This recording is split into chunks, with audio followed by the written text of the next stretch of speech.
the same. She's trying to stop playing games. Move of emotion, they drunk at their problems. They always on road and they stuck. She knows this cause she is the same. She's trying to stop playing games. Where the people at, what they really want to know. Who's your lovers and who are your bros? Who are the enemies you do keep close? Who are the people that you shouldn't know? Where the people at, what they really want to know. Who's your lovers and who are your bros? Who are the enemies you do keep close? Who are the people that you shouldn't know? I just gotta flex, flex, flex on the lean. I just wanna rap, rap, rap to the beat. I just wanna back, cause I'm mean. I just gotta go back, I'm a freak.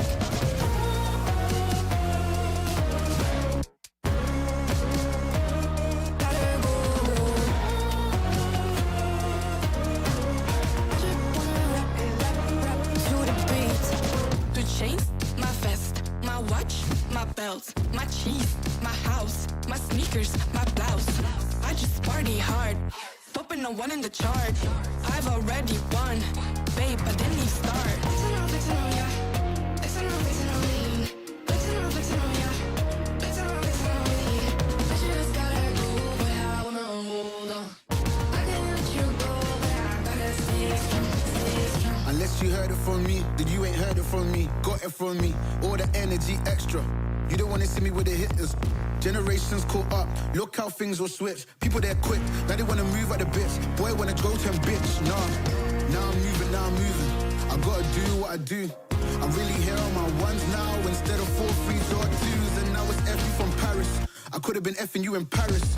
I don't wait for the drop, I just flow from the pot.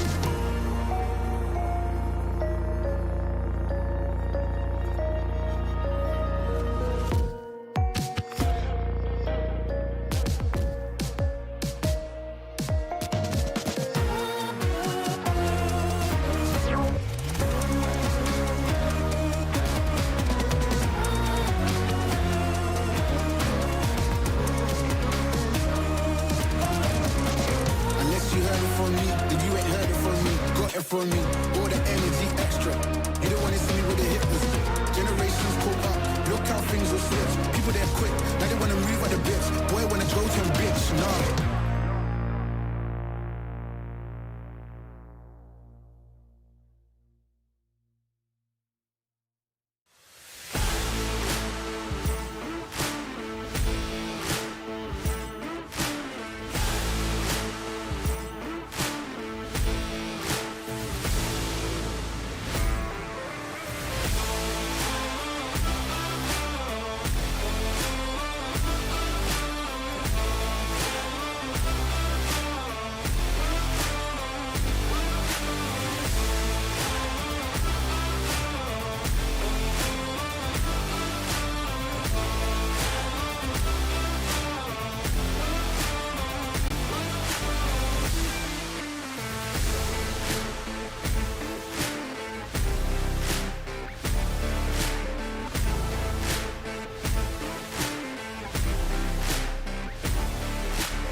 If you come on over here, we could be on the same side.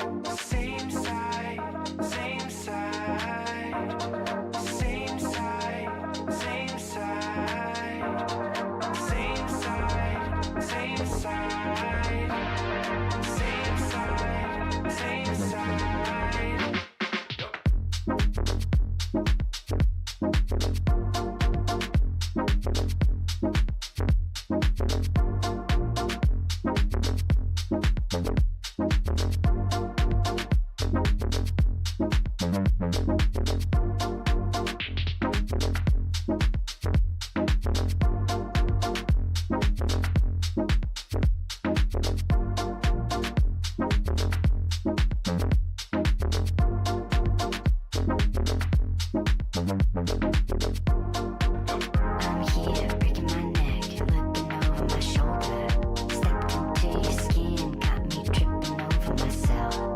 Thinking I would say something, passing the time.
Good morning, good afternoon, good evening, and good night, wherever you may be across the world. Thank you for joining us here for the very first time in Germany for another stop on the Flesh and Blood World Tour. My name is HowlingMines, joined once again in the booth by the incredible Gabe Sher. So happy to have you back, my friend. How have you been? So happy to be back. I've played a couple events since the last time I was in the booth, and I've been itching to get back behind this table, so it's lovely to be here with you today. Okay, so a couple of events played, so you should be somewhat familiar with Super Slam at this point, I imagine. I would hope How so. are you feeling about things at the minute? Well, the meta was definitely shook up by the simultaneous release of a set and the ban list that came out around the same time. Things have changed, but some things have stayed the same. I love the set. Some of the heroes are super fun. I've only played some of them, spoiler, but I would say all of them are probably super fun. The place of the game overall right now, I'm quite happy with it. I enjoy playing the games of Fab. I played Battle Hardened in Paris last weekend. All good games, very widespread meta. I'm very happy to hear that. Thankfully, we have a phenomenal day coming up for you. If you've not been following along with social media, don't panic, but it's my pleasure to tell you we are rammed in this room right now. First calling in Germany, which is obviously a huge landmark for the game. Officially a game of skill, according to the German government, and the players have turned up as a result. We are roof to rafter in here. There is almost 700 people in this room playing games of Flesh and Blood right now, and it's going to make for something very special. So let's take a look at the format for today's calling main event for those who are joining us on the biggest stage. Day one, nice and simple. It's going to be 8 rounds of Classic Constructed for 584 players. It's a big calling. I think it's the biggest standalone calling in about 2 years. It's a big turnout here, and it's really fun when you get a big enough calling to have an 8-round day one. It's always one of those very tense 8 rounds. Just means more entertainment for you, me, and everybody else joining us at home as well. Of course, Sunday will be 5 more rounds of Classic Constructed before we finally get to that top 8, where I'm looking forward to seeing a variety of heroes. Hope we do. I'm sure we do. Okay, let's take a look at what these players are playing for this weekend. Of course, money talks. 20,000 USD going to be available for our players this weekend. But that is not all, of course. A variety of gold foil legendaries and invitations to the next big event available as well. PTIs are always one of the most important prizes that people search for when they come to one of these callings. You get to redeem it whenever you want to go to the PT of your choice. Most important prize of all is going to be that gold foil stone wall gauntlet, a coveted prize card of which there are not very many, will be awarded to our winner alongside their championship trophy. However, more on the line for a lot of our players this weekend. The World Tour is coming to a close at the World Championship in November, and this race is tighter than ever. These points, they're worth their weight in gold. 16 could change, I believe, all 3 regions of races. I know we'll talk about this soon. It's a very important weekend. Well, not just LL points and, well, World Tour up for grabs this weekend. Living Legend is a subject we have to discuss. The ProQuest season about to begin. Players are going to be getting themselves underway at the local game stores today, I believe, moving forward for the rest of that ProQuest season. But we're also going to be playing for some points here this weekend in Hamburg. And some of these heroes are looking a little closer than they used to.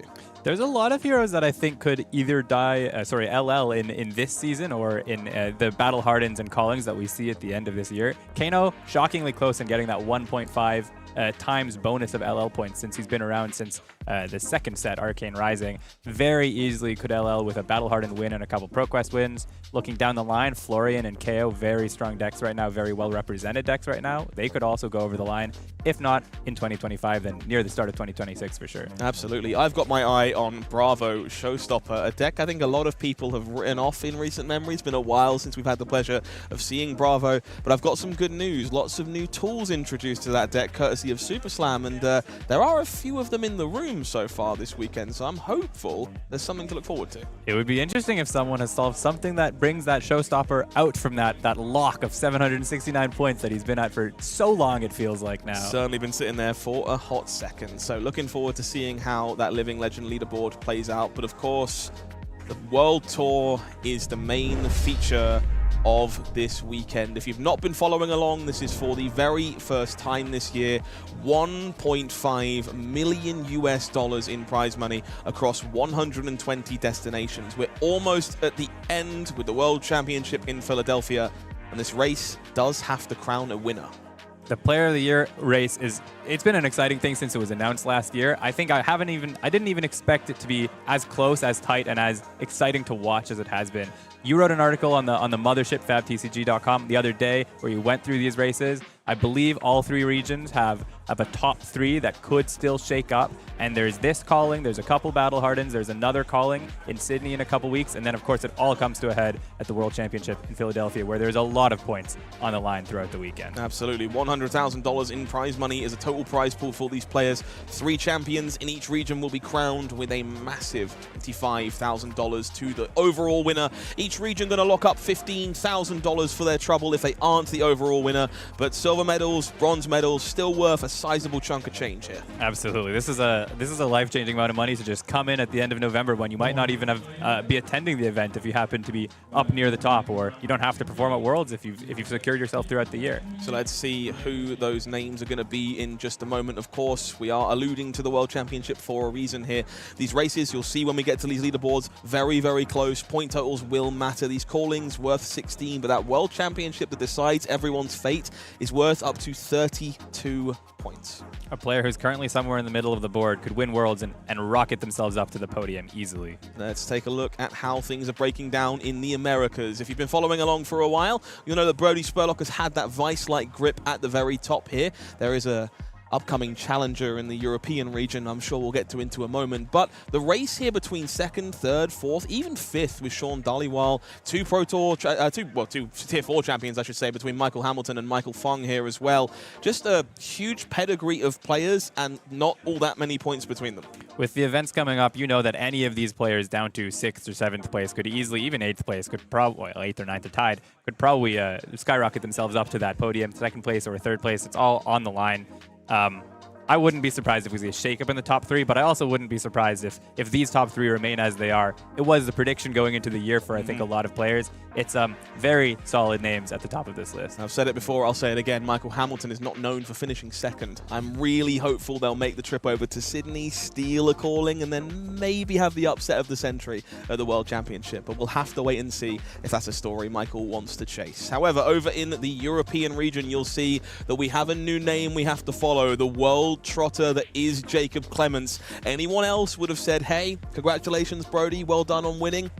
Jacob, not interested in that narrative. No, Jacob's just on the back of Brody. He is quite clear of the field here in Europe since he's been traveling to so many events and performing well throughout the year. In theory, Tommaso has the ability to catch him, but I would say Jacob is currently, for me, my lock for number 1. But looking down the line, 3rd, 4th, 5th, and 6th are within 3 points of each other for 3rd place in Europe. That is insane to watch as the race continues through this European calling and the World Championship. There's some juggernauts of flesh and blood on this leaderboard as well. Evan Tanguy, of course, having a phenomenal year, has had multiple world premiere calling top finishes. Pablo Pintor, the 2-time, the Spanish submarine himself, not a name I want to be staring down on the other side of the table. Alex Kitsu, Jason Rolfe, both my countrymen, been doing a phenomenal job this year, traveling the globe and earning those points. And there's just another Pro Tour champion in the form of Arthur Trehay.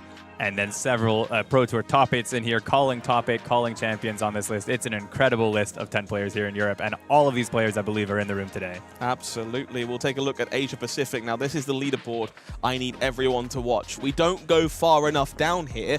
If any of the top 23 competitors win the World Championship, they will win the Asia Pacific region. It is a fight to be reckoned with, and I'm sure these players will be representing themselves at Sydney at the calling in their region very soon, and then at the World Championships that follow it up. Nick Butcher has the 1st place right now, but it's a calling top 8 away from changing for the next 3 players. It's so crazy close here. And again, these are just Goliaths of the game. We saw Gordon Koko last weekend doing a phenomenal job. 2 more Pro Tour champions here in Shure and Shoma Yamamura. CYK Layne been a world trotter as well here. Pudding Tam, Nick Butcher. These are just names that are almost household at this point. And I could see this race breaking just about any way. Absolutely.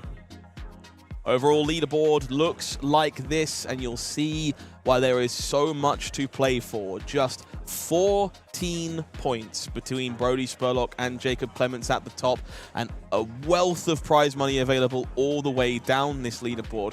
This is not a finale you're going to want to miss.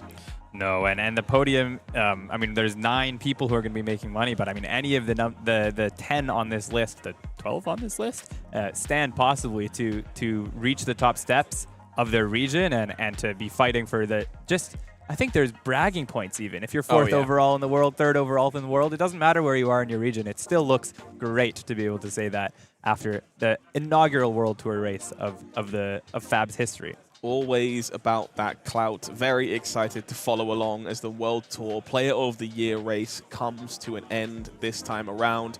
$1.5 million was the amount, and soon we'll have spent it all. How impressive is that?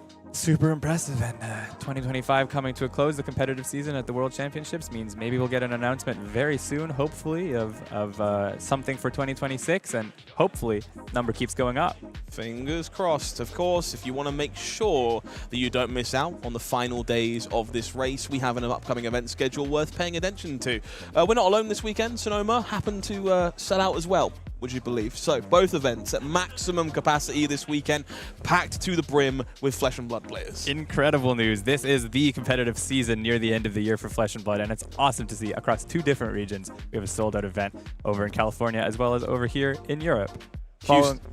Sorry, my apologies. Houston, Baltimore, Living Legend is going to be the format of conversation here. Alongside that, Battle Hardened in Sydney. We've got some streams coming up for those, and I think the Living Legend format going to be the point of discussion as we make our way down the road to November. There's very little data, tournament data available for players to pour over when it comes to the Living Legend format, so we've got a lot of that being represented in the next couple weeks before its debut on the major scale by being at Worlds in November. We've got Houston and Baltimore. It's also the side event Battle Hardened at this calling in Sydney, and I believe this weekend as well. So a lot of more information to come out about that format that has been maybe explored a little bit less by players at the top end of the competitive table. Absolutely. So that Classic Constructed in calling there in Sydney as well will be the main event, well worth watching. Seattle Tacoma, another Battle Hardened there for Classic Constructed. Rochester, Classic Constructed at the start of November. Edinburgh, Classic Constructed, also sold out. That event sold out nearly 2 months ahead of time if you wanted to get hold of tickets. So that one going to be a bit tough to get to if you wanted to enjoy the Scottish Highlands, but I'm sure an event that is still worth watching. Absolutely. I mean, we sold out the Battle Hardened in Paris last weekend also well in advance. So it's a competitive suite of events that we have coming up, and there's a lot of excitement for these Battle Hardened level events in across the world for Flesh and Blood right now. Las Vegas, Valencia, Singapore will be rounding us out for the year. Well, apart from one big major event, of course, the World Championship in Philadelphia, taking place between the November 13th and 16th, Classic Constructed and Living Legend this time. A shake-up of the Tier 4s, and we've got Living Legend instead of Draft for the interim rounds between the CC. An incredible change to the top 8 format as well. We're going to see both formats, Living Legend and CC, played out throughout the top 8 on the Sunday. I'm attending, I'm playing, I'm competing. I'd like to win or top 8 because that would be great to do at a World Championships. But honestly, to be able to play 2 format best of 3 Flesh and Blood, that's the reason I want a top 8. What more could you ask for? The calling there will be Living Legend. Speaking of sellouts, there's a second Battle Hardened taking place in Philadelphia because the first one got too full a bit too quickly. And I think the second one's already at like 70 or 80% registration. If you're going to Philadelphia and you want to be playing that Battle Hardened on the Sunday, definitely sign up soon. If you're not joining us in Philadelphia, there are shows you need to be watching. We've got some upcoming broadcasts I want you to pay attention to. World Tour Houston will be the next show to look forward to on October 17th to 19th. That's Living Legend on the Battle Hardened stage. Should give us our first taste of what that format really looks like. Yeah, and there's a lot to explore in that format. We saw a lot of players are talking about Chain, players are talking about Starvo. Last weekend we saw a Viserai win an event, so I think there's a lot of eyes are going to be on the stream there in Houston. World Tour Sydney going to be equally exciting, Living Legend in that Battle Hardened, but the main event will be Classic Constructed. Important to note that is the final calling on the road to Philadelphia. It will be the last chance for our players to refine those deck lists and get in those repetitions. Results from there will influence the meta that people have in their minds going into Philadelphia, but importantly, like we talked about earlier, results from there will shake up the Player of the Year table, especially in that Asia-Pacific region. And then, of course, you will want to watch along with the biggest event of the year, Philadelphia World Championship will be coming at you live between the 13th and the 16th of November. I wasn't planning on missing it, but I don't think you can really afford to with how, bold everything is right now. It's going to be a great event, and it's going to be such an interesting format, such a shake-up to the Tier 4s and the World Championship format. I'm really excited to be there as a player. Cannot wait to see how things play out because we have quite the set of casters joining us for these events. If you're joining us in Houston, Sam O'Byrne will be in the booth alongside the man, the myth, and the legend, Sam Dando. Double Sam broadcast will be very fun. Sam Dando is an old hat in the game. If you know his name, you should know his name. If you don't know his name, you'll learn about him on Houston. He's a great guy and a great caster, and I'm excited to watch that. Matt Brandwood and Hayden Dale taking care of you over in Sydney. I can't think of two more appropriate voices for that kind of show. And it's a hometown show for Hayden, so that's very exciting to see as well. And with the World Championship in Philadelphia, we've got quite the murderer's row of casters for that one. Sam O'Byrne, Pankaj Bajwani, Mitch Ubershouts, Leslie, Brian Gottlieb, and some small British guy who gets around a little bit. I don't recognize him. There's a lot of faces on this screen that I'm familiar with, but who's that Scott guy? Could be anyone. We'll have to wait to find out. We'll learn in Philadelphia. Yeah, jokes aside, very much honoured to have the opportunity to bring you the World Championship this year. Thank you, everyone, for the vocal support that has definitely led to that happening, and I look forward to being part of that show. Philadelphia, going to be spectacular. Looking forward to it one way or the other. I'm looking forward to casting your top 8 game, but by the sound of things. Top 8 games. It's a best of 3, don't forget. That counts. That's games. Surely that's games, right? If you want to make sure you have a last-ditch attempt to come and join us at the World Championship, you can do that by joining your local ProQuest. If you haven't thought about doing this already, this season has already begun. October 4th, available. Yokohama, quite the regional destination to play a Pro Tour, don't you think? Yeah, I think it's amazing that we get these Pro Tours in Japan. It's such an exciting place to go to, and Yokohama, just outside of Tokyo, is a wonderful city. It's always just exciting to be able to go to a ProQuest. Maybe it's your first season, maybe it's your 8th, and try to qualify for these Pro Tours all over the world. This will be a fun season. It's also going to be one of those classic meta shakeup seasons where a lot is going to be defined as we go into a World Championship to follow it up. The prizes spiral all the way up these events. If you turn up, you will get yourself access to Gem Pack 3, a pretty revolutionary product people are very excited to be getting their hands on in stores right now. If you make the top 8, you're going to see that beautiful extended art copy of Swing Big, Cold Foil Overcrowded for top 4, Hero Playmats for the top 2, and of course, Gold Foil Legendaries available for the winner. The Gold Foil Legendary is always the prize that you got your eyes on, but this time it's those top 8 promos. This Swing Big is a really cool promo, a really interesting art, and a card that's kind of hard to get your hands on. So it's exciting to have it as a promo. And then Overcrowded, maybe one of the new generic staples. And to get it in this extended art cold foil, I'll be trying to get several top 4s in my season, I'm for sure. I'm personally planning to just win the first one I play, but we'll have to wait and see how things go. This Overcrowded promo is beautiful, definitely an incentive to turn up to these events. I've seen a lot of them in the room as we've gotten warmed up for the main event today. People are very, very excited for this card. I am excited for ProQuest Yokohama. It's going to be an incredible season. I want to see you at your local game stores, and more importantly, I want to see you in Japan sometime next year. April 6th, absolutely. I'll be there. Or I'll try. Maybe not. I believe. I have no doubt that you'll make it. Well, I could. It'd be fun to be there and fun to be there alongside you for sure. It's an exciting time in Flesh and Blood. I mean, we're working towards the World Championship. We're at the height of the World Premier Player of the Year chase. Player World Year race. Player World Year race. Those are the words, and you put them in an order, and it describes what you want. This is going to be a very important weekend, I think, that for defining the next month of Flesh and Blood, but it's also a very exciting weekend. Super packed house, a lot of heroes represented. I am eager to see what we get up to. Very much the same. Thankfully, it's not just this weekend that's defining the format. Last weekend, also doing a great job at defining the format. If you didn't get to join us, the calling in Shizuoka was quite the event worth watching. Some upsets, some surprises, and a pretty intriguing top 8.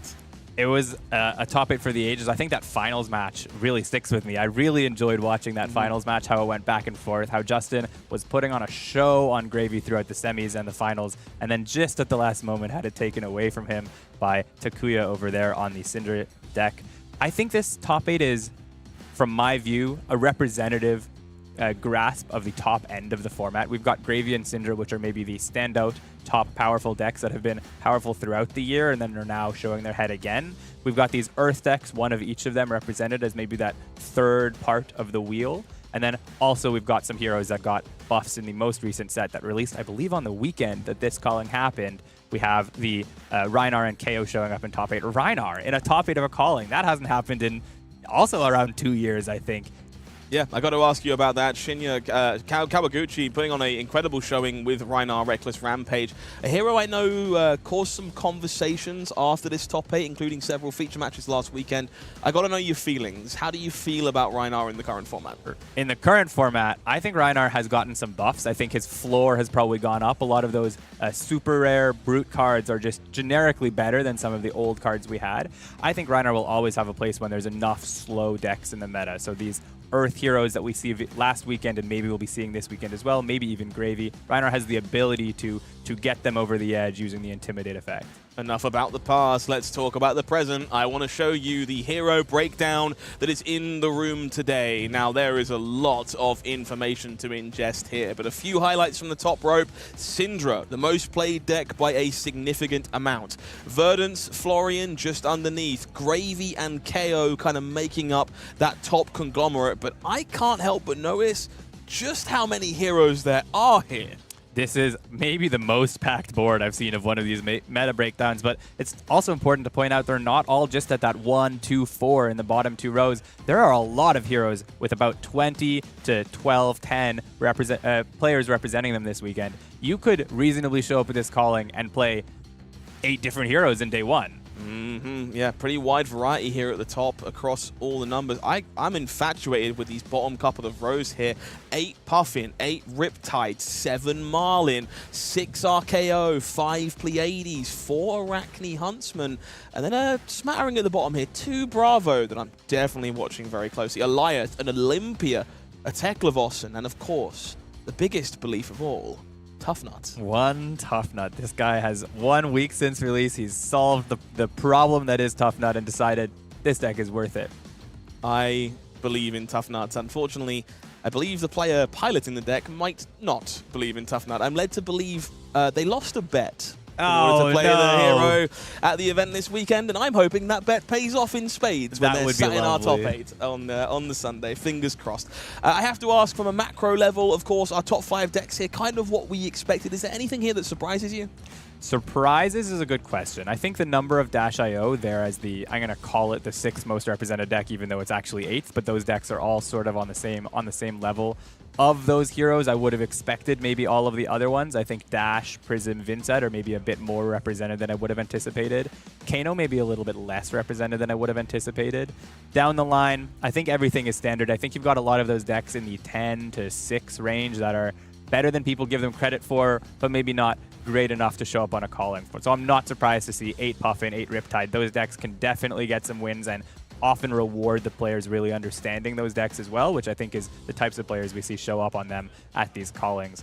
At the top end, maybe I'm a little surprised by how many Cindra we have, but you always have in a meta usually a hero that people love to hate. And I think in the current meta, that's been Gravy Bones for quite a while. And Cindra is one of those heroes that really performs well against Gravy Bones. So at Copenhagen, one of the recent callings, we saw that with Oscilio being represented as a Gravy hate hero. Now that deck stock has maybe gone down a bit with the rise of Earth, and so we see Cindra pop up instead.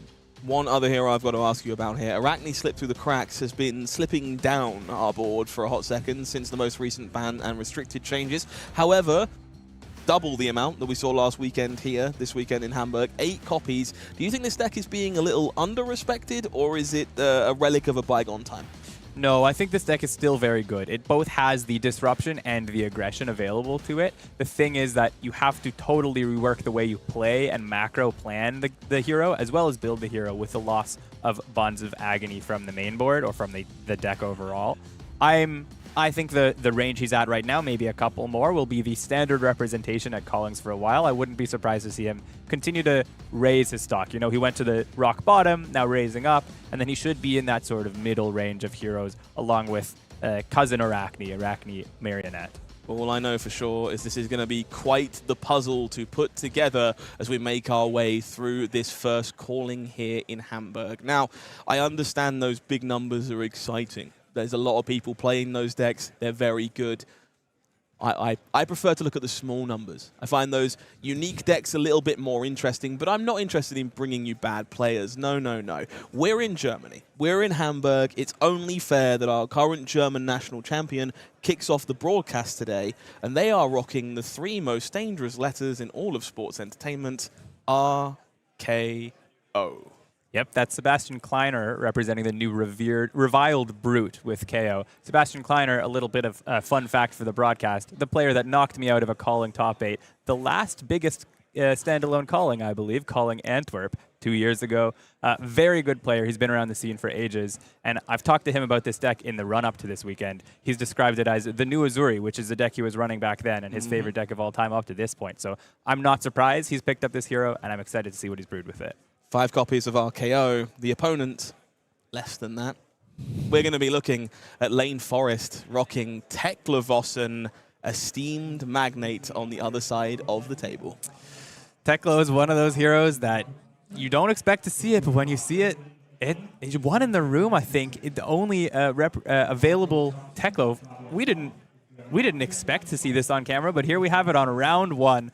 I think we're in for a little bit of a lesson, both as viewers and maybe you and I as casters as well. We're also in for a little bit of a show. I think this is a hero that has a lot of Verdant fans, people who really go to bat for this hero, and we don't get to see it on the big screen so often. So this is going to be a good one. Absolutely. Layne Forrest, a phenomenal Teklovossen player, well known inside that small bubble of the community, and I'm looking forward to seeing what she's brought to the broadcast this weekend. So you're going to learn, I'm going to learn, and we're going to learn as we make our way down to that feature match area for the first round of the day. It is going to be Sebastian Kleiner rocking the big bad KO underhanded sheets. The other side of the table, Layne Forrest. She's bringing all of metrics along for the ride. Teklovossen, Esteemed Magnate is the name of the game. Now, Gabe, I'm going to drop you right in it. How does this matchup work, and what are we paying attention to? This is an excellent question. It depends on what comes out of this Teklovossen side. I'd say when people sit across from a Teklovossen, they probably expect to sit across from a very defensive, slow, late-game deck. So if we expect that, then we expect this game to go quite long. Thing is, Sebastian's deck is also very good at playing the late game and playing the long game. He plays this classic mid-rangey hero, and that's what KO is built towards with this new hero power. But also importantly, I heard from Kleiner, he believes his deck is unfatigable. So Teklo can sometimes win via that mechanic, bringing his opponent to an empty deck. I don't think Kleiner believes that's possible today. Interesting stuff. Speaking of which, there is a brand new piece of equipment on the board here for our Teklovossen player. That adaptive alpha mold, brand new inclusion from Super Slam, now filling out all of those slots as battle-worn bases. Well, absolutely. We've got one adaptive dissolver because, of course, you can only have 3 adaptive alpha mode in your deck. And unfortunately, only one of them cold foil. But maybe in the coming weeks, she'll get the rest of them cold foil and be able to drip out this equipment suite. This is a very funny thing to see. Just a bunch of blueprints. And I think it's very fitting for the hero. You got a bunch of blueprints on the table, and you'll work on them down the line. We're working on it. Okay, now this is a very interesting volley to start things off here for Sebastian Kleiner. A blue copy of Sirens of Safe Harbor. I think this is maybe the way he looks at his hand. It's probably just the best way to get value. You expect, especially against a Teklovossen, just to get blocked on this turn 0, no matter what happens, especially because Kleiner has the ability to buff an attack up to 6 no matter what he presents. So he's asking for a bunch of blocks from Layne, and this way, no matter what gets blocked, he gets 1 life. 1 life matters when you're in for the really long game that I think Kleiner will be expecting when playing against a Teklovossen. That 1 life mattering right now, putting Sebastian Kleiner ahead on life, meaning that our reviled KO will be up and ready to be booed with those various effects that care about life totals. We're starting things off for Layne here on a copy of Cognition Nodes. This one, not a mainstay of the format. Walk me through the appeal of this card. So I think this is another card that says, we're probably going late with this one. The effect of this card is that when you apply it to an attack, so it has some steam counters on it, and when you remove a steam counter on it from it, you can give an attack on hit, put it on the bottom of your deck, which is an effect that exists in the Mechanologist pool in general. This Teklovossen has several important attacks that he'll rely on throughout the game. Those include Terminator, Tank, War Machine, all those attacks that get a lot better once you have quite a few Evos out. And you want to be able to loop those with this Cognition loads, both now and then later as we go through the game. So as we get to thinner decks, getting those War Machines when they're coming in for 9 overpower back onto the bottom of your deck, that's going to be your finishing material. That's how you're going to try to end the game. We see that Sirens of Safe Harbor already coming in clutch here, as Mocking Blow is the play for Sebastian Kleiner. Does currently have more health than Layne and therefore will be booed. Does make this attack significantly larger, makes that Vegh token, and of course sets us up for that powerful hero ability activation. And of course, Layne just played an item and passed last turn, so Sebastian has all of the options available to him here on this attack. But the importance of this play is getting that Vigor out, so next turn, he can block with a couple cards and then also keep a hand that is efficiently able to activate that hero ability or play some other card if he draws a whole bunch of reds to still swing for the type of two-card 6 or 8 that he's going to be wanting to throw throughout this game. We're going to see that hero ability activation, bumping Mocking Blow up to 9, 5 damage coming through, locks Layne Forrest down to 35. We're going to see a decent density of Terminator tanks here as well being drawn early by Layne. Not what you're hoping to see, but thankfully, looks like we do have our first Evo available in hand here. Yeah, you want those Terminator tanks for late. We were talking about this, and we see Layne prioritizing pitching one of these away on this turn just to make sure that it stays in the deck, and that's what that Cognition Nodes will help with later on once she's got a couple Evos equipped and then is able to play them quite efficiently and play them for their on-hit and their powerful effect. As it goes, playing out an Evo, getting those Evo upgrades online, Layne understands the plan here. The deck does not a lot before you have the Evos available. That Soul Controller is the first of many. We see 2 more, including the tower in the feet in the hand there for Layne. Let's see if we can see what Sebastian is working with as they continue with all the tempo. Interesting hand here. Outside Interference offering a good number of options. Bad, Broken, and Beaten and Enlightened Strike, so plenty of potential to go wide here if that's what the turn demands. These are interesting cards for Sebastian to include. I think the Battered, Beaten, and Broken is one of those cards that some people are running, and I have seen a lot of people not run. It means it maybe hints at what else is available in his deck. He's got cards possibly like Cruel Ambition, which creates 3 Might tokens to be able to combine with that to make that card very powerful. As it is, this is a good card. This is a good turn to get high or full tempo with because he's got that Go Again option in Lightning Strike. He's got the Outside Interference to be able to play Trixie. Maybe he can activate the Claw and still give it Go Again and play whatever card he fetches off of it. This is one of those tricks and basically powerful effects available to Kayo. The Outside Interference is a very powerful card, and we see him, I think, going for this. It doesn't look like it yet, but this is what this card does. So you come in for 3 for the Claw, you have a card float. Nothing is happening on this Claw, apparently, but then the Outside Interference goes discard, it gives the Claw Go Again, which is free value, and then fetches a card for itself. So then you're able to play that card from your sideboard as well. So it's basically whatever card you want from your sideboard plus the Go Again on the Claw. A very damage-efficient way for Sebastian to have played out this turn when he's given full tempo by this early game Teklo. And nice of him here to have this big bully in sideboard. So often, or sometimes you might see that these KO players will have all the 0 costs available in sideboard, so that Outside Interference becomes sort of a 1 card, just play out the thing. But Sebastian's able, with 1 big bully in the sideboard, to play really efficiently off this Vigor. He has 4 pitch available with the blue and the Vigor. You go Claw, Go Again into the 2-cost effect of the big bully. Very efficient turn here for Sebastian. Kleiner discarding that Outside Interference, finding this big bully from the sideboard.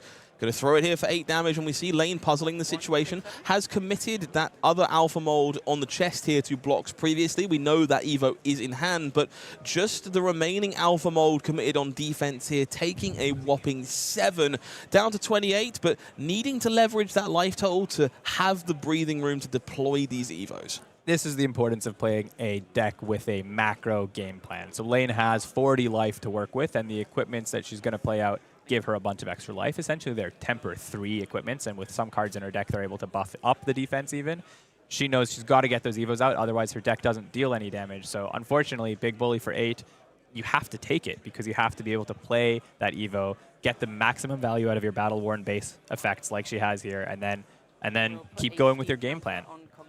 Big bully also really important, I think, for Kleiner on that turn to have that 1 in the sideboard because it, again, gives him the Vigor for next turn. So he's continuing his game plan of take the lead, keep the lead, and have this Vigor for the efficient way of playing out the next turn, being able to block with a couple cards and throw a couple cards like we saw. In this case, another 5-card hand because his Teklo opponent is just developing. Steam counter placed on Cognition Nodes. We see that chess piece deployed by Layne is going to pop a second Evo into play. Halfway there for now. Worth noting, of course, a couple other blue Evo Soul pieces of equipment being pitched away to facilitate that play. And so going to be digging for those pieces a little harder as the turns continue. Let's see what Sebastian is working with as they maintain all the tempo. We see Sigil of Solace trot along in hand here, alongside another copy of Sirens of Safe Harbor and a Cruel Ambition. I'm not entirely sure how best to put this hand together. Well, one thing I'll say is there are some heroes from this set, Super Slam, that don't play very well with a 5-card hand. You kind of want to be playing that mid-rangey game, and I think Kayo, by tradition, by expectation, is one of those heroes. Sebastian getting quite lucky in this spot where he's playing against a bit of a dirtly deck for the start of the game, the early game in Teklovossen, that he has these cards available to him. Cruel Ambition, you can play it out. It'll give you power on your next turn.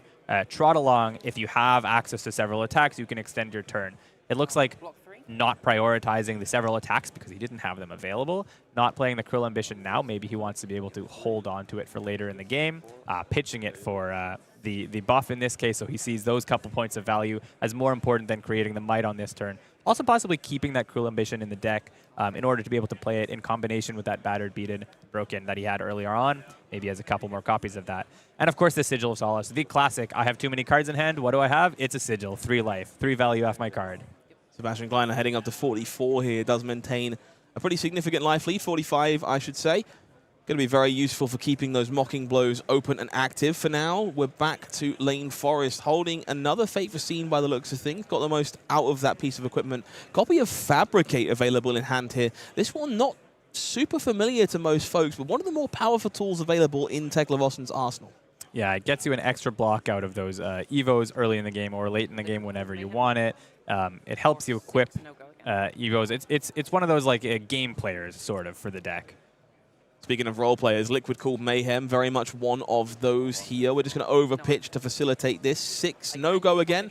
Mostly just looking to provide some space in the arsenal for that Fate Foreseen, set up a more staunch defense moving forward, and maybe add a little bit of pressure as a cherry on top. And Layne is quite, quote-unquote, behind at this stage, having taken a lot of life early. She's using those Evos that she's developed now to be able to not take any more damage. She's been staying at 28, I think, for a turn now, and still able to finally start throwing offense at Kleiner and giving Sebastian some decisions where he's not able to just gain life gain slowly up to 50 and play that game. With 2 Evos out, we're starting to see the game played more traditionally on both sides. Sebastian here just confirming exactly how Liquid Cooled Mayhem works, and there will in fact be 2 resources floating due to that cost reduction. So worth noting, Layne is a Pummel enjoyer. There are copies of Pummel in this Teklovossen deck, and when you do see 2 resources floating alongside Liquid Cooled Mayhem, you do have to give it some consideration. You have to think about it. You have to maybe plan on the side of Sebastian Kleiner if you're not able to full block this, or if you don't want to give your Scowling Fleshbag yet. Maybe you have to find a way to keep 2 cards where one of them is still playable as a 1-card hand and a 2-card hand if you keep both of them. We'll see that Sink Below finally deployed from the arsenal for Sebastian. And we'll make our way back over to our Brute player with 4 cards available. Tunic ticking back up. Let's see if we can see what is going on in the hand there. It looks like another copy of Outside Interference alongside that Mocking Blow. So we're going to see this coming on down. KO being booed does generate that vigor and make this powerful attack just a little bit bigger. Yeah, and with no vigor coming into this turn, we see Kleiner prioritizing maybe holding on to an extra one of those cards, either to play around the pummel. If you lose one, that's okay. Or in this case, he can pitch 2 cards to be able to turn on that KO ability and buff this up to 6 base, which means it's going to be a 9 offense. Even if he's floating, he prioritizes getting that extra damage out with those 2 cards than blocking a couple points this early. We're going to see that ripple away, pitched away for a red copy of Unmovable from the hand here for Layne. Going to soak up the majority of that damage, taking 2, falling on down to 26. Want to note there is a rather intriguing card in hand here as well. Those Evo Charging Rods. Not one of the more commonly seen Evos, but at 0 cost and fitting onto a slot that currently hasn't been filled. A pretty appealing choice here, honestly. Absolutely. Definitely something that we see Layne prioritizing. I think it's also a fair play on account of this is one of those matchups maybe where you're not expecting to be able to fatigue them, and therefore you need to set up some of these offensive capabilities. And the quicken from this Charging Rods, once she's online and once she's able to draw several of those attacks, she's going to be able to chain some very high power and very high disruption turns with that Charging Rods before she gets maybe to that Singularity later in the game. So putting this out now, it's not a supremely defensive piece, but I think she's happy with the defense of her cards normally, and it's going to be able to power up the offense in the mid-game. Strong sequencing here from Layne as well. Chose to take the opportunity to activate Teklovossen to deploy those Charging Rods. Means an additional card was drawn, courtesy of that hero text. No big reward here, unfortunately. Another 0-cost Evo on the head slot would have been pretty spectacular. This time, just pitching away to facilitate a swing with that Teklo Leveler. Still cycling through your deck faster, getting yourself to the cards you know you will need at some point is very important. And with Layne having the Fate Foreseen in Arsenal, I think it's prioritizing here. She's prioritizing here being able to have access to cards like Singularity or maybe that final Evo piece for the head. She wants to see them as fast as possible. And if she had drawn it, maybe she would have chosen not to swing with the weapon. She would have prioritized to keep it in hand. Okay, Trot Along going to be the thing that starts the turn for Sebastian Kleiner here, looking to go a little bit wider this time around. Will be the blue Goon Battery, I believe, being pitched away there for this lovely Mandible Claw. Does have Go Again, courtesy of Trot Along. Yeah, and this is one of those flexible generic cards. We see this played in Florian as well. It's a blue block 3 that when you have too many cards in your hand, it just lets you use all of them. So it's not a huge game changer for Kayo, but it's a powerful general card. I think also something that Sebastian wants to be able to do is to be able to threaten the possibility of a KO effect sometimes. So threaten bumping an attack that comes in for 1 up to an attack that comes in for 6. And then if your opponent blocks 6, or for some reason you choose not to prioritize that, Trot Along is one of those cards that you're never angry then putting into your arsenal at the end of the turn. Going to be another copy of Mocking Blow that continues to boo Sebastian Kleiner here. At least 5 points of power coming across, but 2 floating, 1 in hand would suggest another hero ability activation. We're going to see that Soul Processor again gaining value here, making the most of that armor that was established earlier on defense, but we will be blocking 2 on what I believe to be another 9 damage here from Sebastian.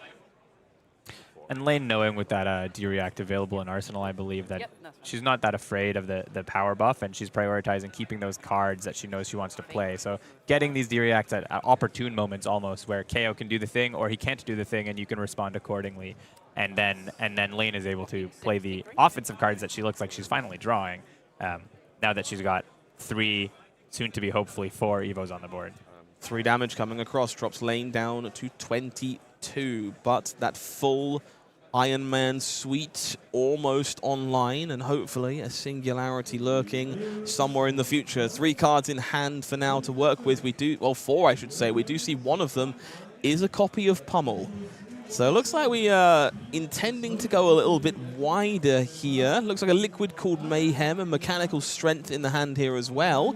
These Evo upgrade cards, of course, the beneficiaries of those established Evos. Pretty easy to leave resources floating here, threaten a Teklovossen activation, and instead, Wabamo, large club.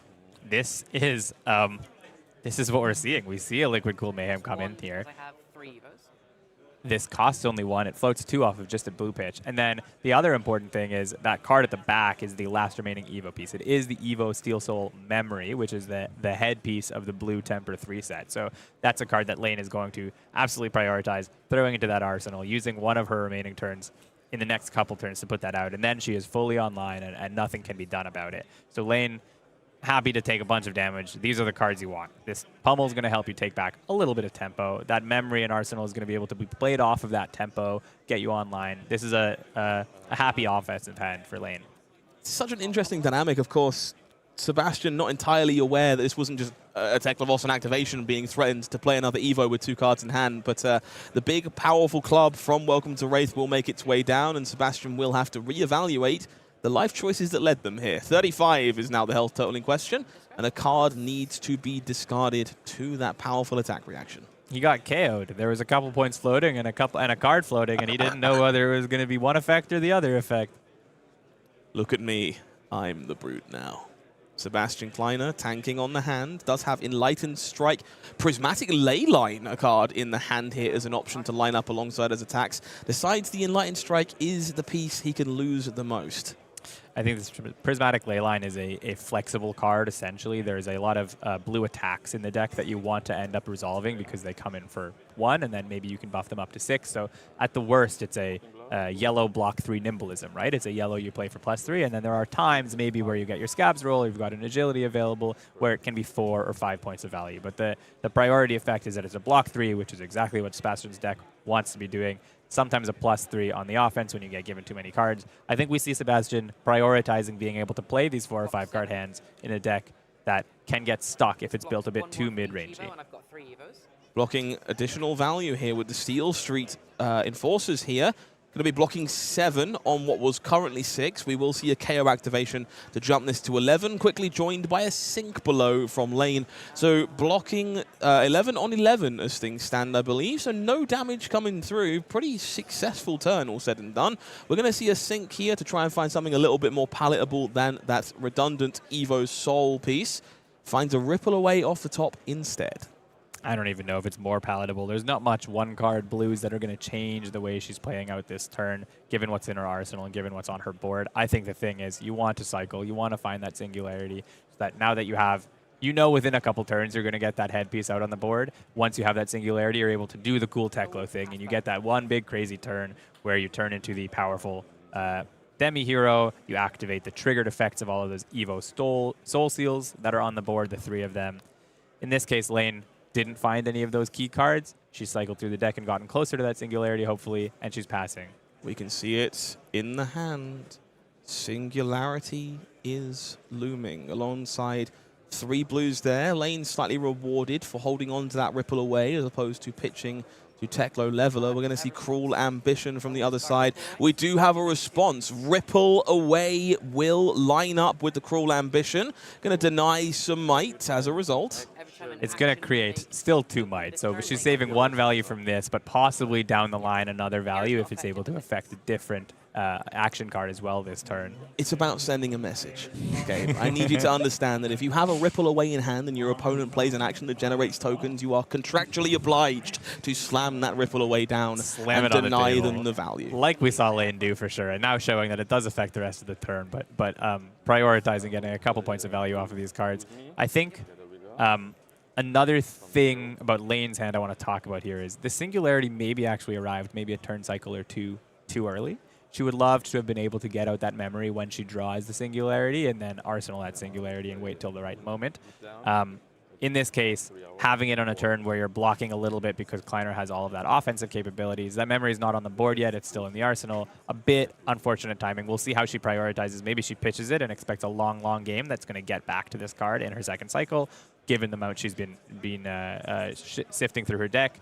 Or maybe she's going to prioritize playing out that memory now, arsenaling the Fabricate. Boos into Goon Beatdown here, threatening additional booing from the crowd.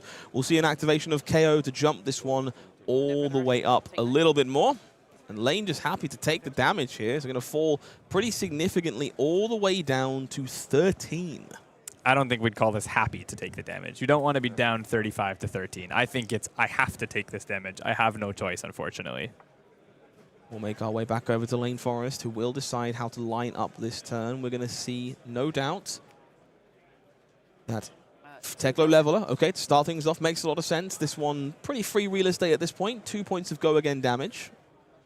Yeah, I mean, it's just you have these 2 blues that you're going to be paying into that 4 cost in Arsenal, so you might as well get that 2 extra points of damage. 2 is not changing the game, but this is what she has to do. It's her only way of dealing damage at the moment, and then we're going to see this setup start to happen, hopefully with the singularity in the next couple turns.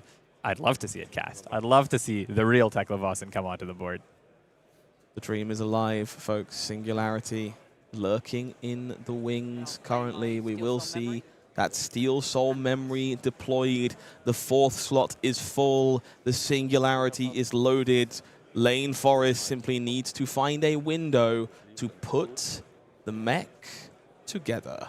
Sebastian Kleiner making that Vigor token at the start of the turn. These Might tokens will trigger. They're going to fan on through that yard, try and contemplate their abilities before making a play. Boo's, the one that just went to Arsenal, is another one of those sort of important flex cards in the blue for the KO player here. Looking for a scrap blue, the play here from Sebastian. Does have go again, courtesy of these various mocking blows we've seen throughout the game. This one lines up pretty impressively with that prismatic Leyline and just giving Sebastian a way to go wider than you might expect. Yeah, Leyline would work with this card very well because it's going to give +3 and it's a go again, so you guarantee trying to get 4 or 5 off of it. But I think it's just that Kleiner wants a lot of these blues available in the deck. It's a card that buffs itself above its base, so you can change its base with the KO effect to 6. Doesn't matter then if you're running the blue or the red. Once you buff it up, it'll be 7 overall from its effect, and here we have the 2 might coming in, so this can go to 9. It's just one of those role players, essentially, for Sebastian Kleiner. Once again, we see Kleiner building the deck to be able to take advantage of these 5-card hands and actually play quite aggressively, despite what he described as a Uzuri-like mid-range hero. Sebastian Kleiner is certainly looking for a scrap. There are 2 more copies in their hand currently. Another blue alongside a red. And I believe that's a Shelter from the Storm also being pitched away here for this KO activation. Going to jump that looking for a scrap up just a little bit. 4 extra points of value out of that pitch here, and I think this is one of maybe Sebastian's favorite cards of all time.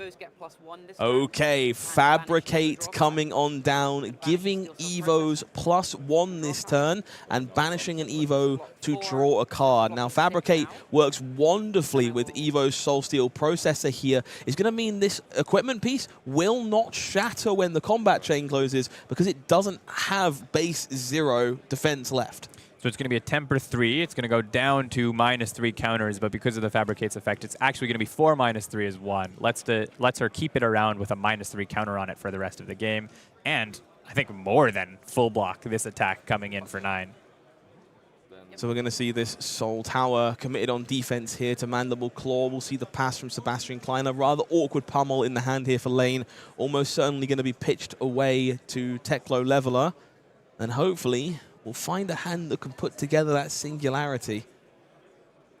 Not this one, but that's because Kleiner got one of those offensive hands, and Layne understands down at 13, she's got to wait for one of those hands where maybe Kleiner's only coming in for 6 or 8. Maybe his deck stops drawing him all of those go-again givers like Outside Interference and looking for a scrap, or even Cruel Ambition and Sigil of Solace, which in a way count as those go-again givers. In this case, it's not a big attack, it's 3, but that pummel is in the wrong place in her deck, so she's got to get it out and maybe keep it for late in the game where she's able to get maximum value out of it. Sebastian debating committing block value to this Teklo Leveler. Makes you wonder just how efficient that hand actually is.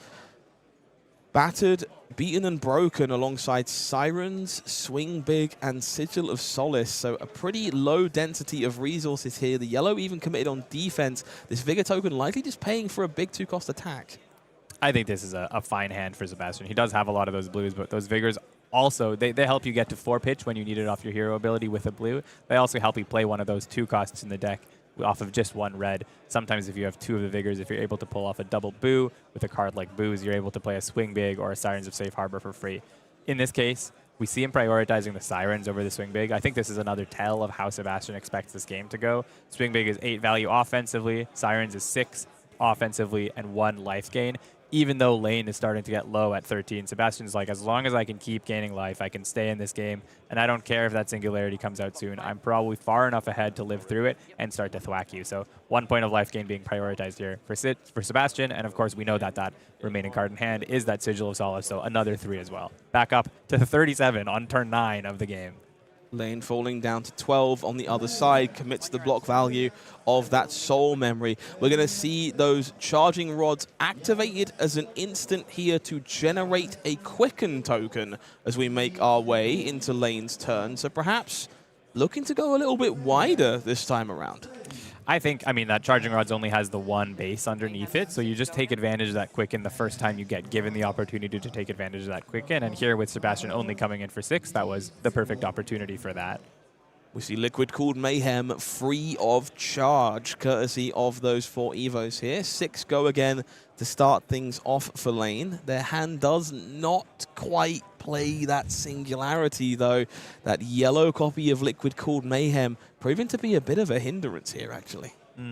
She is able to play the other Liquid Cooled Mayhem, maybe pitch for the Teklo Leveler, and then it's just a little bit of an efficient, 13 damage, I believe, on the end of this turn, which is a good outcome for her.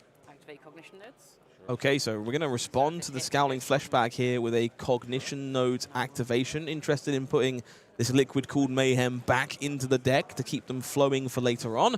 We will Intimidate away a card. Looks like that yellow Liquid Cooled Mayhem was the loss there. And I think that's just a fine thing to do in this spot. One of the reasons for that is that she's going to possibly have this blue left over, so she's going to be able to pay to put another counter back on Cognition Nodes, depending on which card was going to get intimidated by Scowling Fleshbag. Unfortunately, she did pop the Cognition Nodes on a attack that's not going to end up hitting, but like we said, going to be able to refresh that counter. We know that she's not playing another card from Arsenal, and so she's going to be able to refresh that counter on the Cognition Nodes at the end of this turn. Playing it this way gives the opponent a lack of knowledge. Maybe you think another 2 cost or something like a CNC is going to come on the other end of this.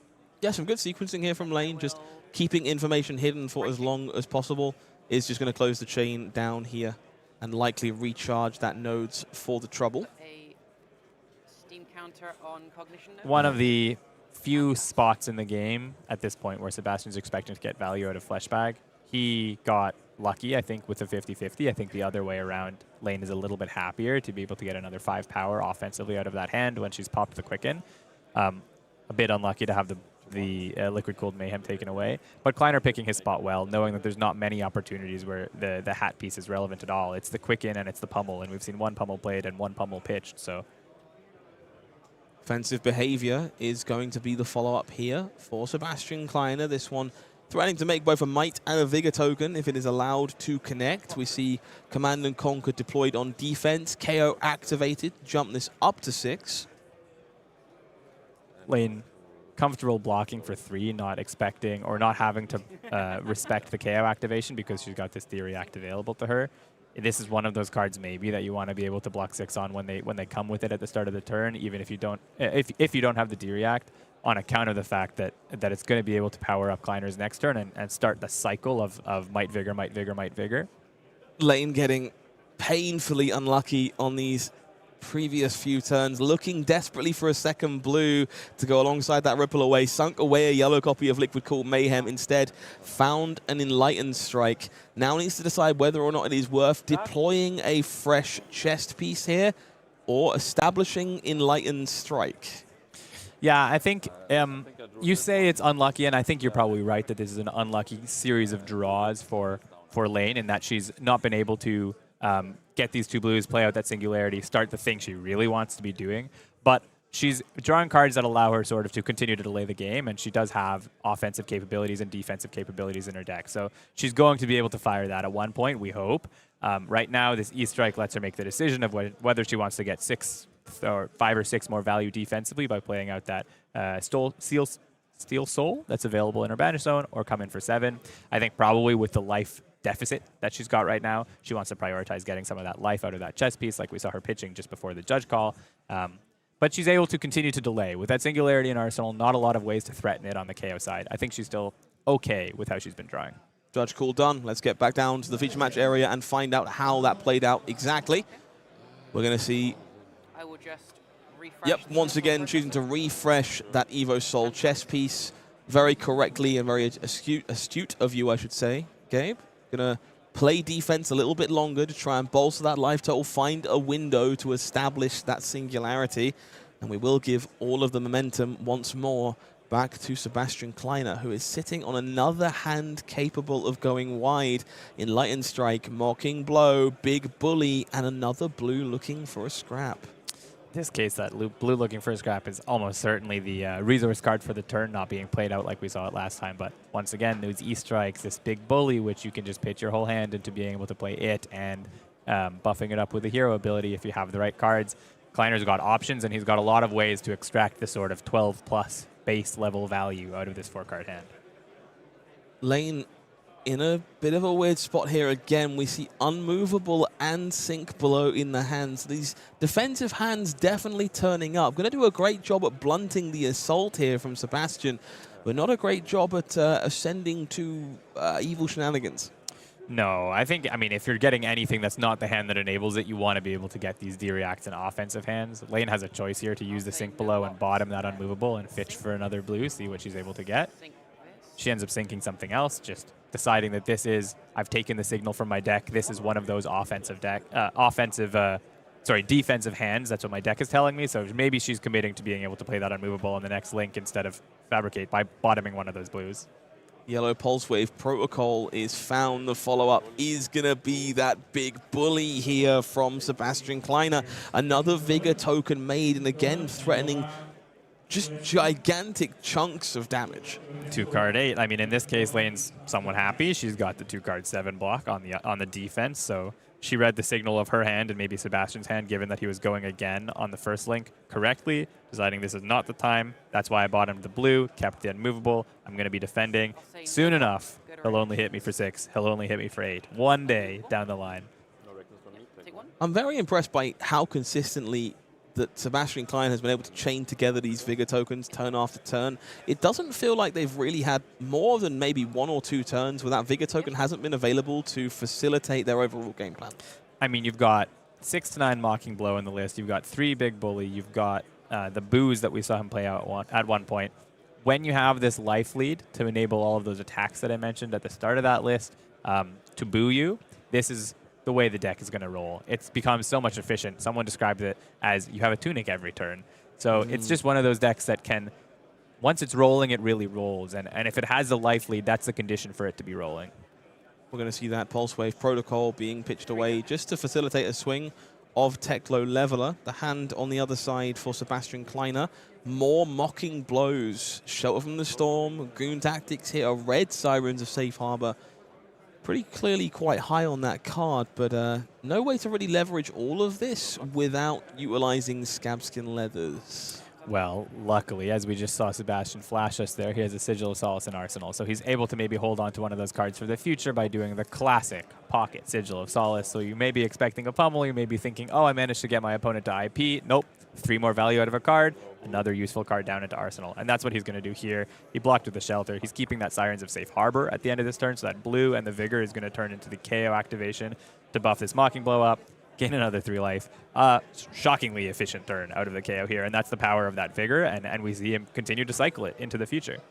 The Mocking Blows will continue until morale improves. We're going to see that pummel deployed on defense here for Layne, blocking 5 alongside that Soul Controller. We'll see a KO activation in order to put this hand together. No further reaction, so 5 damage taken from Layne here, falling down to 6, I believe. We'll see that Sigil bringing Sebastian all the way back up to 37 and parking that Sirens in the arsenal for now. But Layne choosing to keep 3 cards here. Maybe it's finally go time. There's 2 layers. I think we've looked at her hand, and there's not a lot of resources available here. So possibly the layer 1 is that she didn't want to get punished by blocking with 3 cards, and then Sebastian just says pass. That's a lot of deck damage to deal yourself if you don't get rewarded for it. Second layer, as we see now that Remembrance doesn't actually block. And the third layer is maybe she's decided my deck is signaling to me that I'm not drawing these blues bunched together for Singularity. I'm getting one at a time, 1 per turn, and maybe that means I'm not going to be able to expect to draw several blues together in the future as well. And then the final layer is that she's finally maybe to get these offensive cards drawn, so a War Machine or a Terminator Tank type disruptive effect against KO. In this case, we see, I believe, the War Machine in hand. So she's saying, I'm low enough that maybe the way I win this game is actually stop this guy from playing these super efficient 5-card hands he's been playing, start to threaten him some damage, take him off cards, I think is almost more important than the damage that's going to come through from this. And if I do that, if I buy tempo that way, down the line, I'll be able to play my Singularity. War Machine coming in. Voltron activated, so 3 less to play, has Overpower and is swinging in for 9 on hit. Your arsenal is dust. So Sebastian Kleiner has a choice to make. Overpower, of course, making this difficult to block. Maybe forced to relinquish that arsenal regardless of their preference. Yeah, and this is the unfortunate thing of having played that Sigil out last turn. In this spot, it would be a free 3 life against the on-hit. In this case, it's going to be that Siren's gone, which is not the worst outcome. There are other cards that could be destroyed and would be worse for you. But it's still a whole card's worth of tempo that he is losing. And this Overpower, unfortunately, meaning against KO, almost certainly this power is coming through. We'll see Cognition Nodes deployed here. Going to put that War Machine right back on the bottom of the deck where it belongs. 6 damage coming through. We will see the Arsenal destroyed. It's going to trigger that Sirens, of course. A little bit of extra life gain as a treat for Sebastian Kleiner, but we do see that 6 damage coming on through and War Machine tucked away safely for a 2nd round.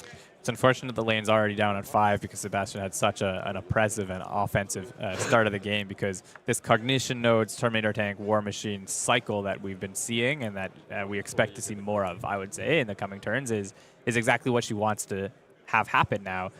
Maybe it would be really nice to have this happen when you're at 15 life instead of 5, but in the spot she's in, it's fine. Steel Street Enforcers blocking for about 1 million. We're covering up this swing big one way or the other. 2-card block on a swing big feels pretty good, especially if you can make use of that quicken token. We're going to see if Layne can do that. That Liquid Cool Mayhem pitched away instead, just favoring a Terminator tank. And here we go. Another one of these offensive cards is going to start to buy her the tempo. She was able to take a couple cards off of Kleiner on that last turn, and then he was only able to throw a 2-card 8 instead of a 4-card 15. This is how she maybe claws her way back into the game to be able to do the bigger turns she wants down the line. Threaten some damage and threaten the on-hit. And we see Sebastian Kleiner in the blender for the first time so far, really, this game. Terminator tank threatening to discard a card if it manages to connect. And again, all 3 modes are active here. Just 3 to play. Does have overpower and is rather large. Sebastian may be thinking, how can I get around the overpower here? Or how can I get around the overpower and then still have a turn available where I can do something offensively? Overpower meaning that he can only block with 1 action card. So looking at that hand, maybe he would usually slam down several 3 blocks. In this case, he can't. Maybe he's thinking, if I'm going to discard a card, do I just take the 9 and discard a card? You see the thinking all over the face of Sebastian Kleiner here. That sink below is available to try and play defense and blunt the damage of this Terminator tank. Of course, pretty sizable suite of equipment still available for Kleiner as well. We do see a Mocking Blow looking for a scrap available in hand there. So some powerful options if they can keep them. Terminator tank, of course, threatening to ruin their day. I don't believe he has one of those swing big type cards in hand right now, so maybe thinking Apex Bonebreaker is not the play with the without being able to get the might value off of it, even though he would be able to, I think, put together 9. Maybe thinking in this spot, since I'm able to only play a mediocre hand with the Terminator tank on hit coming through, I want to be able to prioritize that sink below for a bigger on hit down the line or for the really big turn that Layne will put together at some point.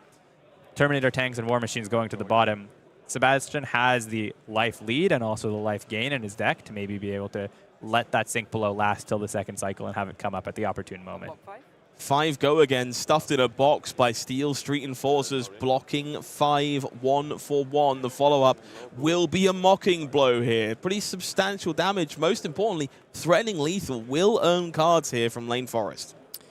This is maybe some of the advantage of having these very big Evos on board where she can block 5 or even 6 if she wants to overblock with some of them, and then let Kleiner decide whether he's going to buff it up and kill her from 5 or not, and if she overblocks, she gets around it safely without using too many cards from hand. In this case, I don't think Kleiner had the extra card floating last turn, so he wasn't able to, but those Mocking Blows are going to start getting scarier and scarier as he plays them at this stage, especially with the Vigor float as he got from that last one. Speaking of scarier, Terminator tank not interested in going away. We're going to see another discard threatened here on 9 overpower. These are not really numbers anyone other than Teklovossen is capable of competing with, but this time swing big is found. Might token will be generated. Yeah, so this time he's able to throw, or comfortable throwing, that Apex Bonebreaker down because he's able to get that might out of it and throw the 4-block D-React as well. He's got 1 at the bottom of the deck, and now he's gotten full value out of this one. Layne's deck has started to do the thing, even though she's not Singularitying. She's started to do the thing where she's able to throw these very efficient 2-card 9 and threaten an on-hit turns. She got there. Her deck was able to carry her to that point. Sebastian, in that case, able to play off of it very efficiently, having the easy 9 block available, and I think that's not what Layne wants to see. That's one of the probably sadder turn cycles to face down from her this game. Sirens of Safe Harbor coming into the red zone here, presenting 7 damage alongside that might token. Fabricate again. Fabricate is found, so going to find some additional block value on these Evos this time. Interestingly, choosing to pop the Fabricate underneath our charging rods. Interested in making another quicken at some point here. I think it's a little bit of you can get some value out of it by having it under the charging rods to get the quicken. Maybe she intends on actually using that this turn because she's able to block so efficiently using this Fabricate. The other layer is that getting one of those Evo Soul Steals into your Banished Zone using the other effect on Fabricate, maybe not very much service to her. She's low enough that using the 4 pitch that she would need to be able to play it out and refresh one of her slots is quite a tempo loss and quite not efficient in terms of like the amount of life it saves you eventually. So prioritizing not doing that in this spot where she's going to have to be overblocking and losing some cards inefficiently, getting that efficient block with all of them on -2, meaning she got the trick out of all 3 of the Evos all at once, and then either able to create a quicken for this 4-card hand she has available or for one in the future. So we do see Ripple Away in the hand here alongside Soul Controller and another copy of War Machine here for Layne. Gonna see Cognition nodes being activated here and Teklo Leveler fired. So prioritizing that War Machine, keeping those big attacks coming in as opposed to becoming a soulless robot. Yep, and I think maybe it's the signal of what the hand gave her. She drew a War Machine, she had the pitch and the Fabricate defensively to be able to Cognition nodes it and defend without using any cards out of hand, so why not do that? Maybe thinking if I go Singularity here when my opponent's still on 21 and I'm not able to strip anything off of him on this turn where I go into Teklovossen mode, yeah, I can probably block out the next turn with the 5 intellect from the Steel Soul Memory, but then the turn after that, maybe I just die to KO on the spot. So maybe prioritizing going into Singularity once Sebastian drops a little bit lower than this 21 number, and that's why she is prioritizing playing out these War Machines and Terminator tanks that she's been looking at the last, I think, 4 or 5 turns in a row. The army of metrics continues to march on Sebastian Kleiner here. 9 damage. Arsenal being threatened by this overpowered War Machine. No blocks declared here for Sebastian, taking 9 Cognition nodes activated. Gonna pop that big attack on the bottom once more. Sebastian Kleiner falling down to 12 and will lose their Arsenal. Prismatic Leyline not going to be able to be deployed on the offense here, but a full 4 cards kept for Sebastian. Let's see what they're working with here. Outside interference, Cruel Ambition to start things off. The intention here to go wide and maybe find that final big bully or bully tactics lurking in the sideboard. Or even that battered, beaten, not broken, or battered, beaten, broken. If he's got one of those available in the sideboard, he's going to be able to use that Cruel Ambition. It's 3 auras on board, meaning he's going to get the added powerful effect from that card and slow his opponent down, and that's why he prioritized it. Layne, maybe now in a spot where she's able to keep the Singularity hand, this is exactly what she wants. Unfortunate, again, that Sebastian's got one of these hands that's going to strip a couple cards from her, given that he's able to use this outside interference for an extra attack for 3 and put it all together, and is going to be able to fish for like the perfect hand and use all of those cards and then set up for another offensive turn later. So Layne once again hoping maybe that Sebastian's just coming in for a 6 or 8 and she's able to keep something. And in this spot, it looks like not only this turn is going to be quite offensively potent, but with those might set up next turn will probably be offensively potent as well. Bad, beaten and broken takes away a 3 block here. We'll see a KO activation to juice this all the way up to 9. Layne stuck with a Calming Breeze in hand. It's not going to be enough. Battered, beaten and broken is Layne Forrest as they fall to our German national champion on KO. Underhanded cheat. An incredible show of what this deck is capable of. Really cool to see him win with the battered, beaten, and broken off there, which is one of those like iconic reviled cards available both for Lyaf and for KO. In this case, we see it deployed perfectly with that Cruel Ambition, exactly as you want. The outside interference adding to the flavor of cheating it in from the sideboard. A really lovely KO game and a really lovely KO turn to see there. Teklovossen was able to put up a fight. I think the things just came together for her a little bit too slowly. We saw her game plan really come together in those last 6 turns, but with a life deficit that she had, she wasn't able to put it together. She got it down from 33-12 to 12-4. So had she had a little bit more life, maybe in that last little period, she would have been able to maybe close out the game or continue to cycle in those offensive turns until she got the Singularity. Unfortunately, didn't go that way this time. Yeah, I think that was a pretty good showcase of what both of these decks are interested in doing on a macro level, one way or the other. Layne, as you kind of have suggested, not enough life buffer to kind of make things come together. A few unlucky hands in the middle there with reds and yellows that couldn't quite deploy the Singularity to its full effect. On the other side of the table, Sebastian, I'm still kind of impressed by just how efficiently those Vegh tokens continue to be generated turn after turn. It felt like there was just never one missing when one was needed. Yeah, there were a lot of Vigors available when the Vigor was needed. There was a couple Vigors available and it wasn't needed, which just is a reference to how many Vigor creators he has available in his deck, especially when he's on that life lead. But it was very important, that 4 resource value, whether it was to go Claw into a 2 power, or whether it was to go 1 power with some buff into a 6 power with some buff. He's able to use that Vigor token very efficiently in his list, and clearly he's put it all together in a package that he's comfortable with. I would say those players had a great time slamming into each other. I would also say that round was pretty super. Thankfully, we've got just the set for that. Super Slam in stores now. If you're enjoying the vibe, you want to join us for a little bit of RKO action yourself, the brand new set now on shelves and ready for you to get stuck in. It's a really fun set to open. There are a lot of Marvels available and a lot of cool cards with these super rares and majestics that you have so many of them in the set. It just feels like you're always opening something special in almost every pack. Speaking of special, always got to shout out these Marvel heroes that are available. If you are a fan of each and every one, you'll find a blinged out full art version inside. We saw the Kayo underhanded cheat on the table just now for Sebastian Kleiner. Of course, Pleiades, not just one Marvel available this time from what I'm led to believe. One of the most special cards in the set. They've been doing this for the last couple of sets where there's a card almost more special than the Fabled that's very hard to find. The Pleiades Maori version available. It's super rare. I've seen like 2 photos of them getting opened. Super cool card. Possibly, to me, the prettiest card they've ever printed in Marvel. It is very impressive, as are the other 4 Marvels you see on your screen now. Of course, there's plenty of other things to look forward to in this set. Brand new Fable that's definitely seen a fair share of play so far. Authority of Attire, beating back against these defensive decks, finding ways to allow warriors and assassins to make sure their plans aren't getting spoiled. We see a lot of Florians and Verdances near the top of the meta shakedown that we saw earlier today. Those are decks that run 6, 9, 4-block D-Reacts, and these Authority of Attire will be good sideboard pieces for several decks to be able to up their game plan against those brick wall Earth heroes. Iron Fist Revelation slowly finding a place in a number of Guardian decks as well. Can't help but be slightly reminded of Apex Bonebreaker by this one. Just additional value on those crush attacks. Seems like it goes a pretty long way, if you ask me.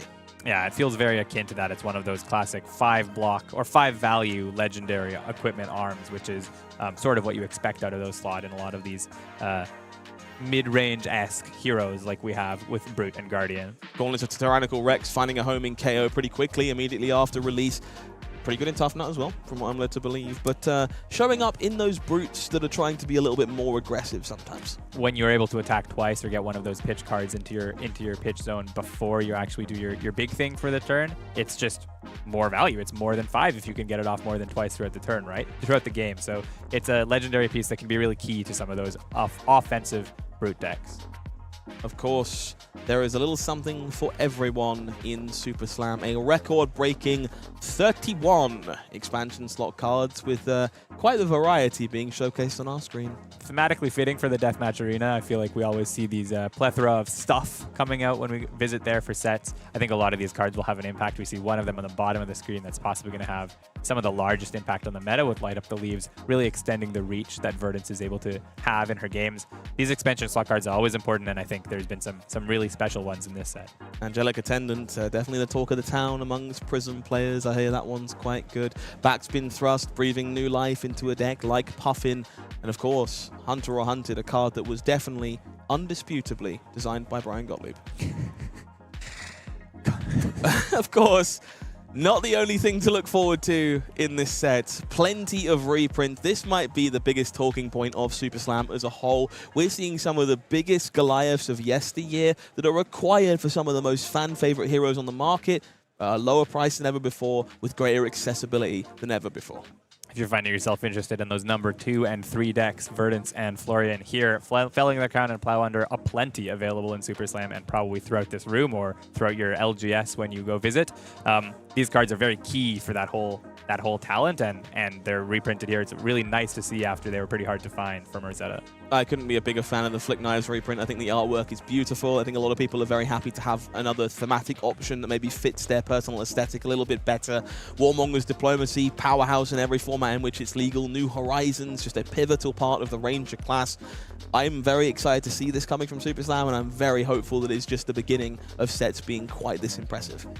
It's a nice feature to have that we've seen sort of hinted at with those those Codex and Command and Conquer reprints in the last few sets, and now we see so much more of it in this stuff in the arena type set with Super Slam. It's been very fun. Super Slam, an incredible set so far. I'm sure it will only continue to age like a fine wine. I am not done cracking boosters. I'm sure I'll spend too much money at some point this weekend to get my fix. So hopefully you'll be joining me in that regard with the brand new set out now. Well, I feel like I preferred Teklovossen in that feature match area. I have a bias, of course. I wanted to see the thing happen. I wanted to see some singularities taking place. But there's a lot of talk about our reviled Kayo. People seem to be quite high on this hero. There's a lot of debate, I think, in the community of which of the Super Slam heroes is the best, or which is going to actually make an impression on the meta broadly. I know there are some very staunch defenders that Kayo is the best. I've seen a couple tweets or Blue Sky posts this week saying exactly that from a particular member of our broadcast. Yeah, the biggest, most staunch defender of them all is Guardian. Of course, staunch response exists. But outside of that, there's a voice in my ear, which is normally rather unhealthy. But in this case, it is, of course, the one and only man, Sand, who is on production with us this weekend, who believes that this deck is the right choice for your Pro Quest qualifier this upcoming season. Now, I don't know if I'm quite convinced so far, but that feature match was a good endorsement of what the deck can do. How are you feeling about RKO? I think it's one of the stronger ones. I'll put it as one of the stronger 3 right now. I haven't put much time into exploring it. I was excited about it before release, and then I got more excited by some of the other fun toys available in the set. I know that Ethan has put quite a bit of time, so I think we're going to pass to him and explore his deck list with him, and maybe he'll be able to convince me that that corner of the set is the strongest one available. Fine.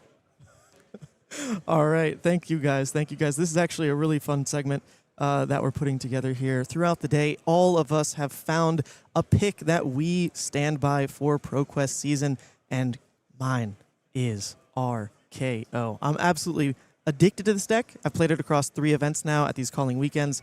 Total record of 10-2, and this is through exploring quite a few of the different builds. I think, as we even saw on stream today, that was not one of the standard builds that has been coming through a lot of the talk on Discord, a lot of the success even coming second at Battle Hardened Pairs with this deck as well. Those builds are all over the place. So the one that I wanted to present to you that I'm standing by, that I'm staking my name on its success here, is this more tempo-oriented, like using the Vigor, trying to always push what 4 resources is doing for your turn cycles in ways that just keep you ahead, right? Spending 4 resources for your hero ability is obviously baked in. It's right there on the card. But there's other combos that 4 resources can do. One of the easy ones to think about, right? Like, what is Tunic doing to a turn? You add Tunic, you add Pummel together, and you add CNC, and there you go. That's a 4 resource turn. So you can do a lot of those things along the Brute package as well, because 2 costs are so prevalent with the addition of Show of Strength, with the old guard of Swing Big. And one of the key cards that I think unlocks this strategy and being able to use 4 resources over and over again that I really want to shout out the player who got second at Battle Hardened Pairs for discovering is Take It on the Chin. I think this is a card that I've personally underexplored. However, this is really big for the deck when you're trying to play these 3-card 4 resource turns so well. Making an agility to unlock 2-cost Swing Big into maybe a 2-cost Show of Strength, that's huge. Or at the very minimum, allowing your onboard weapon of Mandible Claw as another 2 resource outlet to now turn a Swing Big that would have otherwise floated 1 resource into 11 damage off 2 cards. Now, you're not really pushing the damage ceiling too high with this deck because you're kind of gated by about 15 being the maximum you can really pull off without scabs being involved. However, with the rate you're pushing, this kind of attrition game plan really does work of upkeeping tempo and just tearing cards out of your opponent's hand and deck if they want to stay alive. Mocking Blow, huge part of this. It's such a card-positive source of damage for your deck, and you kind of just run that strategy throughout the entirety of the game, and you will win either through pummel threat or because of blocking capabilities of your opponent or just this like attrition game plan. I think he's a really fun deck to play. There's so much exploration as well to really uncover. I think the blue base is something that we saw on stream just now, has a lot you can put into it. One of the things I'm trying is adding a little bit of 2-cost spice in there just to work with what you're trying to curve out with 4 resource turns, what you're trying to do with Pummel, what you're trying to do with some of the pumps like Villainous Pose. With a Pursuit of Knowledge, I think that card is so fun. So we're trying that as a little bit of a one-of spice. The one blue that I also want to shout out that I think needs a lot more exploration is Visit the Boneyard. Now, this card has amazing synergy in looping back outside interference for your deck. Outside interference lets you pull in so much toolbox capabilities from your sideboard, generally a Mocking Blow, a Big Bully, the tear down the idols, either for the revered matchup or just you can block with Apex, Trigger a Might, that kind of thing. So one copy of Visit the Boneyard lets you guarantee you get one more outside interference turn in your deck, and it's one of these perfect cards to threaten over your opponent when you attack with like a Mocking Blow or something. If they respect it on the block, okay, I will Arsenal to Visit the Boneyard. And then this card is uber flexible because it's either a resource on demand, it guarantees you can go wide on the next turn with outside interference, since that card also enables your Mandible Claw. I am in love with the toolbox options here, and the Brute class has a lot of that in spades as well. You can see like Arg Smash makes it in. That's one of the unique styles you get to play. Maybe you're playing against Verdance. You just say, you cannot combo me and enact that type of game plan. So look, guys, I stand by this deck. I've played it to a 10-2 record so far. I can't play in ProQuest season, but I hope you all can. I hope some version of this deck really breaks out because it's super fun.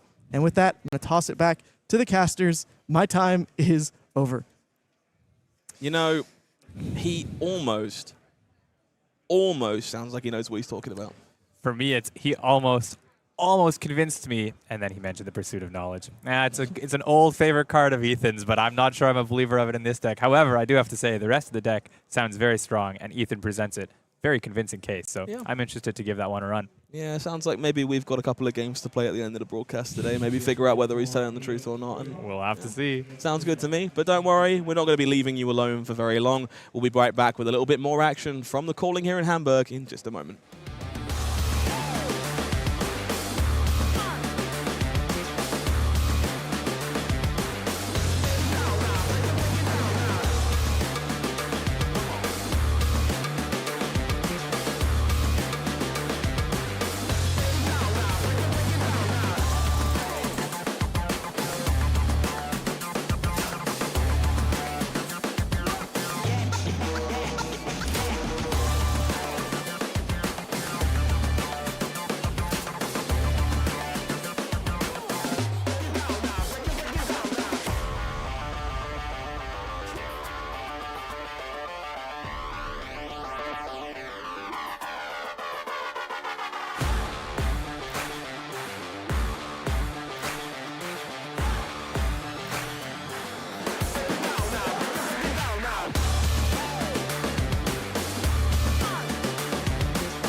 As you saw from our first round of the weekend, Flesh and Blood is a pretty phenomenal game, but we've got another small, low-stakes game we like to play here in the booth across the weekend that I like to call Caster Picks.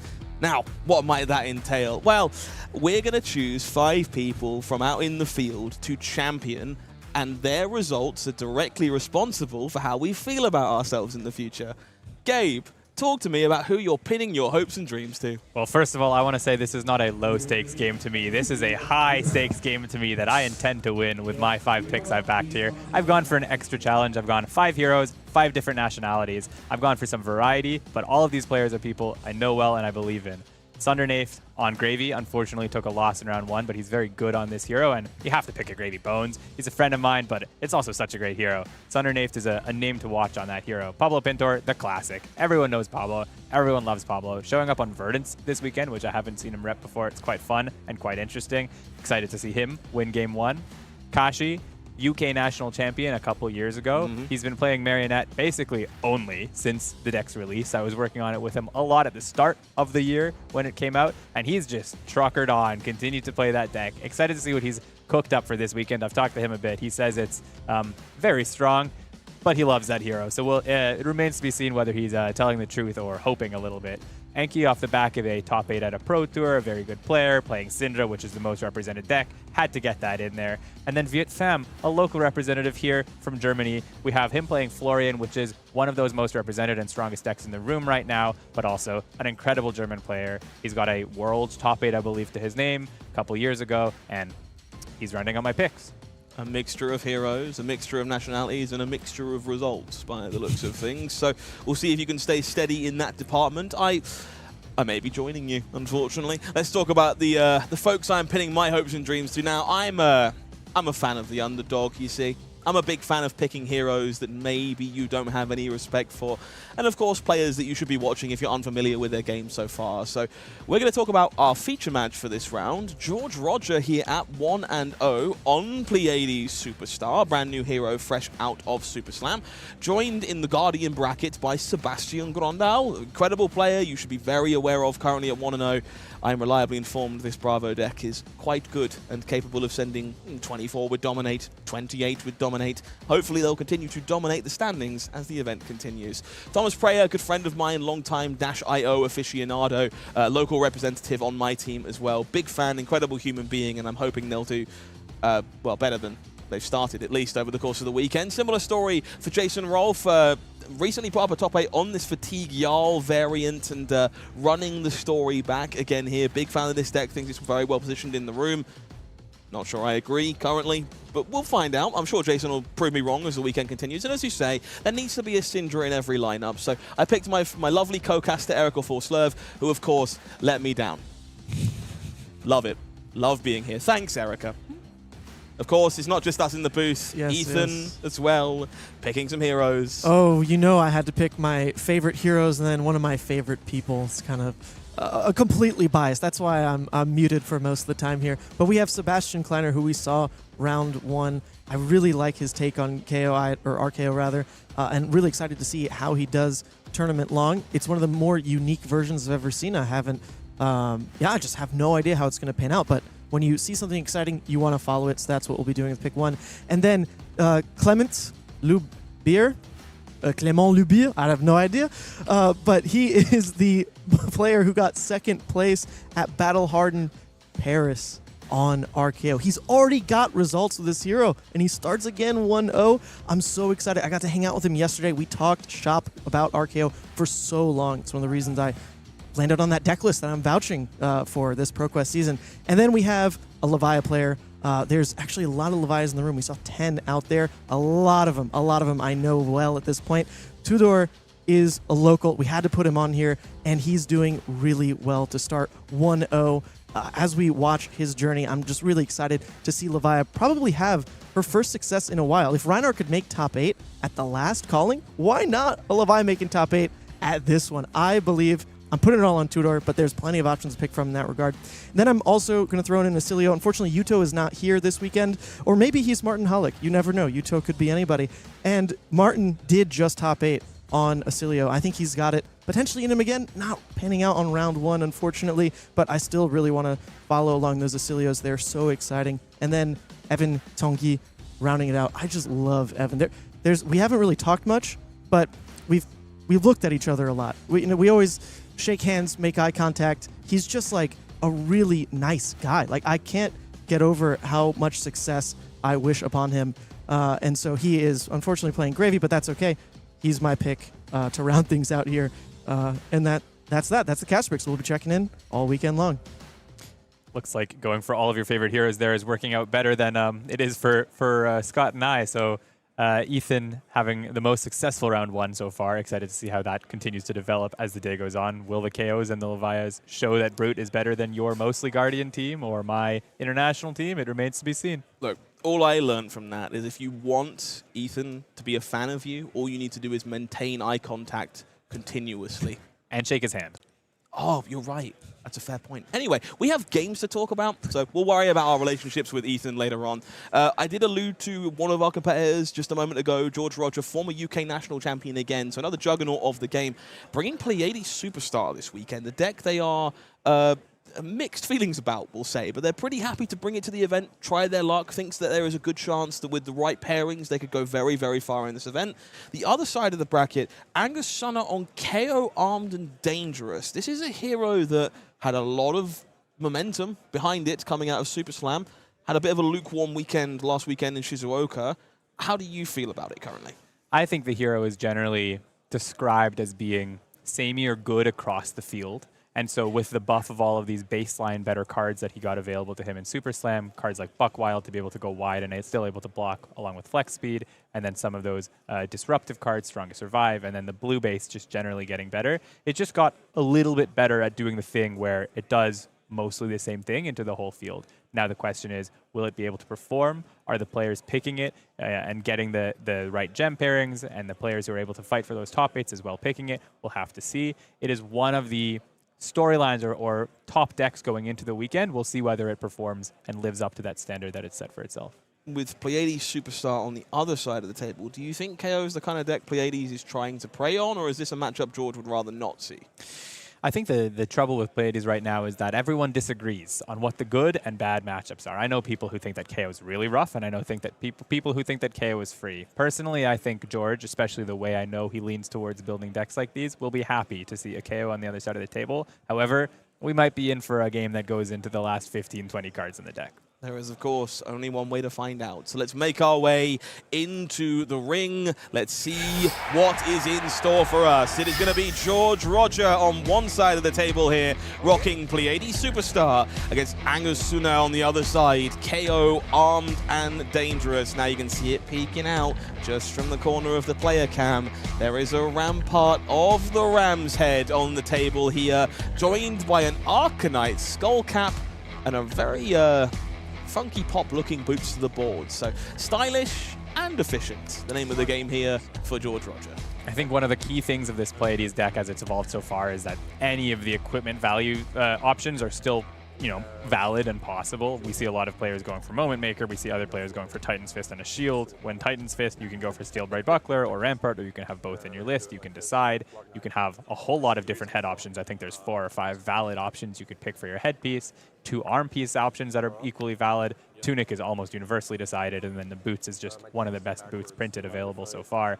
Almost, I wouldn't even call the standard because I don't think there is a standard there for George, but it does hint maybe that he intends on getting lower early and then just blocking a lot until he's able to efficiently sort of claw back that victory. Speaking of hints, Cries of Encore being thrown as the initial volley by George going first here makes you think he's just interested in earning cards from Angus. KO, of course, very typically susceptible to fatigue, lots of draw and discard effects from Wild Ride and Pulping, so doing that deck damage early, free of charge on the first turn of the game, a really big boon. A very good insight there that we have, just buying 2 cards with 1 card. Also, Cries is not a bad card to get into that graveyard for the Pleiades player on account of the fact that with an up on a pedestal, an aura available that can get it back from the grave onto the top of your deck, it's kind of the one you want to have in your grave because it's a target you want to use on that up on a pedestal later on. Blocking with Cranial Crush here from George. Blue Crush card's an interesting inclusion, one that I think is still up for discussion. in a deck like Pleiades. For now, 2 damage taken, bringing George to 38. This is pretty atypical of the early game plan for a deck like Pleiades, just looking to, as you alluded to moments ago, get a little bit lower on life total, enable all of those synergies, including Arcanite Skullcap, and then get to work. I think George is happy running these Cranial Crush type effects. There's a couple of reasons for it. One, he's got that Crush arm piece, so he's able to, if he arsenals it, then flip it up and make it a 9 instead of an 8, which is closer to being something you want to resolve as a 6 cost. The other layer is that it helps against decks like Kayo and like Victor and other decks with Clash cards, because when you've got this density of 8 power cards available in your deck, you can still beat them on clashes, and you're not necessarily dying to cards like Reckless Stampede later in the game, which is going to come into effect here, I'm sure, or other cards that maybe clash for a Vigor on defense. Some of those buffs to KO added a lot more Clash into the deck, so George having those 8s available will be quite important. Incredible insight there, thank you, Gabe. Ball to drop here. Certainly not a trap. Incredible new inclusion from the Pleiades Armory deck, breathing new life into these Guardian heroes. I'm very excited to see what this one does in Bravo Star of the Show over in Living Legend. Definitely a card worth watching. Oh, am I excited to put that to work. That format. Angus here? We saw Angus's last turn be quite a typical old KO turn with Bare Fangs and Wild Ride, but here we see some of these new cards start to come into effect. Having a peek at his hand earlier, we are not seeing it yet, but there was that Clash for a Vigor defensive card. We see a Buck Wild, which is one of those cards that are going to help him get over George's defensive capabilities by stringing in a 5, 6, or 7 go again into a 6, 7, or 8 second attack.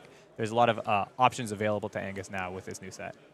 We will see that Buck Wild extended as the first play of the turn. Does, of course, require vigorous smash up to enable it in the pitch zone here. Coming in with Go Again, George immediately deploying that turning point on defense, rewarded for that damage taken on the first turn of the game, blocking 5 with confidence.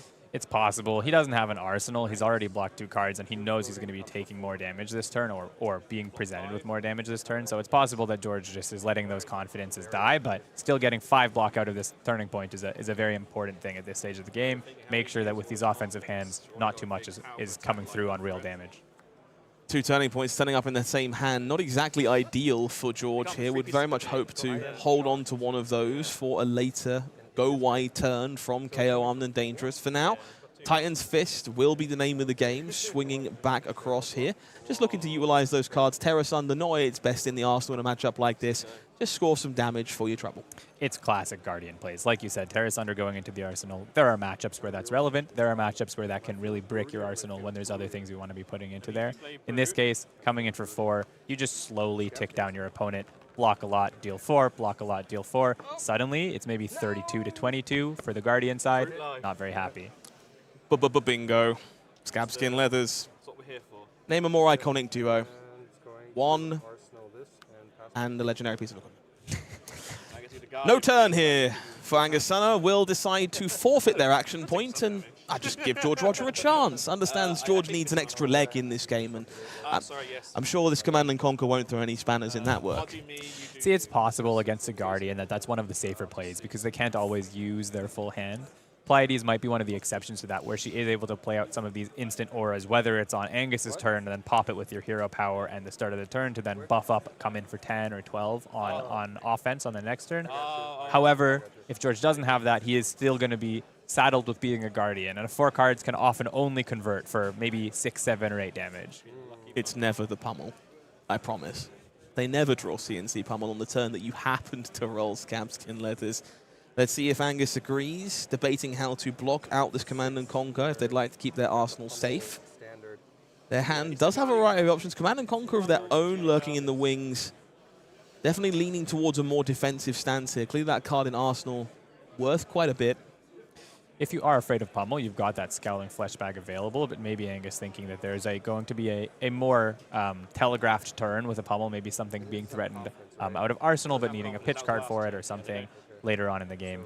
In this spot also, Scowling Fleshbag only would have a 50% chance of hitting the pummel if it was in hand because he's got that tunic available to pitch for it. And we see Angus here willing to put the fortress in front of Command & Conquer, not taking any risks. Evidently, that Arsenal card, vital to the game plan, whatever it may be.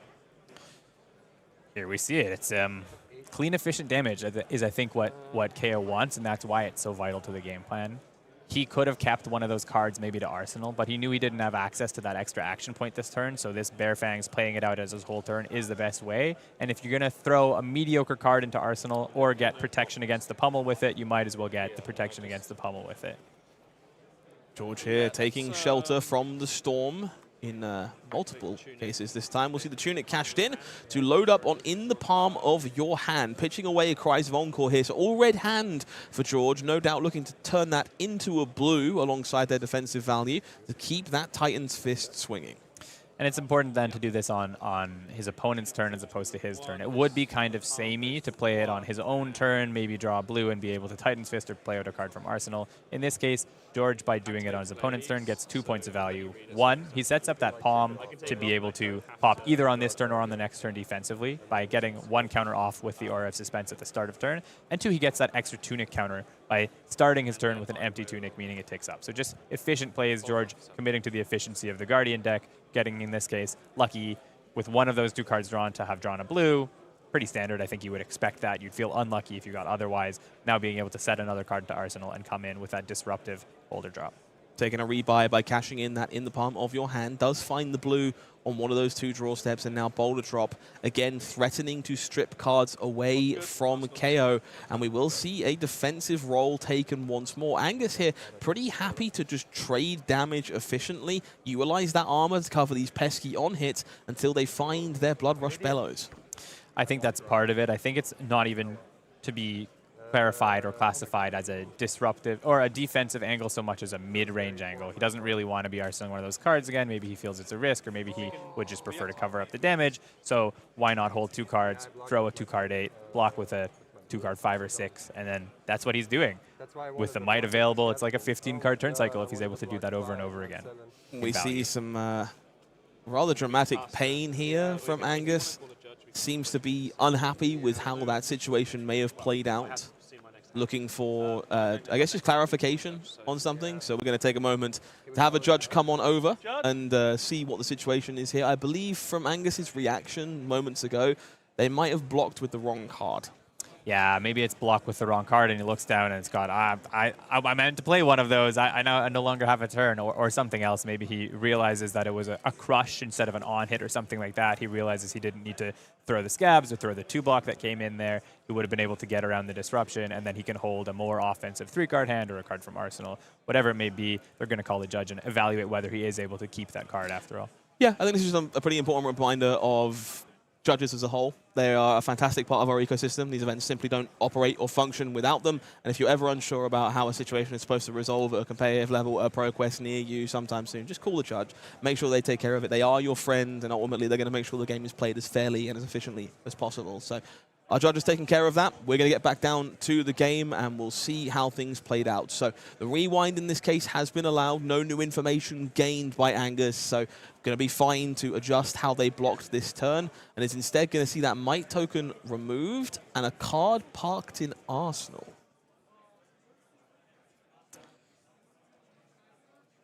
George here taking a moment to fan on through the graveyard, consider their options before ticking up that Tunic.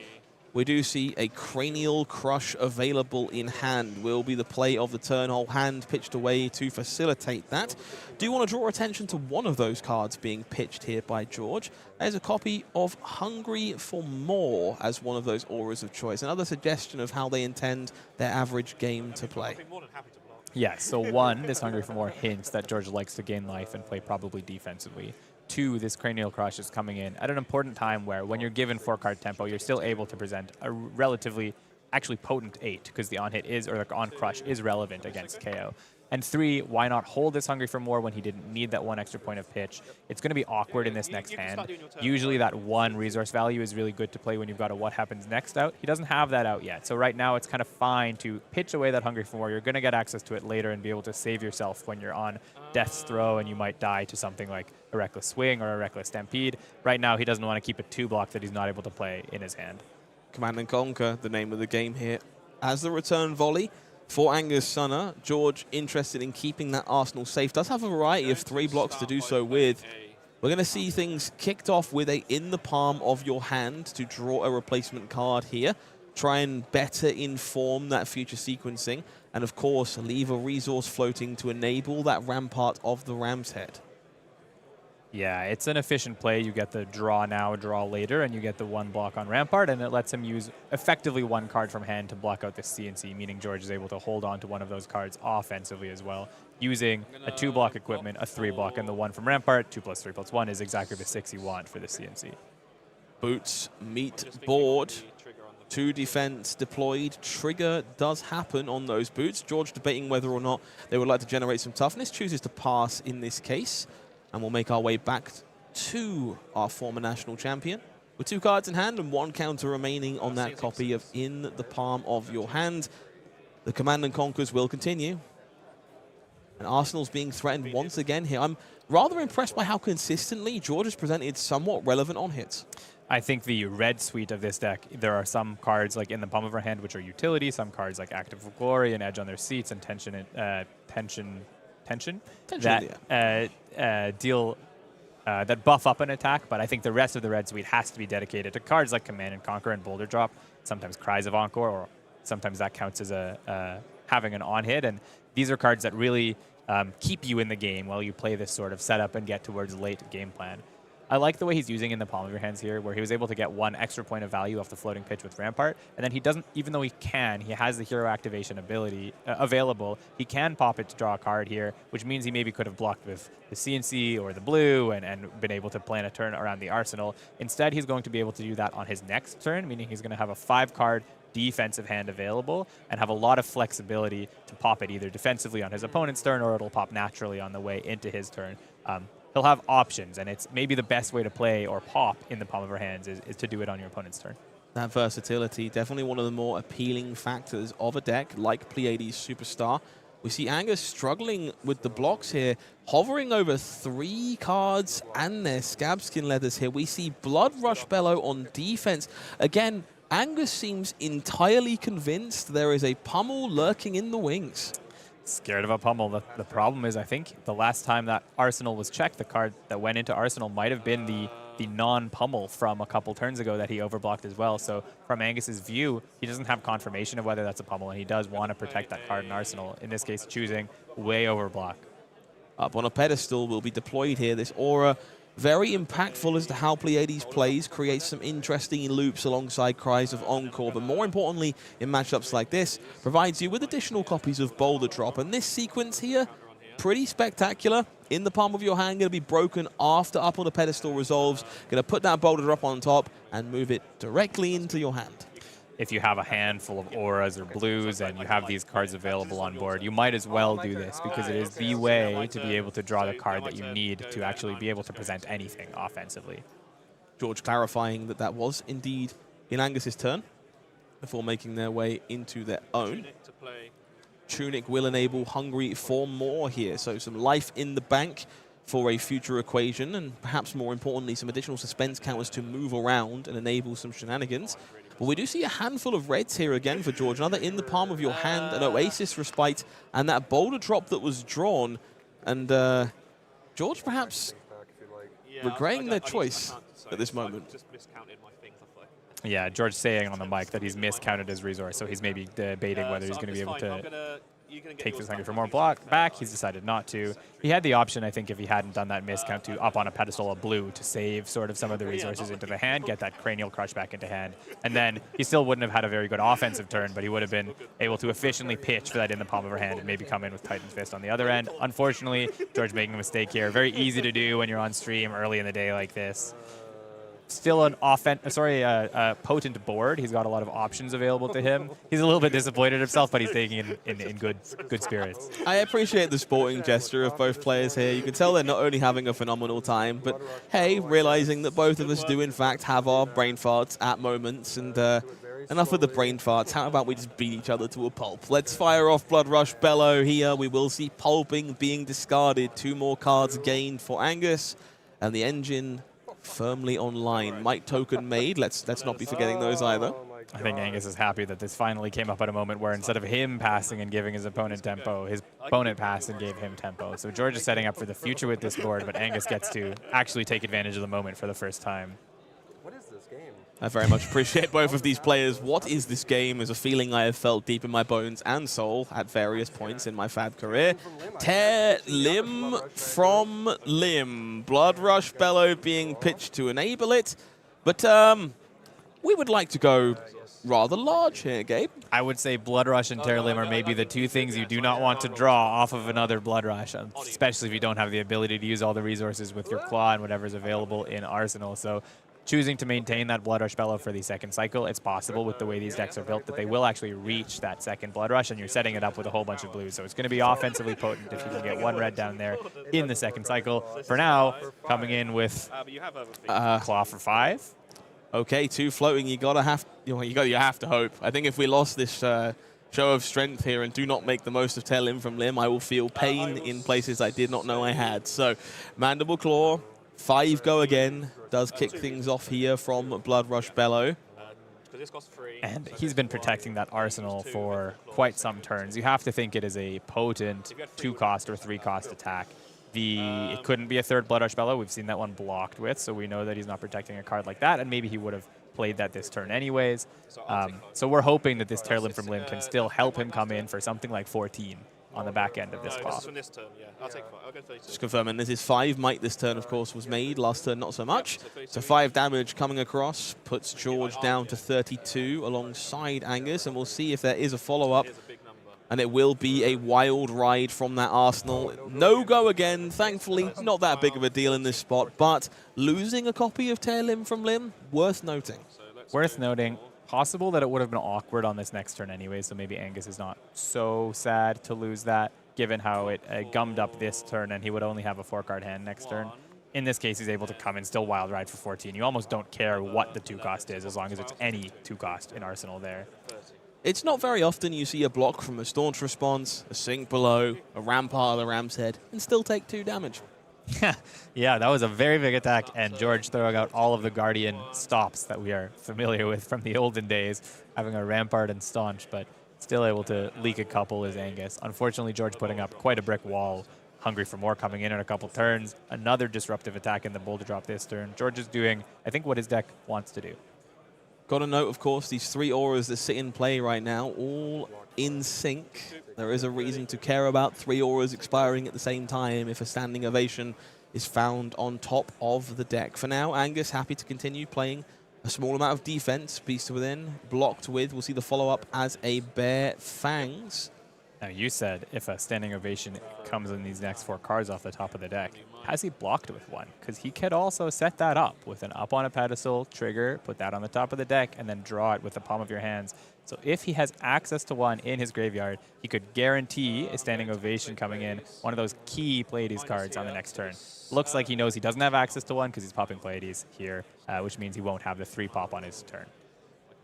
George is debating whether or not that's how they want to navigate things. We do see an overcrowded being pitched away here to facilitate Staunch Response and Rampart. Looks like George has chosen not to cash in that Pleiades ability, but has not untapped their hero, so hopefully our players will realize that is the situation in just a moment. But at the start of this turn, these auras will expire, and it's time to gain 3 mildly beneficial abilities. Now we get to find out whether he's got the beautiful... So I will choose what I draw effectively from my graveyard. Yep. George explaining exactly what we just went through. He's able to choose the draw, and unfortunately for him, or for us, I guess. Unfortunately for us, I'll say. It's just a Boulder Drop to be able to continue to threaten a couple cards out of Angus. Boulder Drop Red here, definitely proving to be one of the pivotal linchpins of the matchup, just continuing to threaten to take cards away from Angus. Sünner has done a fantastic job at just kind of demanding blocks and demanding respect. But of course, from a viewer's perspective, I'm all about those extra turns. Bit of a shame. I feel like we've seen 5 Boulder Drops this game. I think Angus might think he's seen about 12. We'll see how the hand is laying up for Angus. Wild Ride's not really what you want to see when you're forced to stare down Boulder Drop. Command and Conquer there as well. Some powerful options for Angus, but not ones that line up particularly well on defense. He's having a think. Maybe he's trying to preserve that Wild Ride into the arsenal like he did with the last one, so that he's able to set up another one of those big over-the-top defensive or offensive turns in a couple turns down the line. So maybe he's thinking, can I find a way to protect this and then still do something against my opponent, like play the CNC that presents some amount of disruption. In this case, he's forced to take the damage and take the crush in order to be able to do so. Crunch accepted by Angus Sünner. We'll see that crush trigger paid here with a card going on top of the deck. And we'll make our way back to our resident Brute player who will pop their Might token and send Command and Conquer for 7. A tale as old as time. Hell is this hand? That's an interesting statement. I don't think we had CNCs for 7 back in my day. So I'm gonna Much more play common a- now, though. I don't know, it feels like every CNC I've stared down in history has been a CNC for 7, but maybe we're playing different games. Now, this is a really impressive turn here for George. What happens next, deployed from the hand? Immediately used to facilitate a Hungry for More and move a counter across. So that life refund will be coming almost instantaneously, and the most important engine piece of this Pleiades deck now online. Also be able to trick that out against the CNC, bait his opponent to playing something like a CNC or send packing by keeping a card in arsenal. Oops, it's an instant. I can just play it out, get full value off of it, and if I want to take this damage now, I can. It is just vanilla damage, and CNC for 7 when it's just vanilla damage is actually not that efficient. So George being very happy here. 3 block being declared with the Terror Sunder. We see George staring down 2 more blue instant speed auras in their hand. A copy of To Be Continued alongside another copy of What Happens Next. So we'll see that To Be Continued deployed on defense to soak up an extra point of damage here, theoretically blocking 4. Yeah, I mean, he only eats up 1 point of damage with it To Be Continued on this turn, but it keeps it around for the next turn, and he knows that the CNC is vanilla damage, so why not split that 2 over a couple turns instead of only on 1 turn? Hungry for More does its best Sigil of Solace impression as it makes its way to the yard. We'll be parking that future What Happens Next in the arsenal here. So this feels like a pretty heads-up decision point for people that might be looking at Pleiades as a deck. Could have swung Titan's Fist here, could have played that typical Guardian game you'd expect. Instead, establishing that second copy of What Happens Next proving to be way more important. This is where I think you start to see Pleiades get online. When you have a What Happens Next or even 2 What Happens Next out. We've seen sort of a normal Guardian up till this point. Now with these cards evolved and on the board or developed and on the board, we're going to start to see a totally different deck and a totally bigger numbers deck out of George, especially with that second one available. Might token made from this Wild Ride comes in to start the turn here for Angus. Looking to go for that classic KO play pattern of 2-cost attack into Mandible Claw into yet another 2. For now, George will be pitching an Overcrowded to facilitate Rampart of the Ram's Head on defense here. Clearly has plans for those other resources. 1 and play an Oasis. I have 2 flash. Oasis Respite is going to be the play here. This does not actually cost anything. If you're a Kano player, this is probably one to be aware of. You might have to exit the building immediately after Oasis Respite stuffs your combo turn in a box. What happens next, of course, making this a very appealing defensive option. Oasis and the Hungry for More are those very efficient sort of flexible plays given that you have What Happens Next. You can pitch a blue and play them with the Rampart or the Boots to the board or your dig-ins that you have available in the deck if you don't have the What Happens Next up. But once you've got that out, they just become super efficient. George ahead right now. The game's been going sort of his way, I would say, broadly speaking. So not getting full value out of that Oasis without getting the life gain, but still kind of happy with how it's shaping up there. Beast Within successfully dodged and therefore forced to play Resource Duty. Mandible Claw coming across into the red zone here. We'll see if George continues to respect the damage. So George is clarifying there that To Be Continued is only the first time you take damage each turn, so Mandible Claw not susceptible to that effect. We'll see Agile Wind-Up discarded here for the bonus agility token. Angus hoping to set up and go a little bit wider next time around. I'm going to make our way back over to George Rodger, who will activate Pleiades here at the end of Angus's turn. So going to make sure to bank that counter from To Be Continued before it naturally expires. Of course, cannot respond at the start of the turn to those auras, so got to do it proactively. Another copy of What Happens Next. Up and online. Just enabling a disable for a single blue pitch. Not bad. Nasty. And to have this in your blue base where it's not negative to have it available to you throughout the game, it's not taking up one of those precious red spots. But if you want to, once you've got 2 What Happens Next out, which happens, I'd say quite often for the deck, you now have this 2-card CNC, sort of. It's a little bit worse than CNC, given that you need the 2 What Happens Next. It costs the full 3, not 2, and obviously it doesn't turn off D-Reacts, and it's a crush, not an on-hit, but it is still a disruption effect available really efficiently with these 2 What Happens Next that are out. Okay, we're going to see Angus happy to take the heat here, falling to 16. The Arsenal will disappear, but it is time for Might and Agility to combine into something vaguely resembling Captain Planet as we start pitching some cards and hopefully going on a bit of a wild ride.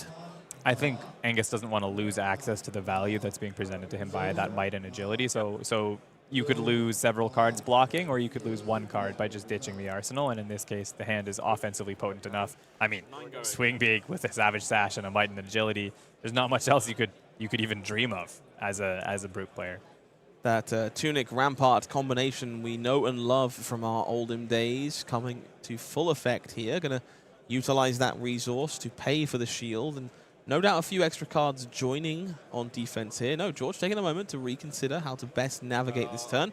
We do see a variety of instant speed auras in their hand, tension in the air available alongside some of those blue offerings, and so 7 damage going to come through to be followed by a 1-cost Wild Ride here. There is a show of strength in the hand for Angus. If they can dodge the 50-50, this turn is massive. Okay, Wild Ride is the discard, so we know there's another rather large attack waiting in the wings here. 9-5-8 is the total turn, so a great read on just losing that arsenal with the disable, taking advantage of this might and agility combo, and of course putting together that Savage Sash turn to superb effect here. And we see on George's side here, the hand a little awkward, truth be told. 2 tension in the air alongside a pair of blue auras, including that 3rd copy of what happens next. Now, worth knowing, these tensions are technically free if you're willing to utilize your spend from what happens next on them, but not an awful lot to put alongside them, and quite a hefty amount of damage coming through that it feels like George has to respect. It's just unfortunate timing, where if he'd gotten one of those tensions or even both of them alongside a blue and an attack, he would be so happy to just take all of this damage. As it is, he's maybe able to play one of these tensions on this turn, one on his next turn. They're both for free, develop these auras. He could have blocked for 4 with them if he wanted to, but it's a... We're going to see boots to the board. Cashed in here, toughness tokens generated. These typically pretty good into KO to enable some efficient blocks. But for now, the rest of that damage is going to come on through. George Rodger falling down to 16 alongside Angus to keep this hand together.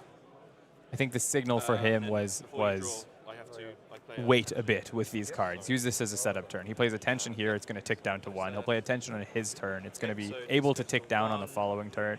I think he's putting, I believe the last blue aura was the suspense is killing me, which is kind of a lunging press, a +1 into Arsenal. So if he's able to draw an offensively potent or disruptive card on this next hand, especially with the double what happens next that are going to be available to him, he's going to have quite a happy time with all of these auras popping 1 turn later. The chamber is very much loaded here for George Rodger. 3 toughness tokens expiring and a wall of literal air, I suppose, waiting to expire on the following turn. We see an interesting one in their hand as well. Standing ovations are available if George is interested in taking some extra turns. So 2 tensions will pop. One of the what happens next could pop.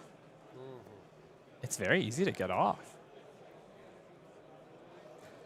Angus here taking a moment to contemplate the best assault they can put together to force George to respect their hand. We do see show of strength, agile wind up, another wild ride, and a pulping here. So some pretty premium red aggressive options.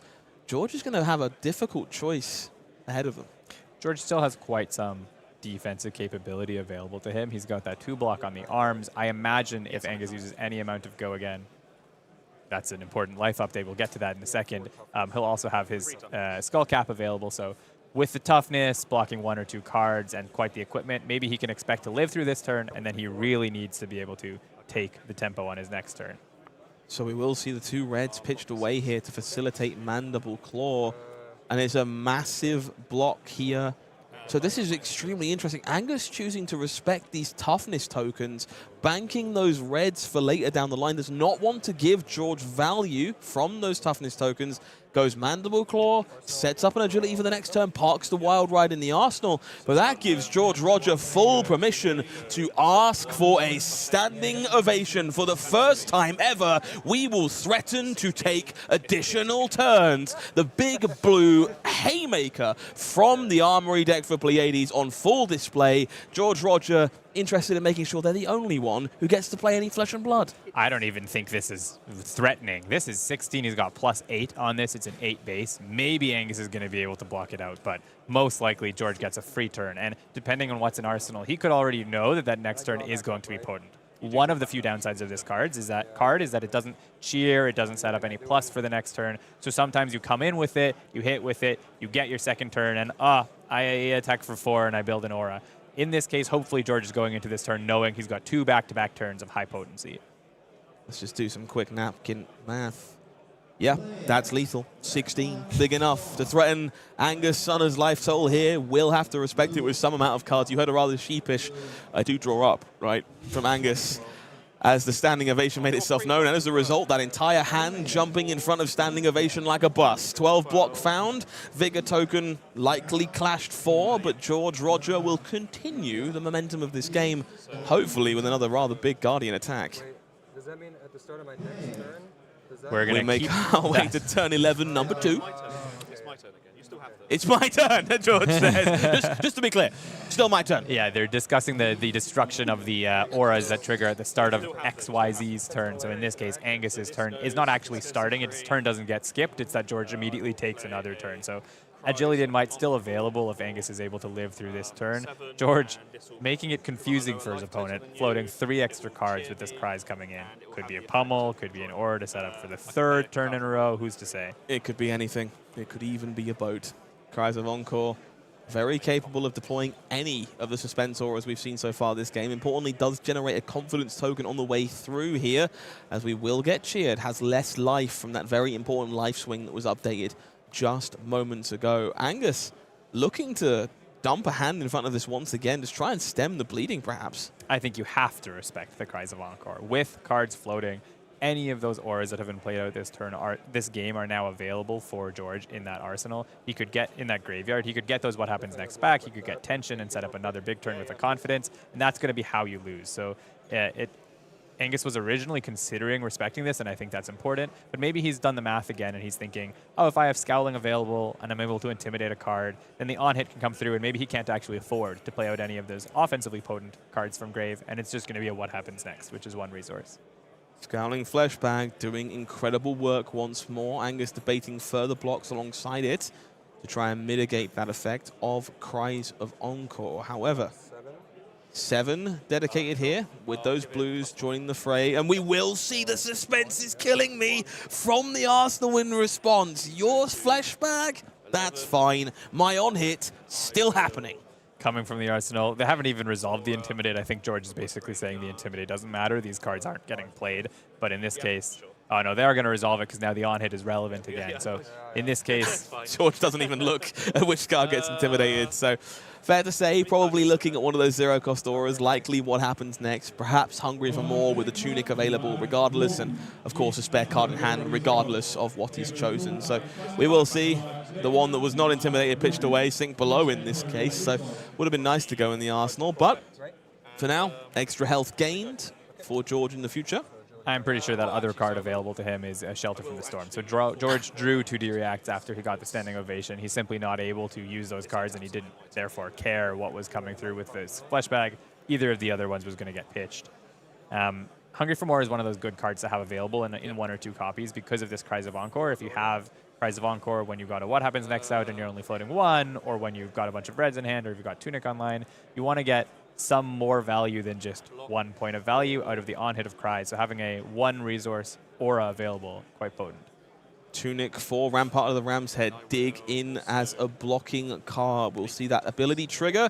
3 resources paid to stockpile some more toughness. Agile wind-up, the name of the game here once more. Might and agility created. Angus pretty happy to continue playing these timid turns, just looking for that window of reprieve to go much bigger. And George happy to pop hit Pleiades on his opponent's turn. Maybe that's a signal he's not going to play another aura on this turn, because that Hungry for More would have died at the start of his turn naturally. So he just gets 1 more value out of the Suspense is Killing Me by popping the Hungry for More, moving its counter over. It continues for 1 turn more, since he's not going to be able to extend it with any other aura on this turn. So maximizing the value of your auras, sometimes you want to hold them to pop at the start of your turn, and sometimes you want to make sure you get as many activations of your hero power as possible to keep cards like Suspense is Killing Me and What Happens Next around for the whole game. And we see Angus here taking 5 damage quicker than anyone I have ever seen. The window finally open. These toughness tokens no doubt going to play a part in a staunch defense, but a non-impactful on-hit opens the door for Blood Rush Bellow. It is time to put the foot down. Final copy of Blood Rush Bellow here. Dodges the beast within again. It's the resource card that is discarded. We saw these cards get pitched together, so I believe we're low enough in deck to be near the, or in the second cycle, deep into the second cycle. That's why Angus was protecting this Wild Ride in Arsenal. That's why he knew this was coming up. He knew it was coming up with several blues, so he'd be able to play a full hand, maybe a couple other reds that he's pitched down in the following turns. He has the Beast Within. He was hoping to hit, he didn't hit. The pulping is the hit here from Wild Ride. One of these all-important go-again attacks stripped away here. And we will see 9 damage coming in from this Wild Ride. So still a sizable turn, still something George has to respect. But that Beast Within is just stuck to the hand of Angus Sünner.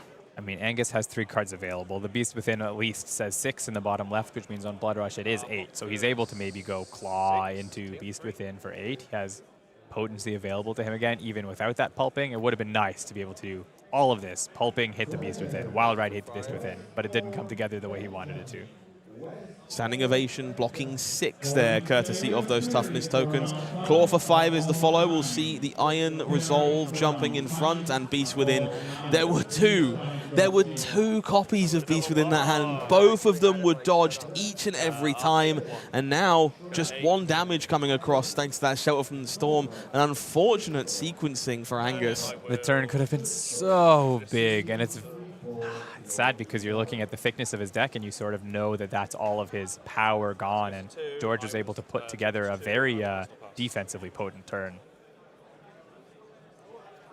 Okay, we'll see Angus drawing up here. Back over to George with a full hand. We see 2 copies up on the pedestal in there. I only have 1 card, right? Yeah, 1 card in hand there. So George was clarifying. Just wanted to Arsenal and immediately pass. And so we'll make our way back to Angus instead, who will get the chance to volley some additional damage here. I was looking at him draw that last hand. I think this might be the last, or sorry, the second last or third last hand available to Angus. Hitting that pulping and missing those Beast Withins is maybe the death knell, the nail in his coffin for being able to end this game with damage. I think it's impressive, maybe more so than anything else, that Angus successfully built that pitch stack to volley back at Pleiades, understood the assignment in this game, needed to chain together Blood Rush Bellow, a pile of go again, those Beast Withins to go even bigger, gave themselves the best opportunity to steal this game away. Unfortunately, things just didn't quite break.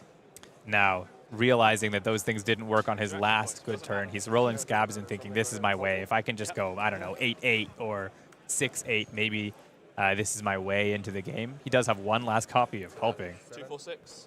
Choosing to roll the Scabskin Leathers here ahead of time to try and mitigate the damage of defense reaction in the Arsenal. We will see 7 dominate here for Angus to start things off with.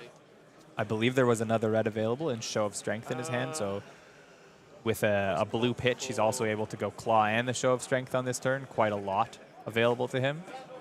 And we're going to see that Iron Song Resolved reached for alongside Rampart of the Ram's Head. Dig in again. We're going to see the shield paid for and some toughness, 1 toughness made. So George interested in having 1 resource left over as this turn continues.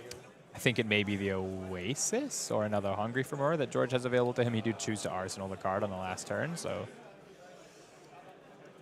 Macho Grande up on the pedestal, available in hand, so the Claw will be blocked, and Show of Strength will be the follow-up here for 8. Demands respect from George Rodgers, is big enough to take the game away.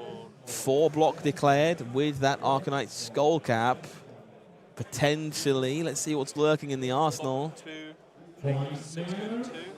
Taking 6. Falling down to 2 here, and we will see that last copy of Hungry for More deployed from the Arsenal. It's not quite Sigil of Solace, but oh boy, howdy, is it good enough.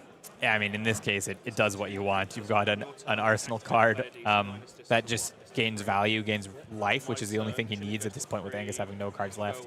He is now lower on life, so the Skull Cap will be able to block for 2, even as he goes to 5 here. George has basically said, I trust my next hand to block out your last hand. Maybe the Scabs changes the story? Scabskin Leathers roll. The story changed, all right, but not in the way Angus Sünner was hoping. One has been the story of this game, and we will simply see a pass as the Leathers do not behave. Surprising. Suspense is killing me, ticking down. It will be a boulder drop once more here. Gonna force cards out of the hand of Angus one way or the other, and it will be enough for our player to call it quits. It will be George Rodger moving to 2-0 on our brand new superstar, Pleiades. I love this deck. You know I love this deck. I know you love this deck. I'm excited to see George's take. We saw him go quite defensive, quite fatigued, and the game went down to his opponent having no cards in deck. A really excellent display from George, and some things broke, unfortunately, for the KO side, but we could have seen it go either way there, and George got it in the end. I think that was a really impressive showing for the potential of both of these decks. We saw Pleiades doing everything George's version of the deck wants to do. We saw utilization of Rampart of the Ram's Head. We saw these one-cost auras like Hungry for More lining up with Tunic and Dig In to make toughness tokens. Just all kinds of tricks to be found. But on the other side of the table, that very impressive pitch stack put together by our KO player understood they had to block out those boulder drops, had to play a game that gave them the breathing room to do that. And while it may not have paid off, I'm admittedly quite impressed by the potential. Yeah, and I think the deck showed sometimes it's a new potency available in cards like the Buckwild that set up one of those big turns early on. So he's definitely got ways to force the issue. Didn't necessarily align here, but the deck has some buffs and is a legitimate contender throughout this ProQuest season and the calling season that we're working up to. I think if you didn't believe so before, you almost certainly have to believe so now. If you want to get yourself down to a ProQuest, you will find top-level competition. You will find all kinds of goodies in the promo department. And you'll also find some Gem Pack 3. It's a pretty good prize to find just for entering the event. This pack, it's just so much better than I could possibly have imagined. Had the pleasure of opening it in front of the camera for Montreal, and every single pack gave me something that I was pretty happy to own. I've only had access to one so far, and I didn't get anything good. But I have to say, it's honestly just the extended art commons and rares that are some of the most exciting hits. Now that I think about it, I did get a red Buckwild, which is a very good hit, and it's a very exciting hit to have as a Brute player. But super fun product to have, and the Gem Packs have just kept getting better since the first one. 100%. This product has been pretty spectacular. If you haven't had the choice to make it down to an armory so far, you should. They're in stores now. They're available for those events. They're available for participation if you're playing along in a ProQuest, and there are all kinds of goodies you can find inside. Let's talk about some of them. Marvel Heroes, always the talk of the town. This one, maybe a little infamous for the bling, actually. I'm sure the Illusionist players are quite happy about Prism. There's going to be people who are seeking out this card. No question, this card will be an easy one to get rid of if you know any Prism player in your life. I'm looking at the card in the middle. An Extended Art Savage Sash is quite exciting. That card is just critical for almost every Brute available in the meta and in the future as well. These cards are now way easier to get, right? So the Savage Sash was available originally in the KO deck, the KO Armory deck that came out over a year ago now. And now you can get it just opening your gem pack at the Armory every week. And it's a key piece for the deck, right? So once you open that Savage Sash, now you can go build your KO deck. It's very much a tale of the tape when it comes to this gem pack. Just more accessible cards than ever. Fast and Furious, a very similar story, featured in that Dash Armory deck as well. Brand new stellar artwork here with both Fast and Furious available to talk to and enjoy if you'd like. This product, spectacular. I'm hoping to see more gem packs like this one in the future. And make sure you get down to those armories to enjoy those packs. Gabe, that was basically everything I want from a game of Flesh and Blood. Very back and forth, all things to enjoy across the game, but I'm not the only person whose opinions that matter. If you want to talk about what Ethan wants from every game of Flesh and Blood, that would be Levia. So if you enjoy some Shadow Brute, stick around. We'll be right back.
In the blue corner, entirely undefeated Levia. Been here since yesterday, racking up the side events, playing non-stop after each other. Not a single loss to be found. On the other side, in the red corner, calling Copenhagen top 8 competitor Stefano Berian on Cindra. I'm sure you have some things to say, but I don't have time for that. Let's make our way down to the feature match area and see how this one is gonna go. Stefano, Tudor, Levia, Cindra. All right, fine. Walk me through this matchup, Gabe. I think traditionally, back in the day, you would have had maybe a Brute at Levia era or before Levia even against a Ninja backed by Katsu or Phi, and you would have always said that Ninja wins this matchup. In the last couple years, Brute has started to get some very offensive tools available to her, and so she can actually just do the roll thing where she just kills in a couple turns before Cindra's able to kill you. Other important things to point out, now with the Scowling Flesh Bag, you've got Carrion Husk as an option in Levia if you want, or Savage Sash as a more offensive one. You have a lot of defensive capabilities while you're throwing out that damage in a way that Cindra doesn't. So typically I would say the Ninja wins this match, but there are ways that Guardian and sort of that Brute can just win in a couple turns, and the Cindra can have no choice, no option to do anything about it. Now, typically, if you're staring down on Levia and you're going first, it is detrimental to swing into their hand, let them fill the graveyard up with all kinds of fuel. However, Cindra, very capable of leaking damage on the first turn of the game and actively wants to do so. We see Stefano here choosing to ignite their turn straight into a kunai and giving Tudor the ability to fill that graveyard up. Ignite is one of those perfect turn 0 cards. It means you're going to get a couple points of value pitched through. You can attack with this kunai. It's most likely going to get taken. You can flick this kunai later on the chain. You'll have 3 Draconic Chains, so you can buy it back for free. It's just one of those ways to maybe threaten a mask on turn 0, which goes way over what an opponent can block. And also, maybe you just get 3 or 4 damage in off of flicks and breakpoints. Fire Tenant strike first here, going to be the follow-up attack here for Stefano. And we see Tudor kind of pausing here on this Fire Tenant. I have to wonder if this opening hand is plagued by some of those no-block cards Levia is kind of known for. Yeah, and he's thinking about what the maximum reach of this turn is.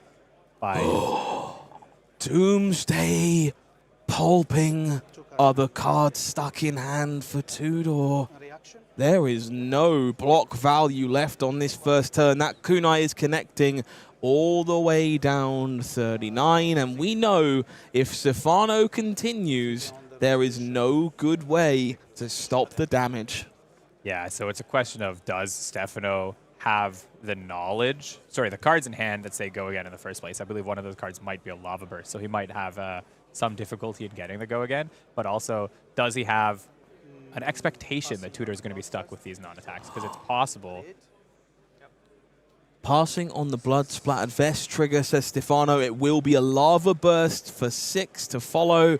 And Tudor's hands hit the table. You see the eyebrows.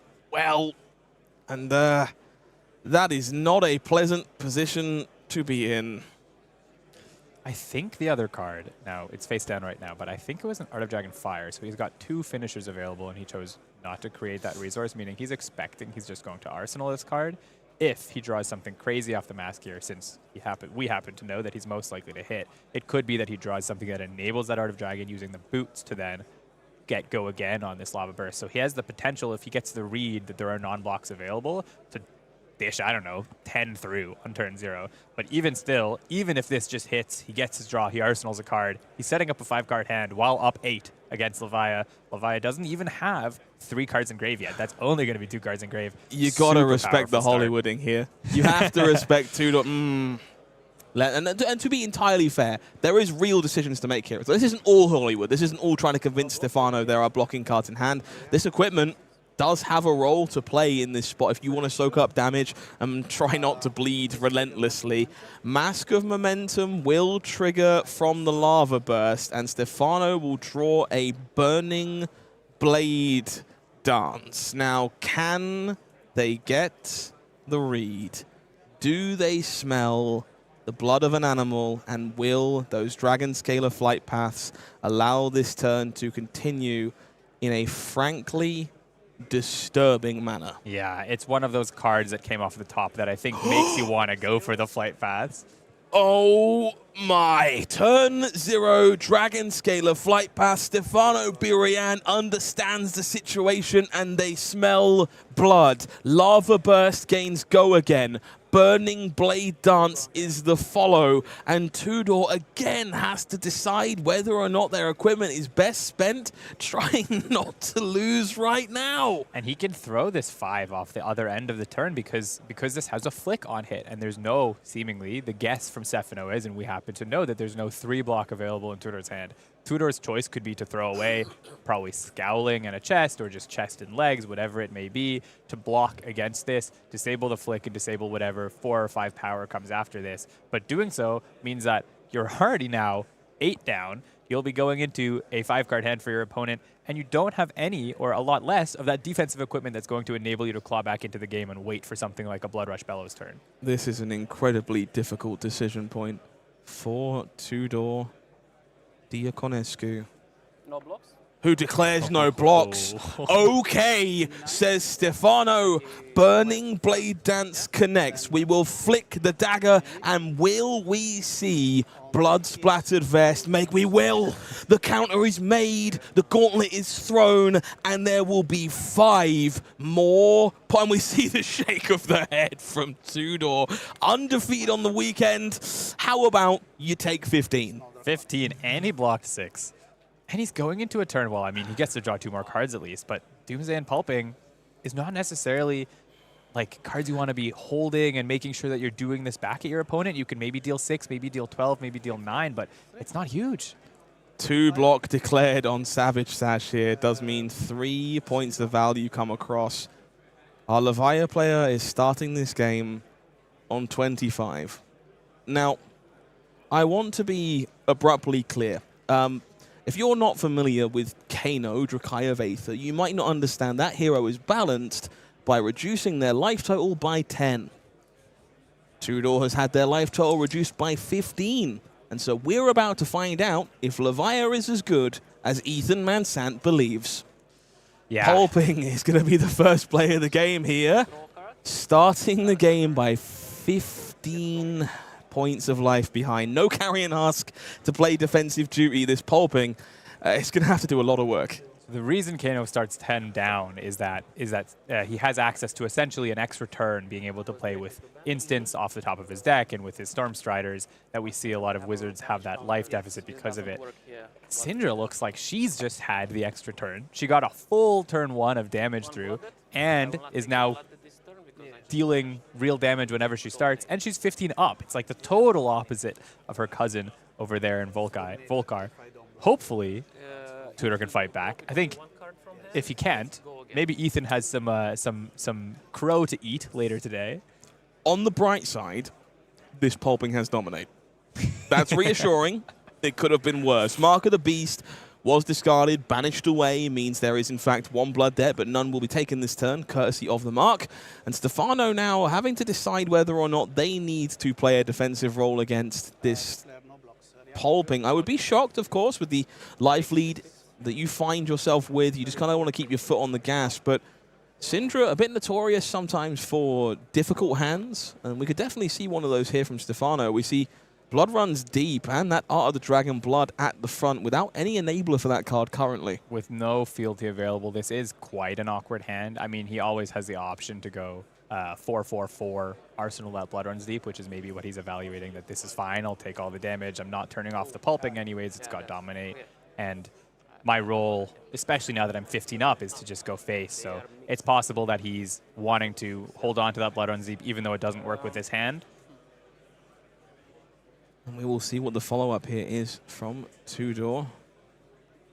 We see, if we take, okay, so we take a look at the hand, we see a Shadowborn Horror in the hand, I believe, which means closing the chain here does grant a third card in the graveyard, guarantees the hit here, so we can continue this turn if we want to. Yeah, maybe what he was thinking about there was, if we look at those cards that are now available to him, he's got a 3-cost, a 2-cost, and a 2-cost. He's only got 1 pitch floating because he's had to pitch that second yellow. So in order to take advantage of the third trigger effect, or third, buff effect on this Shadow Realm Horror, he would have to break his Savage Sash. So he was thinking about that line. There's also a line where you break the Savage Sash beforehand, and then if it does hit everything but the Savage Sash, then you can activate or play this Endless Maw as well on the follow-up from the Shadow Realm Horror. So we're going to see here whether or not... I have to imagine at this point this Savage Sash is being cashed in. Pulping, just a bit too appealing, 6 free value. Hard to deny when you need to close such a impressive gap in life total. But, I actually really like this from Tudor. I think it's very easy to take a slower, more methodic approach in this spot. Arsenal, that Shadow Realm Horror, try and build the kind of 5-card hands that we're used to seeing from Brute. And in this scenario, instead understanding, hey, I do not have time for that. I have a whole blitz game less of health to work with. We gotta get the engine started. I agree wholeheartedly with your take. It's in any other world, maybe you Arsenal that Shadow Realm Horror, maybe you want to hold on that Savage Sash for a very big turn, something like a Blood Rush with a Dread Screamer in the middle of it. In this case, he started 15 back. He can't win this game if he's not dealing these big 18, 19 damage turns. So very well navigated of Tudor to find that 19 on turn 1, and now, I mean, he's half a turn cycle behind, but it looks on life total like he's ahead. More importantly here, Tudor successfully keeping a graveyard available as well. And I gotta take a quick look at that hand. Blood Rush, Dread Screamer. I have a feeling this might be a rather fast game. Yeah, it could be. It's actually not perfectly structured. It's quite awkward, even though it's really good cards, you could say, right? So maybe he wants to be able to set up some of those cards together, but as it is, when you're looking at them, it's like, okay, I want to Arsenal one of these. I'd kind of like to have 2 of these together. The hand is a 4-card hand, really sucks, right? Because you'd be maybe blocking with one of the Blood Rushes, pitching Blood Rush, discarding Dread Screamer, and then you're just blind Blood Rush with 2 float. Not a good way to catch that card in on Levia. So Tudor having to have a think here of how am I going to make sure that these cards do help me finish the game, if not this turn, well, definitely not this turn, then next turn or in the turn after that. Also having to think maybe if Stefano specifically pitches for the dagger because he needs the resource, as we see here. So that's why he was thinking on the defense of that dagger, even though usually you wouldn't block 1. A lot of options available to Tudor and deciding he's going to hold for a more valuable use of his 3-block, I guess. Stefano seems to also understand that this game is going to be punchy and to the point, chooses to use Blood Splattered Vest just to throw another kunai, immediately uses that resource to facilitate that. Is going to let them threaten an additional Mask of Momentum chain link with a little bit of luck. Cut through for now, enabled nice and early by these kunai. 4 more points of go again damage, and a Blood Runs Deep waiting to barrage Tudor with a couple of daggers. I talked about 4/4/4 being the option available for Stefano as this turn. You could have gone Ravenous Rabble, cut through with a flick, and then Art of Dragon Blood. He decides he found a line that can most likely enable this Blood Runs Deep, and this Blood Runs Deep will help him not only get the damage in from it, probably help him, or hopefully help him get a Mask Trigger, but also it'll help him go into his next turn with 2 daggers instead of just 1 dagger like the other line would have ended up in. So happy to play this Blood Runs Deep when he can get the full value off of it, rather than go a line that would have ended him with 1 dagger and a Blood Runs Deep in Arsenal, which might have then been clunky again next turn. So prioritizing declunking his hand, which is probably the right way to play this matchup when you need it to end ASAP Rocky. I think that's an incredibly astute observation. I think a lot of players do worry about Cindra's innate ability to kind of draw these hands that are a little awkward, a little suboptimal at times. And noting a player of Stefano's caliber just correctly identifying that the way you lose this game is to not take the considerations required to make your turns function. Takes a slightly more awkward line this turn, but make sure that the engine will be fine for the following turn cycle. I think it's impressive stuff that not enough Cindra players are focusing on. And this way he's also not relying on Arsenal that may be disrupted in the Brute matchup. So he's able to play this Blood Runs Deep if he you know, he can also play that Ravenous Rabble. So the other line relied on holding a card into Arsenal and hoping that the next turn was good. This way he's like, I don't care about that. I've got a hand that does stuff offensively. I'm just going to play out all the cards and get my opponent low, not rely on being able to play a clunky Arsenal card, and then maybe I get to draw an extra card, and this turn would be, you know, quite a respectable offensive hand, and then I'm going to do it again next time. I still have 21 life to work with. I can be able to take whatever he throws at me on this 4-card hand and then hit him again.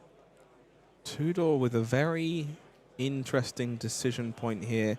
Of course, if you choose to try and deny this Mask of Momentum trigger, you're kind of obliged to do so again on the following chain link, or you didn't achieve very much.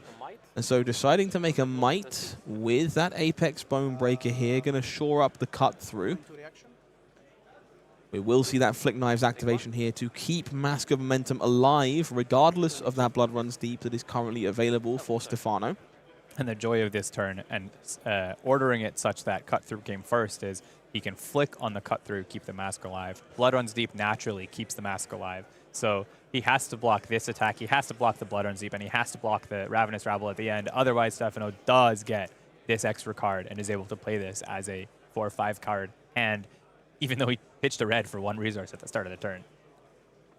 And here, of course, Stefano has to consider that Scowling Flesh Bag. Coming in for 2 here and gaining that bonus flick is great value, does make sure the next turn will be plenty efficient, but if Tudor is interested in denying this mask and not blocking with any additional cards, they can guarantee there is no follow-up after this. I think on the Cindra side of this matchup, you know that that's going to happen once in the game, so you almost are fine with that exchange, right? It has to happen. Happening now, yes, it's sad. He loses that Ravenous Rabble on this turn. He's not going to get a mask trigger on this turn, but then he's putting a natural go-again card into Arsenal, and he's going to get a mask trigger next turn. So if Scowling comes now, it shuts off this turn. That's part of the defense that you have to get through as Cindra against a Brute, so he's okay with that exchange. And we see here Tudor debating whether or not that Scowling Fleshbag can find better value further down the line. Hand briefly hovered over Scabskin Leathers there and is going to commit it to defense in order to try and blunt this assault. Will Stefano threaten the mask trigger? They will. It is a Ravenous Rabble as the last card in hand. It's coming in for 4 and continues to threaten Mask of Momentum. In this case, Tudor has knowledge of what will be drawn, and he has knowledge that it won't be able to be played. So it'll just be a card going into Arsenal. He's not getting hit for another 4/9 on this turn.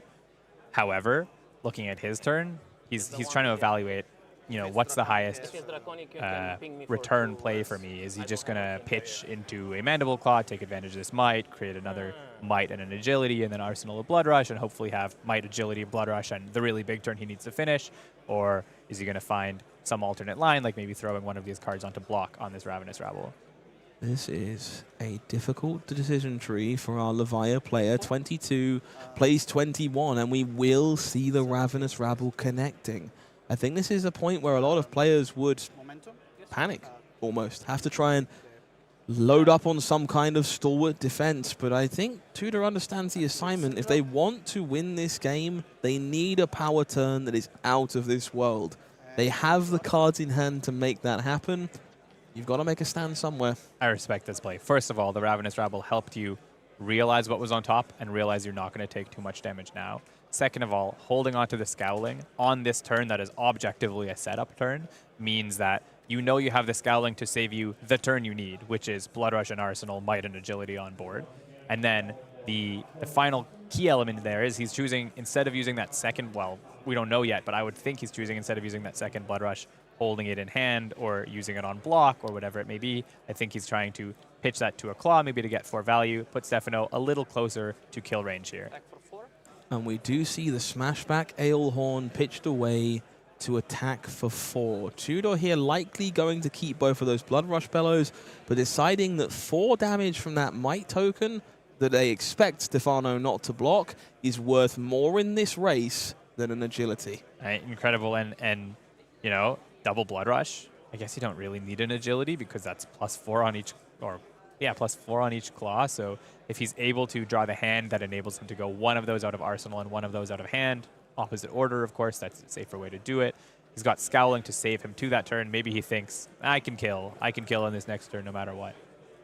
We do see a Wrath of Retribution Spreading Flames hand here for Stefano, but no great way of enabling that without that final counter from Blood Splattered Vest. I believe a Snatch is the card that is currently face down and is being debated as a defensive choice here. It's a bit of an awkward get again, I think.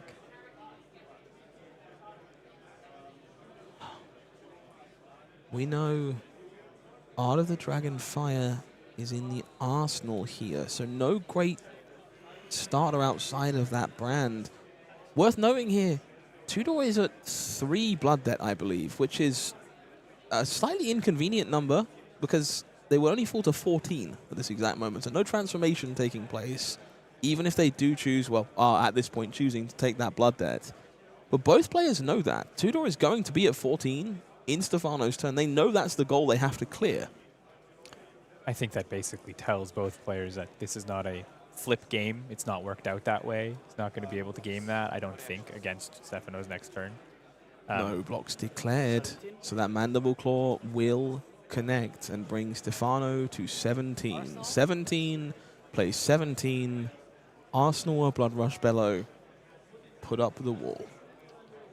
Let's see just how hard Stefano Berian can hit. Having to pitch one, I think, to enable the turn because he's got that 1 cost starter in the Spreading Flames for the turn, or in this case, he's going with the dagger. Achieving the same thing. He needs a Draconic Chain Link to start the turn. This you can flip only on action cards. No, I can flick any So time. Tudor here confirming that the second dagger can be flicked in this scenario. It's just not active Chain Link. It doesn't care too much about actions. And that feels like a big deal. If you're asking that question, you understand that the resource from Blood Splattered Vest probably matters. Definitely matters here. And I think Stefano's maybe thinking, can I find 2 ways to get it in case one of them is blocked? If there's a shelter drawn or if the kunai gets blocked normally, then can I find a way where I can sort of hope that at least one of them will hit and create me that resource. Also pitching into the dagger here helps extend the hand to enable drawing maybe a card off Mask Momentum later on, which can help him play some of these offensively potent cards that he has in hand as well, depending on what he draws. No blocks declared. 16 the life total. And we will see damage triggering the Blood Splattered Vest for the final time. It is too dirty to continue making resources. Both players just confirming the blood debt was taken at the end of last turn, and Tudor is in fact at 14 here. That resource will be generated to continue the turn for Stefano, and we're going to no doubt see that Spreading Flames coming down to continue this impressive go-wide turn. Wrath of Retribution, of course, very guilty of providing additional dagger attacks as these turns continue, but notably, those Dragon Scaler Flight Path that would normally make that turn incredibly impressive, used earlier to force through damage back on turn 0. Pitching to the dagger here still helps him enable the fact that he can play the Wrath, so it's 1 Draconic on that link, 1 on the Spreading Flames that we're going to see later, and 1 on the, I think it's a brand, but it's some Draconic Head Jab available in the hand here. So he'll go 3 wide, and then he'll go Wrath, and then he's able to attack for 2, 2, maybe another 2 if he wants to flick and buy back and attack again. So I have to ask, if you are Tudor in this situation, and you have perfect information, of course, Tudor does not, but if you didn't understand the contents of Stefano's hand, where does this Scowling Flesh Bag go? Maybe Link 3? Trying to block Link 3 with Scowling and a Scabs if it's for 3 power, and then you can help hamper the Mask Momentum and also take a card out. Maybe at that point that will be turning off the Mask Momentum unless the Arsenal happens to be a Head Jab, but you have to, oh sorry, you know the Head Jab as Tudor, so you know that that Arsenal is maybe not playable unless there's a pitch floating. We see that second resource spent on a second Kunai of Retribution here for Stefano. Happy to continue nickel and diming damage here as their turn continues. Perhaps considering using that remaining Spreading Flames as a resource card for Art of the Dragon Fire, which we know is in the arsenal and will be enabled by Bran with Cinderclaw. Or perhaps being worried about that Scowling like you just pointed out. So he's playing around. Maybe I'll link my turn together in a way where I know no matter when the Scowling comes in or when I expect the Scowling to come in, I have a way to still put together a turn. So if the Scowling hits the Spreading, that's fine, I play Wrath. If the Scowling hits the Wrath, that's fine, I pitch the Spreading for the Art of Dragon Fire. And we see that Flick Knives activated here to keep the Mask of Momentum in flow. 13 the life total for Tudor, a number all too infamous for our Levia fans in the audience. It will be Brand with Cinderclaw as the follow-up. For now, this is 3 with Go Again, threatening Mask of Momentum, and threatening a whole lot more if Tudor chooses to let it through.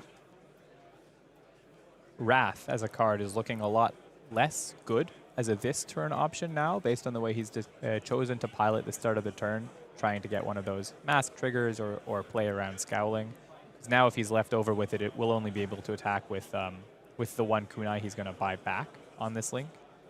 At least with current information, if he doesn't draw with Mask of Momentum. So options may be limited. Maybe that one's going into Arsenal, and he's going to pitch it for the 5 just to end the link on 5. I'm so impressed by this sequencing from Stefano. Berian understands the importance of Scowling Fleshbag and has navigated that card each and every step of this turn, given themselves the freedom to make sure they will not be trapped by that powerful Brute Legendary, and you can see the level of pain that decision has inflicted on Tudor. Understands the assignment. They know all of their power is tied into this next hand. This is the decision tree. This is ultimately the block that decides this game, and it will be no blocks declared. Mask of Momentum will trigger. No need to fear that anymore. But Stefano, with the ability to go one attack wider, it is Blaze Headlong found. 4 more damage available. I wonder if he was almost expecting the 3 block with equipment here, and then that's why he sequenced this way, because he could pitch whichever red remains for a Draconic Art of Dragon Flame from Arsenal. And then now that he's been allowed to keep this hand, it almost gets a bit more awkward, right? Where he's got this Art of Dragon Flame that's not online anymore if he doesn't pop it on this chain link, which he doesn't want to do because that would be wasting the offensive potential of the cards that remain in hand. So now he's just got a normal-ish Cindra turn again, and how is he going to pilot it? It opens the questions again. Blaze Headlong is the follow-up, chooses to forgo the Art of the Dragon Fire damage to sequence a more impressive turn universally. Now 2 cards still in hand here for Stefano, so Fleshbag, no guarantees on ending the turn as far as Tudor is aware. And we see them here doing the math once more, trying to understand the maximum potential of the 3 remaining cards of Stefano. Berian does not want to give up any cards. Any equity loss decreases the power of this double Blood Rush turn significantly. But Tudor needs to make sure they don't suddenly fall victim to an Art of the Dragon Fire, and does commit a card. Apex Bonebreaker, send packing, going to generate the Might token, so a little bit of that value kept. But time to make a stand. He's hoping that blocking 4 here and being able to get offensive value off the block using the arms, as you pointed out, will be enough to stem the bleeding for the whole turn. Now, maybe he can Scowling on the next one if he remains scared based on what he's been presented with. Maybe if it's not so scary, that's fine. With the block he's done, 10 life and maybe Scowling, he's thinking, okay, now I have to hold the rest of my hand. Can I live? And if I can live, I think I can kill. For a round 3 feature match, this game has been masterful. Both of these players with such an intrinsic understanding of how this matchup plays and the important cards all around. And we're seeing them rewarded back and forth time and again for those decision trees. 10 plays 17 as Stefano Berian figures out how to utilize these final cards in their hand. We know that Wrath of Retribution that looked so promising earlier in this turn, unlikely to line up in an impactful way, causing Stefano no end of trouble as to extend this Spreading Flames or just send in 5 damage with Art of the Dragon Fire. It's 23 minutes into the game and it's turn 2. It's Stefano's 3rd turn playing because he had the turn 0 earlier in the game. Choosing to really play around that Scowling, but it's just these players are taking so much time to think through their decisions, understanding that 50 minutes is so much time for this matchup. So they have the opportunity as these players of these decks that can deal 20 damage on any given turn to take their time, and that's what they're doing and setting up these huge kill turns. I take 5. Tudor falls 2-5. 3 cards in hand, 1 in Arsenal, 2 are Blood Rush Bellows, and likely 1 more turn to decide the outcome of this game. The freeway is lit. Levia can fire. Let's see what Tudor, Diaconescu can put together. Blood Rush Bellow will start. Pitches a blue Dread Screamer, discards that blue Dreadwood Rumbler. All the conditions met for now. 2 cards coming off the top. 2 resources floating. Let's see if we can get a look at what these cards are as they come up. Show of Strength and a blue Endless Maw. Blue Endless Maw is the other card here. So there is a theoretical miss for this second Blood Rush Bellow. It loses a bit of value, but on the grand scale, you don't lose that much value. You lose maybe 2, right? Because you have to claw before the second Blood Rush, and then you can pitch that blue for the second Blood Rush if you want to. There's 2 floating. Yeah, you can. If you claw before the Blood Rush, how are you paying for the Blood Rush? You're having to discard your Show of Strength.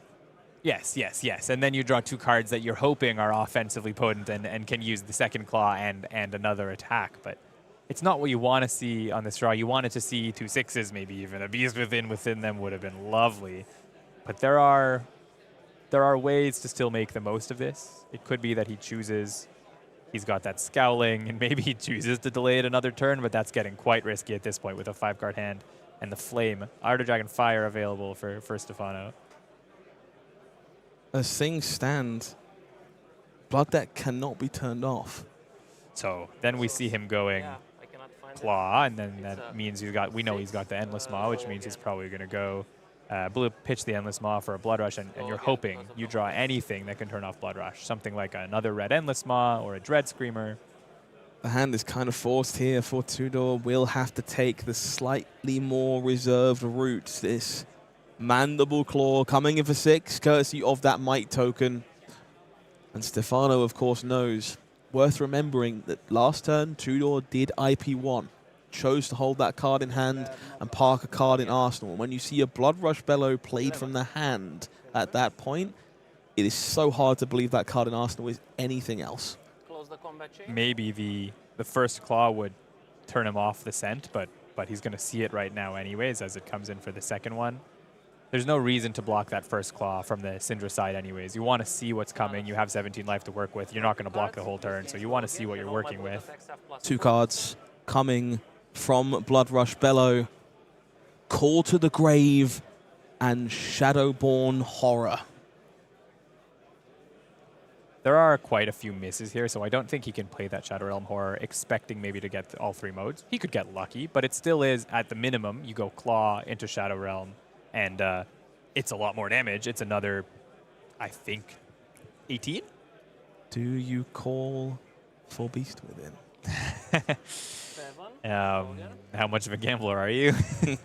That's a risky move on account of you're on 5, right? So there are ways that can just nuke you right here, and if you don't kill, you're just going to die to a 1-card flick on your opponent's turn.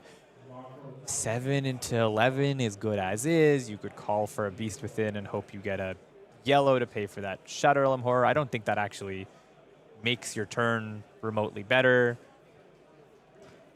7 points of damage coming across. As things stand, that Blood Debt not high enough to force the issue on a Beast Within. The Blood Debt counter there is 3 in the bottom left of our screen, bottom right of their board. Okay, so not enough to force a corner case play. Instead, likely going to be 7 into Shadow Realm Horror. And I mean, he's taking a review of that graveyard, thinking, what are the chances I miss? Whether this was the right line, but I think he's priced himself in. He's just thinking about the upside and the downside. Hopefully, the Shadow Realm Horror will be 11. I believe it only needs to hit 1 of the 6 powers, but he can miss. I think there's like 2 Blood Rushes. There's a Savage Sash in there. There's several other misses.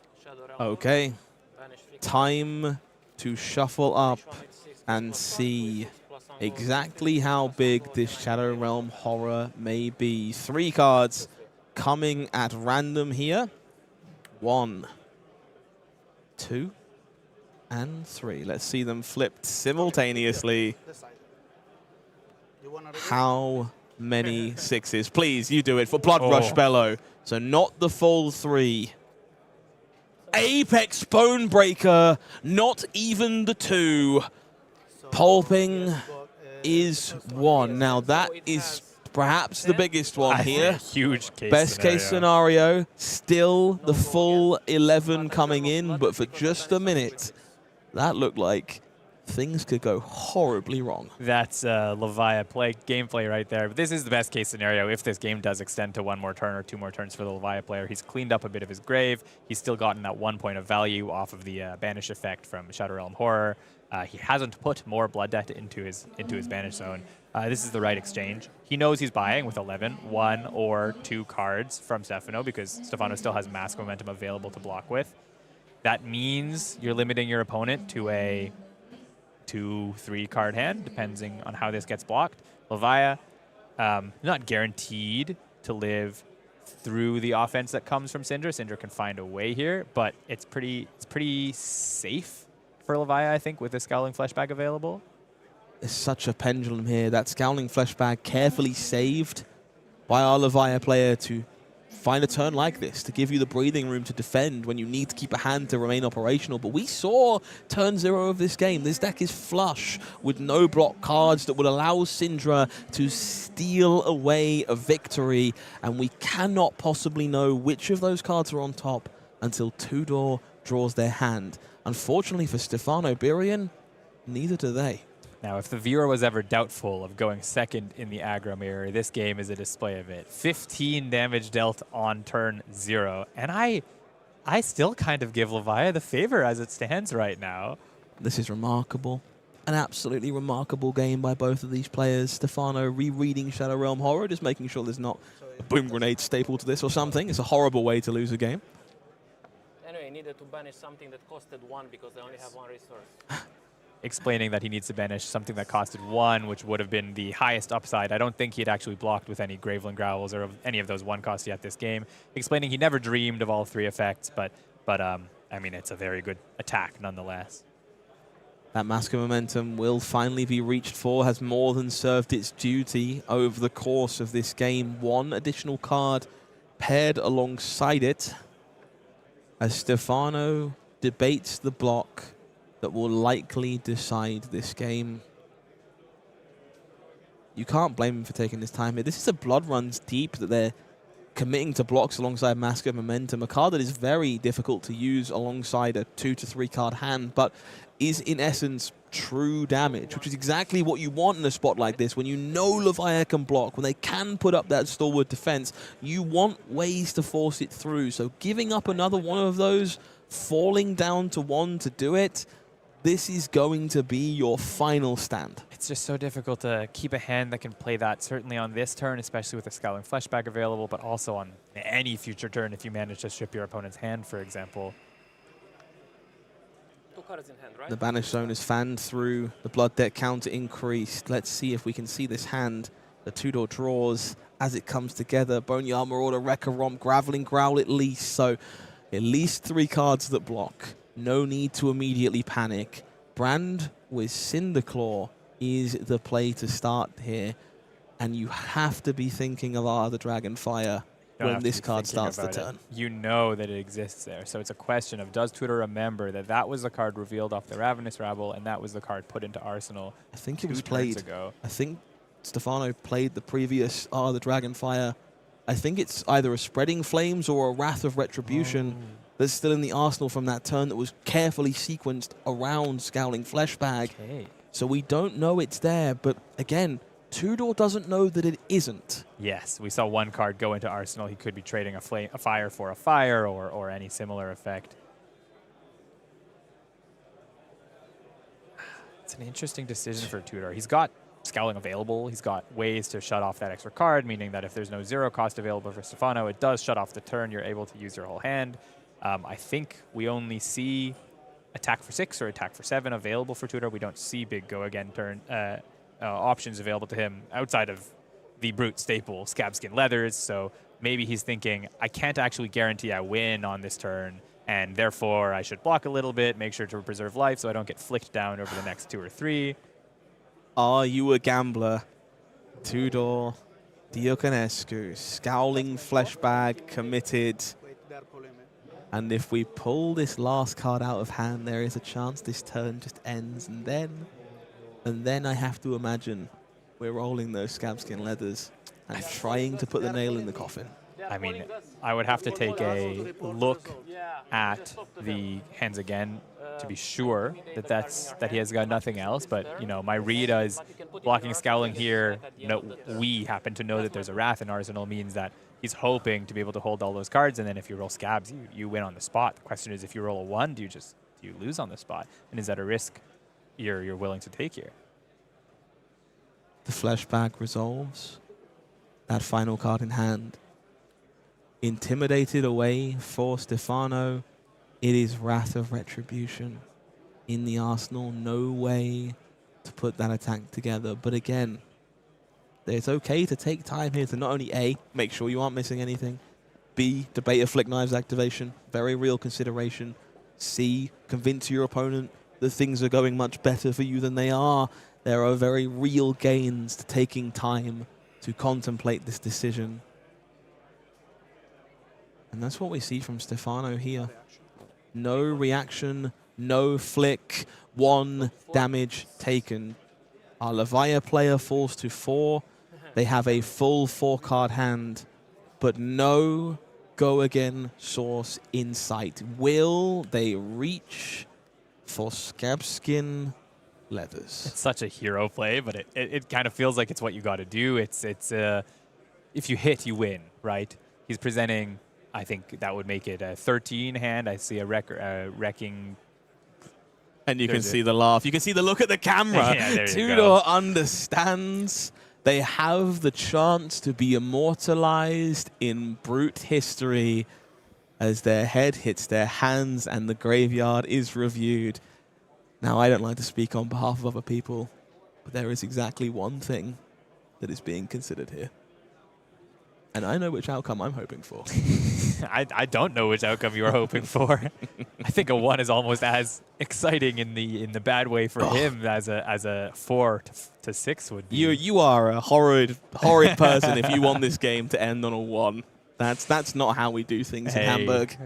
That's the dream of Scabs. I mean, you live by it, you die by it. There has been 2 1s in our feature match area already this weekend. I'm hoping that's not a feature match problem. Would become a bit of a concern as we make our way through the remaining rounds.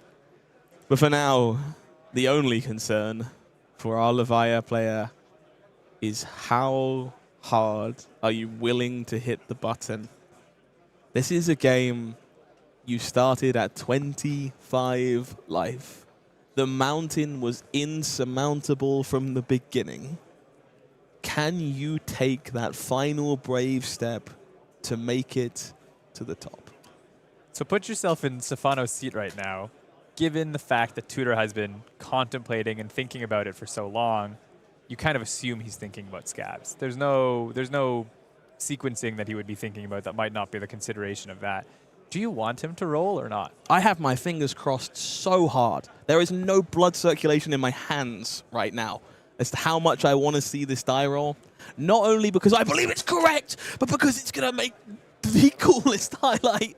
1 die decides who will die. 5! 5 is the number. It is 2 action points for Levia and a 13 damage turn staring down Stefano Berian. Yeah, there's very few Cindra hands that will live through that, and the problem is if you die to it now, if you don't die to it now, you're gonna die to it the next turn. Inevitably, you'll start dying to this, but oh man, you live by it, you die by it. I agree. I think it was the right call. If you don't roll here, maybe you only take 3 cards, and maybe you have to block with 1, and then you flick with 1.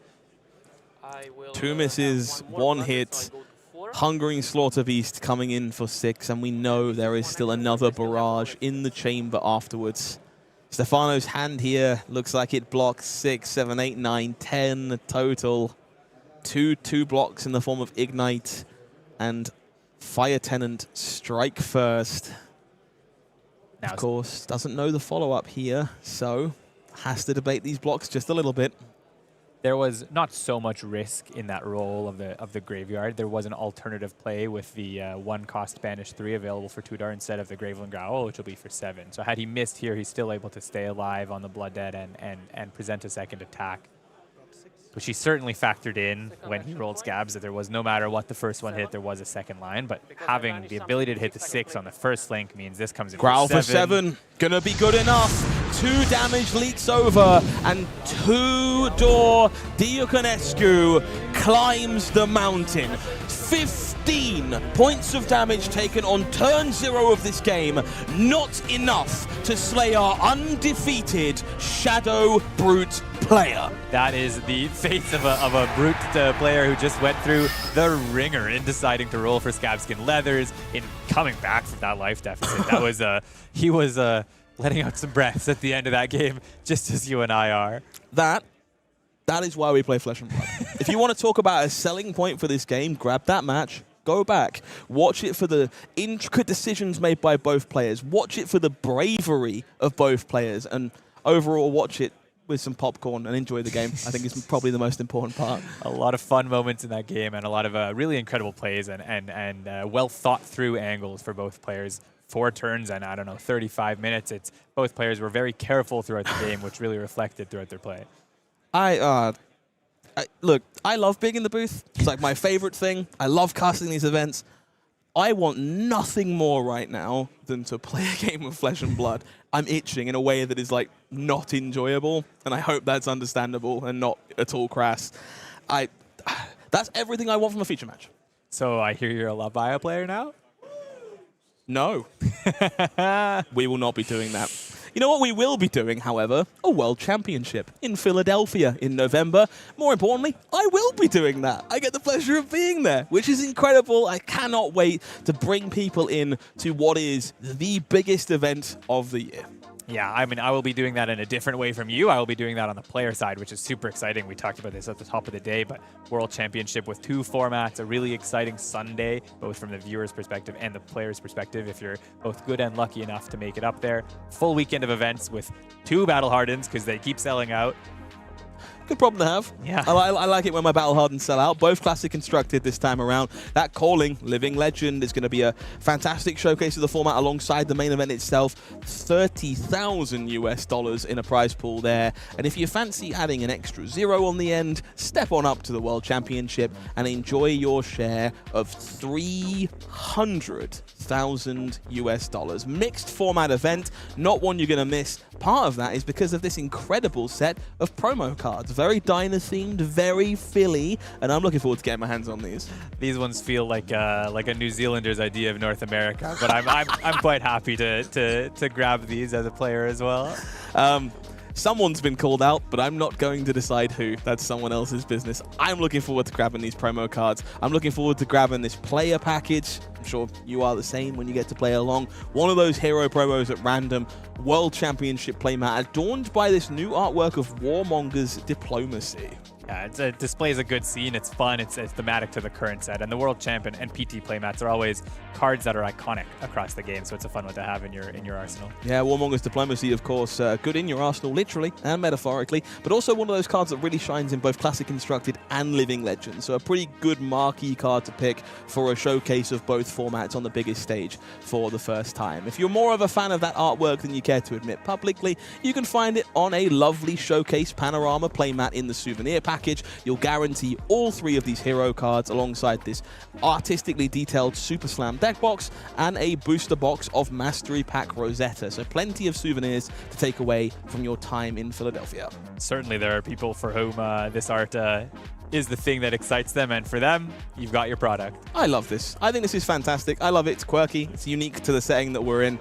I'm looking forward to seeing that and another foil playmat. Not one we've had the chance to see since that lovely Revered playmat back at Pro Tour Singapore. This time around, if you pick up the Fable package, you are reviled, and you're doing it in style. You'll get this foil Lyeth playmat, your selection of event vouchers, and these very impressive promo packs that we're seeing across the Super Slam competitive circuit. The foil on the playmat looks actually really cool to see in person. It's a big bling to dump on the table when you show up with it. It's a flex, which feels somewhat, well, I'm going to say expected from Lyeth. It's very gold main in attire, isn't it, one way or the other? So Absolutely. Look forward to seeing these on the table near you sometime soon. I'm hoping to see you at the World Championship in Philadelphia. We are 6 weeks away from the biggest show of the year. A new world champion will be crowned, and a world Tour Player of the Year will make their way onto that throne.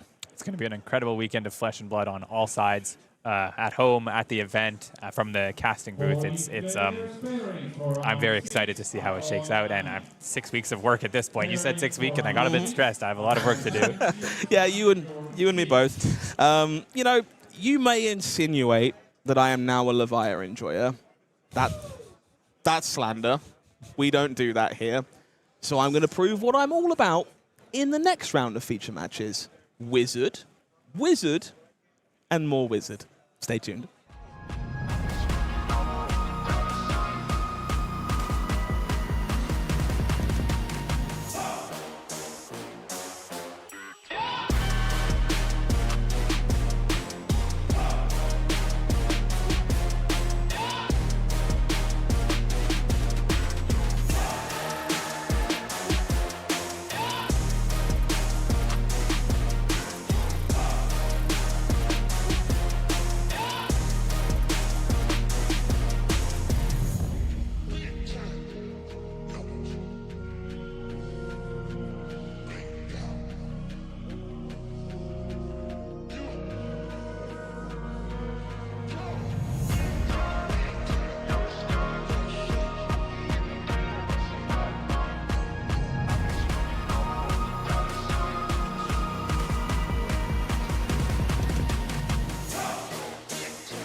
You know, I used to like you. Now I've got a bone to pick because for the entire weekend, I'm going to have a producer in my ear saying, Brute this, Levia that. My weekend is ruined. Well, I'm glad to be able to bring the brutes to the table. I'm also a big brute enjoyer. We've got 2 on the broadcast team here. I can't believe this level of bias is unacceptable. Thankfully, we're going to balance this out with a feature match full of wizards. Easily my favorite class in Flesh and Blood. But I want to talk about how the event is going as a whole before we make our way down to the feature match area. Let's check out the standings so far in the calling, see who is leading the field, and yeah, it's a pretty surprising variety at the top here. We got Gianluigi Lia in 3rd, who is infamous for playing Fatigue Dorinthia with Decimator Great Axe, so that's kind of an intriguing one to find there. Otherwise, mixed wizards, some gravy, and is that a Phi? That's a Phi. I mean, we saw this the last time we cast together over in Bologna. There was a Phi who made top 8, I believe, just eating up the gravies the entire day. It's such an offensive matchup for Phi. You're so able to clear their allies and still attack for a bunch of damage to face. It's maybe he's played 3 gravies. Maybe there's something in there. Good mixture here at the top in general. 2 Verdance, 1 Kayo, going to be a name worth following there, and Joris Verhelst as well. Couple of gravies, and nothing really standing out to me as particularly dominant so far. Yeah, certainly not, but I think round 3 is typically too early to tell what is dominating the weekend. As we can see, these players are all at 3-0. There's quite a few more who are on 3-0 behind them, so Certainly this is a reflection of what are good, but not necessarily what's the best. Let's see what's happening a little bit further down the way of these standings as well. Verdance is available at the top, and of course, Gravy there at the bottom. We'll see who is in 11th. Our good friend George Rodger, currently sitting at 3-0 on Pleiades Superstar. Another Dorinthia here in 13th as well. And let's just do a quick 1, 2. Wizard! There's lots of Wizard on this page. Lots of Wizard, also a couple Gravies, an extra representative on Earth. That's one of my picks for the team. George, I think so far of the top 20, the only Super Slam hero we've seen at 3-0. There might be more behind this 20th spot, but certainly it seems like Wizard is a good choice at the moment. I'm glad that the universe agrees. Michael Fung there, of course, in 17th on Gravy Bones. Not a name you want to see on the opposite side of the table from you. There's a few more of those on this page as well. Rob Catton, 2-time World's Top 8 competitor, 3-0 on Gravy Bones. We've got Kasai at 3-0. Emad Kashi, who I think someone picked in the booth. Unclear who. 3-0 on Arachne Marionette. I'm told that deck's pretty potent. Jacob Clements on Verdance this weekend. Not a deck we're used to seeing him play on his world tour. But a lot of his teammates over there at Team Armory are also running it, so it could be that they've worked on this list and he wants to get tournament reps in on it, and he believes in the deck as well. As we've seen, there's so many Verdance and Wizard in general up top. Also see 2 Fangs up at the top of this page, which we weren't able to see on the first 2 pages, also performing well. Yeah, Max Klein there. Bartosz Ziemba also in our top 30. Page number 4, another Marionette, another Kano. Charlie Vegh is a local to me. Local player in the UK. Does like to be a bit of a world tropper. Is a Kano enjoyer, but no massive results to name so far. So happy to see them finding success this early on. Couple more Fangs here as well. I'm noticing a bit of an uptick of Ninja on this page, though. Yeah, I mean, again, all of these players are technically in the same bracket. They're all at 3-0, so we have to take all of this information together as one, but now we're starting to see things even out where the Cindras are being represented the way we expected them. Maybe a couple of the Fangs are being represented the way we would have expected them, and we didn't see in those early pages.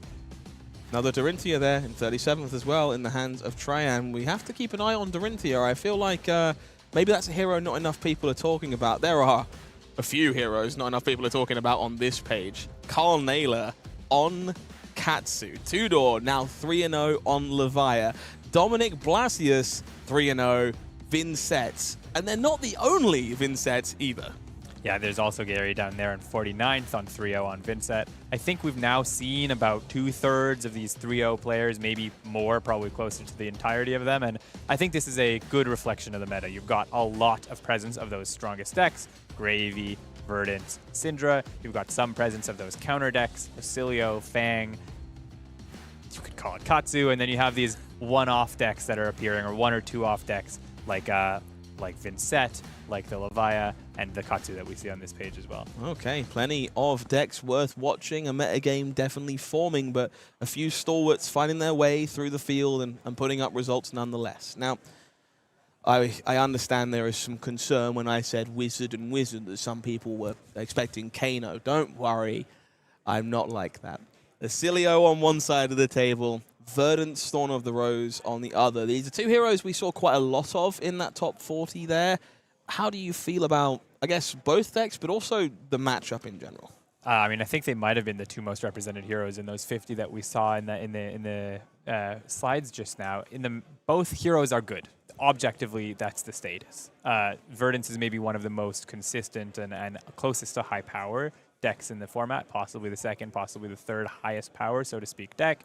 Oscilio, I mean, maybe he's the actually zeroth, and he's the highest above the ones that I was thinking when I just said that highest power. He just lacks for some of that consistency. He has these really potent turns, can deal 65, 70 damage on turn 3 or 4, but then also that can be very hard to put together, and if you're playing your whole game plan towards that, then all of the other pieces are very finagly, and you have to try hard to get there on the games that it doesn't come to you for free. In terms of the matchup, it's a little bit back and forth. It's one of those slower matchups which Oscilio will have tools to be able to beat, ways to play differently into these slower, more defensive matchups, but also you can blow them up over the top, but possibly you could just be slowed down by the disruption of Earth and the life gain of Earth and not be able to get a big enough combo at some point in the middle of the game. It's an interesting one. My edge would go Oscilio, but I'm an Oscilio player. Okay, makes sense. This is a matchup we've seen a few times recently. Guadalajara just last weekend, in fact, I believe, had this matchup in the finals. And Verdance took it down there. So will it be the undeniability of Earth or the explosiveness of Lightning? Let's head into the ring and find out. Down in our feature match area this time around, it is going to be Savinien Castel on Verdance, Thorn of the Rose, against Dario Vegh on Oscilio Constellar Intelligence. Your turn, our turn. All right, interesting choice of headpiece here for Savinien. We see Balance of Justice, a card that has definitely creeped up in popularity in the face of KO, Armed and Dangerous, Gravy Bones, but also some implications into a deck like Oscilio. The important number here, though, Arcane Barrier 3 on the side of our Verdance player is rocking that Metacarpus node. Yeah, I mean, I think this Balance of Justice, if you have it in the 80, is really free to run against Oscilio. You will get that draw off of it at some point in the game, and sometimes Oscilio will have to play a little awkwardly around it. Also, usually on your big combo turn, you're drawing twice, and so that is the turn that you want to be able to defend. So Balance of Justice basically represents a block 5 if you're able to draw a 3 block, or maybe with your Millennium Bark of the Millennium Tree chess piece, you can draw a 4 block off the top too. Okay, so we're starting things off with a hefty Comet Storm for 5 here. Pitching that copy of Blast to Oblivion met immediately with Mental Block. So Arcane Barrier 3 going to be enough, and we're going to be starting the game with a Ponder token. This makes me sad as an Oscilio player. First of all, he cycled one of the Comet Storms because he had another, so he thought, it's fine, I'll have another, it'll be okay. Not something you want to see because you want to keep these high arcane damage numbers so you can go amp, amp, amp, and then amp all of your stuff with Bullsar onto a 5 or a 6 like a Burn Bear or a Comet Storm Shock. Even more painful to see that you get no advantage at the start of this game. You don't get any damage chip through thanks to that Mental Block, and you give your opponent a, not a 5-card hand on turn 1, but functionally. Bit of a mixture of cards here for Verdance. We see Light Up the Leaves being reached for here. The Tall Arcane effect is going to be the play of choice, but Felling of the Crown being pitched away. A bit too early for that haymaker. Yeah, there are some people who would prioritize holding on to that to be able to have even Felling for 4, which slows down an opponent like Oscilio. In this case, he knows that he's not necessarily going to be able to play it next turn. He probably has another card that's good in Arsenal, and so because he has to get enough in his grave to be able to decompose, he doesn't want to be able to be risking getting stuck with having to AB and then never putting cards into his grave and then never being able to play this Felling. Gonna see that Electromagnetic Somersault cashed in from Oscilio, finds a fresh card. We'll see Blast to Oblivion pitched away in the yellow form to soak up some of this arcane damage. Interestingly, leaving the one floating here, it would seem. I think he only has access to 1 AB. You're right. Only AB1 here on the side of Dario. So this yellow not even getting full value, and 5 damage coming through from Light Up the Leaves. This is, both sides want to be doing something like this to each other. It's quite potent from the Verdance to the Oscilio as well. In this case, the blast wasn't working offensively on his hand. Sometimes when on Oscilio, when you have these turns that aren't the huge turns, there's actually quite a few cards you can't use. So you're normally just going to throw them to blocks, and in this case, you can only pitch it because the arcane is being presented instead of physical. Going to see this eclectic magnetism as the play of choice here. Volzar to 1/5 physical damage coming across the line. We know there is an instant in the hand here for Dario, but that card in Arsenal might just line up on this chain link for free. Yeah, what did you say was in hand? Couldn't quite catch it, but not an instant. Looks like it was another attack action to me. I think it might have been a Gone in a Flash even when I saw a little bit of a shake of the hand, which would then you'd hope that he has something like Mind Warp or Etchings of Arcana in Arsenal, and then he replaces that with a Gone in a Flash. So we're going to see another mental block in the hand here, alongside Fruits of the Forest, Scour, and a Plow Under here, which Plow Under are typically a really important tool in this matchup for the Verdance players. You got to take care of that Gone in a Flash somehow, but not going to line up particularly well here, given the lack of Earth density early, and just going to choose to take some damage here as our Verdance and fall on down to 38. He would need to both block with an action card and discard that Fruits of the Forest to be able to turn on Decompose on account of the fact that the mental block at the bottom of the graveyard there isn't an action. So you can't actually use 2 Earth and it to enable your Decompose. He's currently still enabling the possibility of doing this Plow Under, but he's not even feeling that strong. Like, it helps you get online, but well, there's a Cadaverous Tilling in the arsenal as well. Would be a pretty big one to lose, I think. And just a more potent way of decomposing and getting that train rolling, make that Plow Under bigger the second time around. So Fruits of the Forest going to play discard duty here. Yum, yum. We'll see that Tilling coming across. Earth cards cashed in. Not ideal here. Only 2 Earth cards being decomposed. Not the end of the world, but going to be a bit problematic if we have to do that again. Yeah, it's not what you want, and it looks like, you know, unless you're able to draw another action and a blue and an Earth that you're able to then block with and get into grave, then it's going to be hard to get that triple Earth decompose next time around. I think matchups like this often go this way, where both players have these sort of awkward hands early on, and then occasionally you're throwing Arcane and you can't actually use your whole hand or defensively, and then, oh, what am I doing? I'm just IPing 2 cards. And so we're going to see a little bit of jockeying, and in that sense, I think actually for the Verdance player, even being able to swing A tier is a bit of a win on account of the fact that he is doing what we would call a normal fab hand, even as they sort of get these suboptimal lines, like only banishing 2 off Decompose. I think jockeying for position is probably the best term to describe this matchup. Both of these players have an end game they need to play to. They have an overarching goal. And you just need some of these bread and butter turns in the middle to kind of tie those turns together. And that's a lot of what we see here from both Cadaverous Tilling and a more anemic defense from Dario. But understands they, just, as you previously alluded to, have these spare cards that don't really do much while they're getting themselves set up. But Gone in a Flash has been found, so we're a whole lot closer than we were moments ago. Taking 6 here, I would assume Dario has some offensive way of using all of these cards and then ending with a Gone in a Flash in Arsenal. Okay, Sigil of Brilliance into Blast. Okay, now, if you listen to some people, Gone in a Flash is the card you want to pay attention to out of Oscilio. If you listen to me, it's not. Blast to Oblivion lets you do all the shenanigans you really want to just enjoy as a Wizard player, including picking up that Sigil of Brilliance a few times. You know what card connects both Blast to Oblivion and Gone in a Flash and makes them both really good? Hit me. Sigil of Brilliance. I think that's the secret to the deck, and that's my favorite one to see. You know, I see that card, I play that card, and this beautiful Marvel, I'm honestly quite jealous, on the board is quite nice to see. Now, the ideal way to offensively play the standout for Oscilio is he's got a Blink available, but even if he doesn't, he's able to bounce the Sigil, draw a card, maybe it's an instant, play out a couple other Sigils, and then Arsenal that Gone in a Flash. We're going to see that consigned to Cosmos Shock as the play here will trigger the Blast. Sigil picked up, extra card drawn, and of course for now that Shock remains unresolved, and so Volzar can hop on and juice it up if that's something Dario is interested to do. I think this is the second most ideal outcome of what card you'd have other than Blink. You're not going to attack again and then bounce the gun and attack for 4 with the Gone in a Flash and bounce it. In this case, you're just going to be able to come in with a big shock and and end with still a Gun and a Flash in your hand.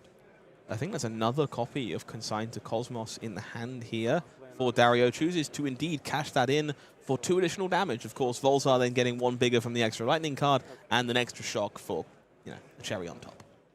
I dig this. There's maybe an argument to be made that Consign is really good putting that Gone into your arsenal as well, and so you could IP it. It's a 1-card IP, 2 value loss, like you just said, but then you have it on a possible combo turn if you do happen to draw a great combo turn next turn. You've got the Brilliance you can bounce with Flash, but in this case, his opponent's still in 40. He wants to take him down. Getting 2 more value on this turn is worth. So, hefty arcane damage taken here from our Verdance. Does pitch away overcrowded to mitigate that damage.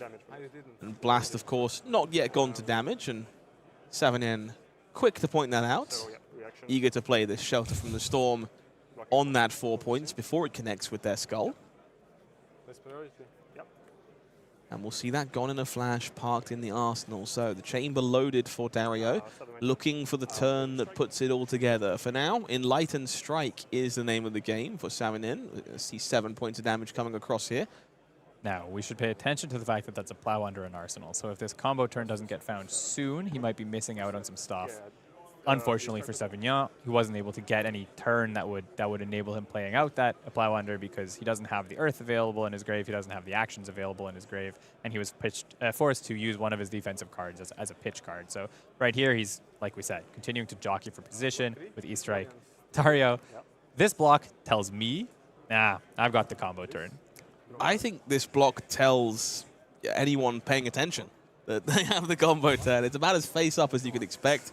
Flash of Brilliance, rebuying that Sigil of Brilliance, and is going to enable an explosive turn here for Dario. Let's see just how big it can go. What I love is sometimes on that turn where you've got the Brilliance on board and the Gun and a Flash in Arsenal, you spend a long time thinking about that block and thinking, is this a spot where I pop my Flash? Is this a spot where I'm going to pop my Boots? And so do I want to block with it? In this case, we saw him think for maybe 10, 15 seconds, not even. I'd say it's more like 5, where he just immediately looked at the hand. He was like, these are instants. I know the texture of this hand. This is it. We're going. Yeah, there's a sign of an expertise here of Dario. Clearly has played this deck a sizable amount. The decisions are coming pretty quickly. We know they played this deck back in Copenhagen to reasonable levels of success. And you can kind of just see in the muscle memory that this isn't something they're figuring out on the fly. They understand how these turns are supposed to come together. And to get the most out of these combo turns, you do need a little bit of that System A locking in type thinking and making sure you're mathing everything out. But you can break your brain. So you need a lot of that muscle memory in playing these turns on comfort. And this is going to be a really strong one. We see this Flash combined with 2 Brilliances we have available in hand. With that Blast as another attack here, he's going to be able to actually pop one of those Brilliances back, get an extra attack off the Gun and a Flash, a couple extra counters on Volzar, and maybe draw another instant that's going to be able to deal even more damage. So my read is this is a really good combo turn available. Can't do the math on the fly to count what the number is. That's a bit too hard, but we'll see it as it comes in. We certainly will. Lightning Greaves cashed in, courtesy of Old Knocker.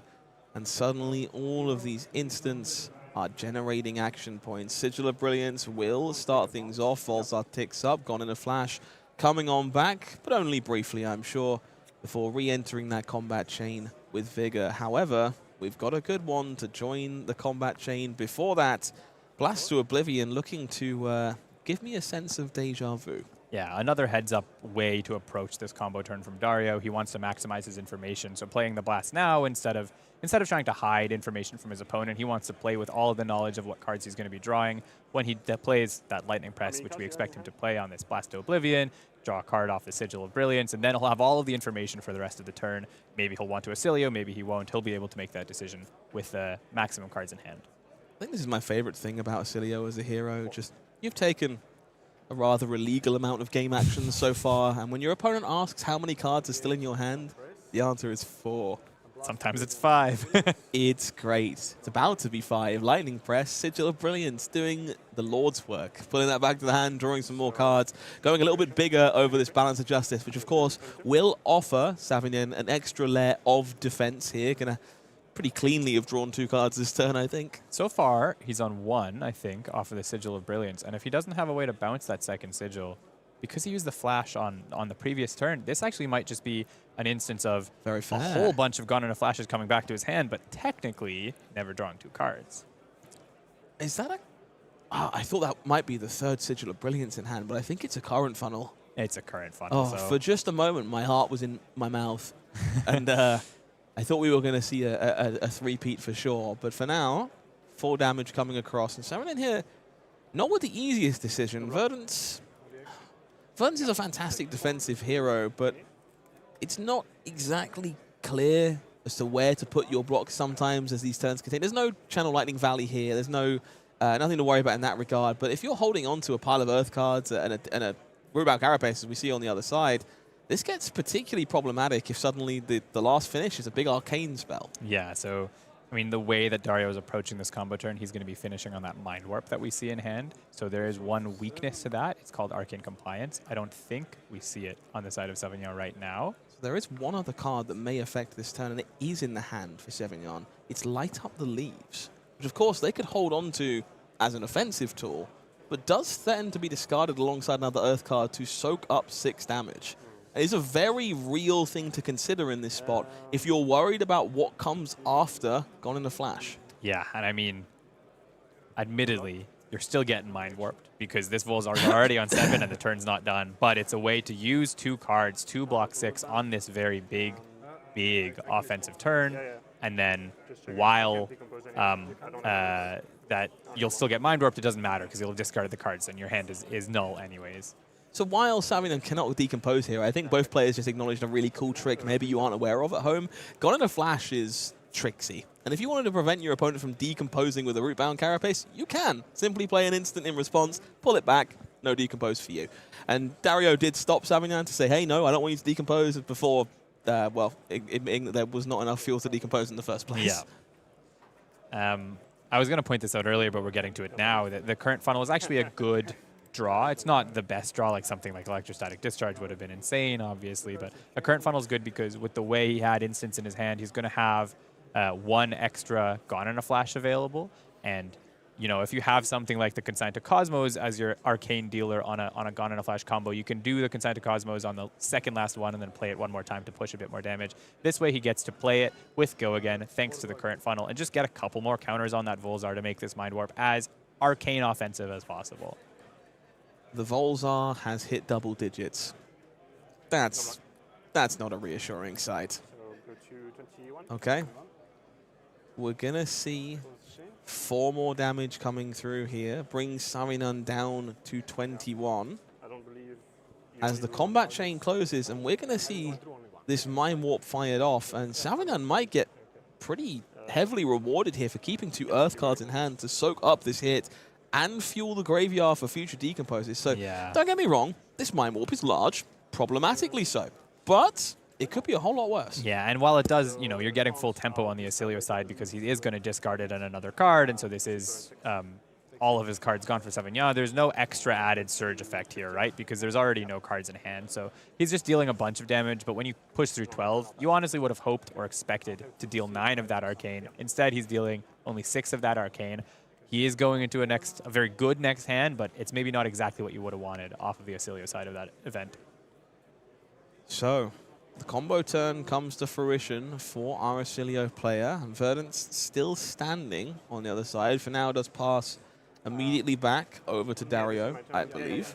And Dario here taking a moment to consider whether or not they'd like to make any plays at the end of our Verdance player's turn before the Sigil of Brilliance pop. We do see a few options in hand. Looks like a Sigil of Conductivity, a Sigil of Aether, even a Sigil of Solace, which is not a sigil. Like, anyway. It's not a sigil aura, but it is a sigil. There are, 4 instants. So first of all, he can activate Oscilio, try to get a better card on his opponent's turn, and then he'll be able to do that on his turn as well. Also, he could have maybe played one of those sigils because it buffs up his own turn if he wants to, which he'll do with this lightning that he just drew off the top of the deck as a 5th instant, because if he does draw an attack off these brilliances, then now they have Go again. So we will see the Sigil of Brilliance line up. Will we see the bindings cashed in as well? It seems a bit risky without any guaranteed arcane damage, but a lot of sigils leaving play, so we are going to go for it here. Try and get the value where it exists. Unfortunately, he discarded the Sigil of Aether because that could have been a guaranteed source of arcane, but at the time he didn't know he would have an action point, so he couldn't risk discarding the blink, right? And then he drew the Sigil of Lightning, and that punishes keeping the blink a little bit. Okay. Etchings of Arcana found at the back of that hand there. 3 sigils departing. Embodiment of Lightning incoming is a gone in a flash. Found off the top of the deck here for Dario. And so these potent go wide turns will continue. And now, I mean, so unpunished. He has both the lightning and the blink. This is one of the best finds you could have gotten. It's going to be at least 3 fires of this Gone in a Flash, I think. He has a action speed spell, so maybe 2 fires of the Gone in a Flash and then arsenaling it. But there's a lot coming in offensively here with those 2 draws. Maybe the ideal 2 draws. Savinien on the other side. Debating a hand that contains multiple Enlightened Strikes and a Burn Bear, so not a resource-dense hand. Yes, I forgot about that. But certainly one capable of pressuring if they decide they need to make a stand. However, at 15 health, I don't feel there's an awful lot of breathing room here as this second Gone in a Flash turns up. So we're going to see that Balance of Justice cashed in this time. 2 sigils do mean there is an extra card to be drawn. Looks like a blue Scour off the top there for our Verdance player. Gives them a few more options to consider before committing to blocks. To clarify for the viewer, that drop from 21 to 15 was updating the life totals from last turn. He's still in the blocking phase of Gone in a Flash, and is most likely we're going to see a lot of cards hit the floor here. Autumn's Touch committed on defense to block 3. Dario will no doubt want to continue this turn. 1 point coming over before an instant will pick up this Gone in a Flash.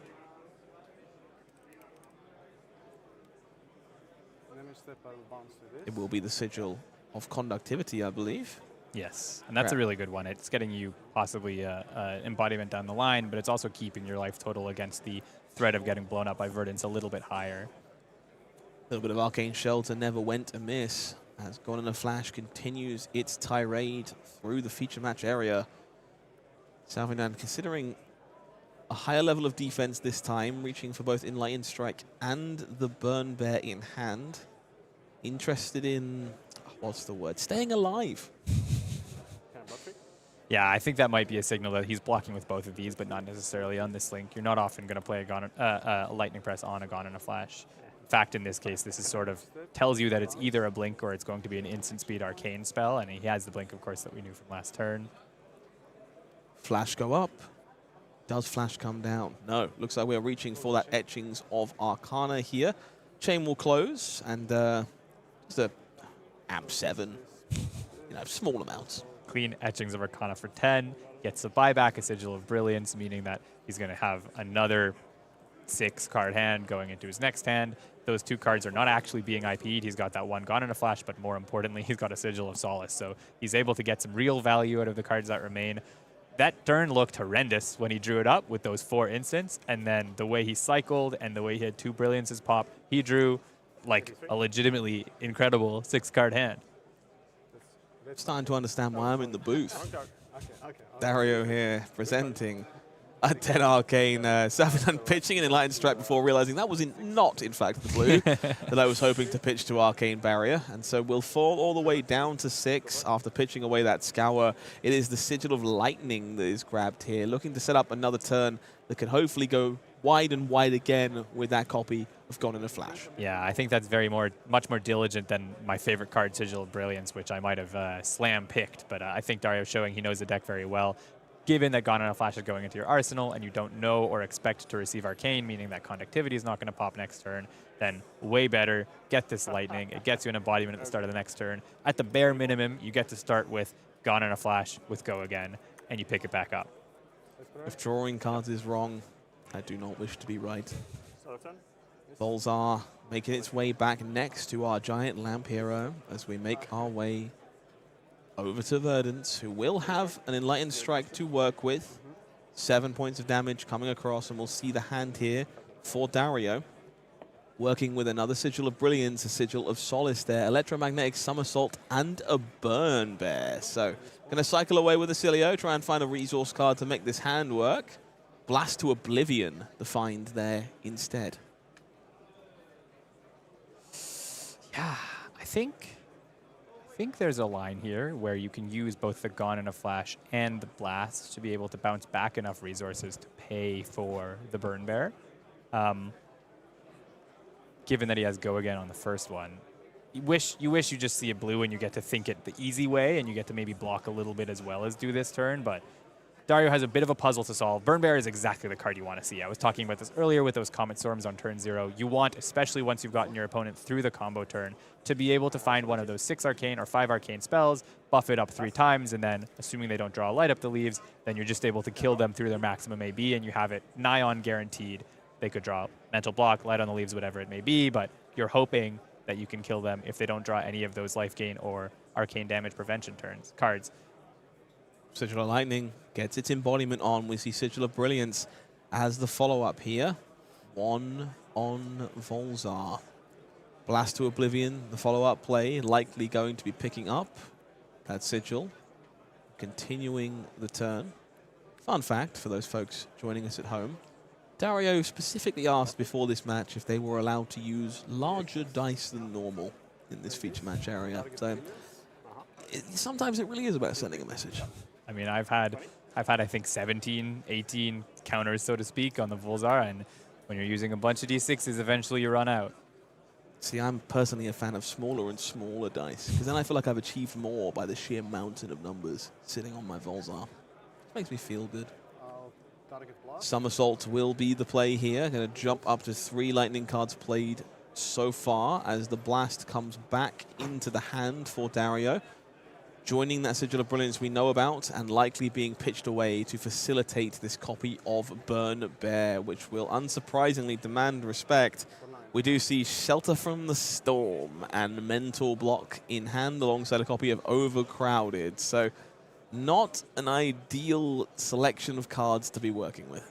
I think it's somewhat ideal for living through this, I'd say, actually. Shelter can prevent 1, Mental Block can prevent 2, you AB 3, and you live on 3. So this is sort of what you want to see. Dario is forced to draw a little bit more arcane going into the future. See, you chose to stay alive. I chose not to waste a Ponder token, which is in line with my way of living. So we were both correct, really. Savinien passing back here, unlikely to make much value of that Ponder. But of course, Dario will have the ability to take a peek at their hand, maybe find some goodies to line up ahead of time beforehand. I think that was Comet Storm number 3 drawn here, so possible to make a lot of arcane on his turn if he's able to draw the resources alongside it. I think at the back that's a Sigil. The question is, I don't think it's a Brilliance. I think we're through all 3. Is it a Lightning? And then he's going to play the Gun and a Flash with Go Again. Looks like a Sigil of Lightning to me. Eclectic Magnetism in that hand as well to offer some options. Looks like Dario here is taking a moment to consider if they would like to play on Verdance's end step before that Ponder token resolved in any meaningful manner. If he wants to go for Eclectic Magnetism into the Comet Storm, it would be exactly 3 resources, given that he's got a Sigil around, which he can pay for, but then he can't play the shock side thanks to that Flittering charge. Alternatively, he could line things up where he goes Flittering Go Again into something like an Eclectic, and he's avoiding Arcane and just trying to offensively deal damage to his opponent. Verdance, when you think you have lethal through AB, there's a lot of ways they have around it. We've seen a couple mental blocks in the Shelter, but even Fruits of the Forest is fake AB in a spot like that, so it's not always as free as it looks. So we're going to see Dario go for it here. Going to pitch away to Comet Storm. That Plow Under trapped in the arsenal. It never found a way to get rid of Gone in a Flash. Instead, we will see an instant speed elimination of Verdant Storm of the Rose as Dario Vegh makes their way to 4-0. Incredible masterclass of Oscilio, as we saw. I think there were actually a lot of really insightful decisions on Dario's side where he understands the deck, he understands the opponent he's playing against, he understands what he needs to prioritize in Arsenal, certainly understands the timing windows, which I think is level 1 of that deck, but definitely prioritizing Lightning in some spots, finding those windows for shocks, finding which cards he needs to discard and what he might draw that's going to enable his hand as strong, to make it as strong as possible. I was very impressed. That's a good Oscilio deck and a good Oscilio player, and I think it was on full blast, and my prediction was right. I see what it's all about. That's fine. I understand. No, I think that was a bit of a rough game for Verdance. It took a while to get things rolling. We saw that plow under locked and loaded early, and it never really found a window to kind of come together and take care of the problem, which is part of Verdance's assault in the matchup to try and take care of that situation. It's a bit of a tough break there, but I agree with your assessment there. Dario put on a bit of a clinic with Oscilio there, really just kind of showing you the tricks that are available to that deck, why the timing windows matter so much, when to care about playing in your opponent's turn. I think that's one to go back and watch if you were interested in playing an upcoming calling, perhaps. All kinds of broadcasts to enjoy in the future and events that are well worth turning up to. If you're on the correct side of that feature match and you enjoy Verdance Dawn of the Rose, maybe this playmat from World Tour Sydney might catch your fancy. It's a beautiful card and a beautiful card art. It's a classic type of playmat card, I'd say, and it's definitely one to get if you're there in Sydney. Yeah, these promo packs as well. Standing out, Bully Tactics, Mocking Blow, both cards seeing a ton of play. Comeback Kid finding a home in some Pleiades lists as well. Crowd Goes Wild, pretty phenomenal in Tough Nut. So all around, great cards, well worth owning in their cold foil extended art variations. If you prefer a little bit of Lyeth Gold main, perhaps you want to get 2 steps ahead of yourself and book your ticket to World Tour Valencia. I mean, we saw a sold-out event this weekend. We were talking about sold-out side events or battle hardens at other events all throughout the weekend. Book it now if you're going to go. Yeah, sounds like a pretty good event to me. You got anything on that weekend? You busy? Yeah, I'll be right here with you, but translated a couple 100 kilometers in a different direction. Wow, sounds good to me. Hopefully we'll see some of you there, one way or the other. Seattle is a little further afield for the likes of us, but thankfully Fast and Furious have us covered over there in the States. It's one of my favorite movie series, so I wish I could get that playmat or the card, I guess. I don't believe you in any way whatsoever. World Tour Seattle, not an event you want to miss. However, that playmat is going to be in demand among the Mechanologist fans out there. Well, speaking of demand for Mechanologists, brand new artwork on Twin Drive available in Hong Kong. This is going to be quite the event, and I'm looking forward to finding out exactly how we're supposed to get that card, actually. Yeah, you speak like you have some secret knowledge, but I too am excited to find that out. 4 more callings for the year. I didn't even know that. That's wow, been a busy year. I love dropping surprises on people when they're in the booth. It's the best. Hong Kong going to be a pretty phenomenal event. I can't wait to see how that one plays out. I mean, callings, what can I say? Busier than ever. I'm half expecting us to be even more busy next year.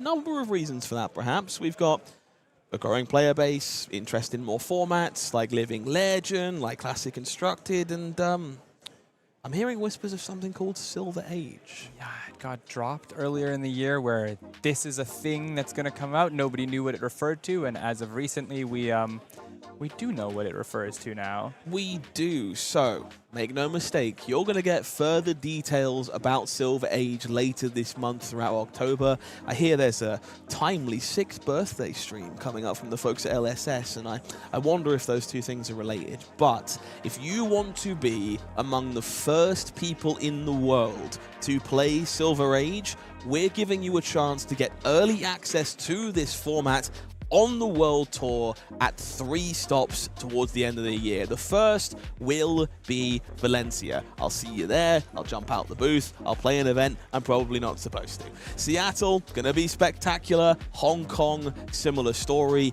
I can't wait to see what this format is all about on the biggest stage, mostly because they keep using my beloved Icelander in the advertising. But I will not get the opportunity to play this event before everybody else. Some of you at home just might. Yeah, I mean, it's just exciting to hear a new format. We know they've been working on it in the background. We've got access to these young heroes that have been available through Blitz for the last couple years. Some people don't love that format. Some people do love that format. Hopefully Silver Age is able to put all of us in a room together and have us playing these young heroes again. There's a lot of ice heroes being used as a advertisement for this format. No, I mean, I'm innocent and pure and have never made any horrible decisions in my life. Commons and Rares is going to be the name of the game in Silver Age.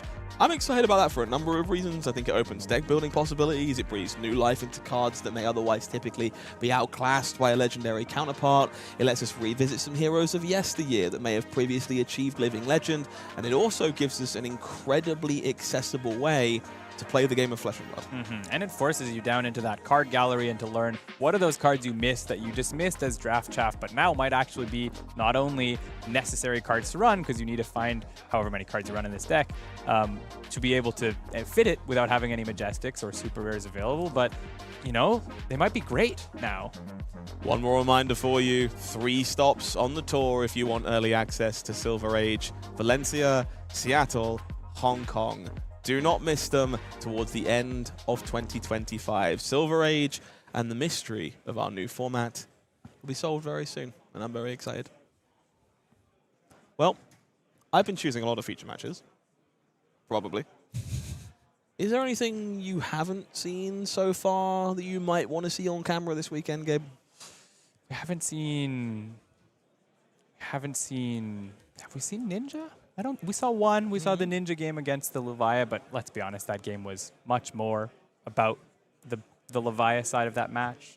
I'd love to see a little bit of Warrior action. We saw a couple of those. Hopefully, maybe we can get some Warrior going in the next couple of rounds. Okay, so you want Ninja. So if I told you there was an undefeated Phi player that's worth paying attention to, would you say yes, or would you say Kayo? Only one way to find out. See you in a moment.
Now, before we get into the logistics of Ninja and Wizard, I need to get into logistics of you taking this caster pick situation just a little bit too seriously. I don't know when you didn't hear that this was the most important tournament of the weekend, and there's a lot on the line that we definitely discussed before this session right now. Well, I'm going to hope that your 5 stalwarts, known for their competitive prowess, are not embarrassing you in real time.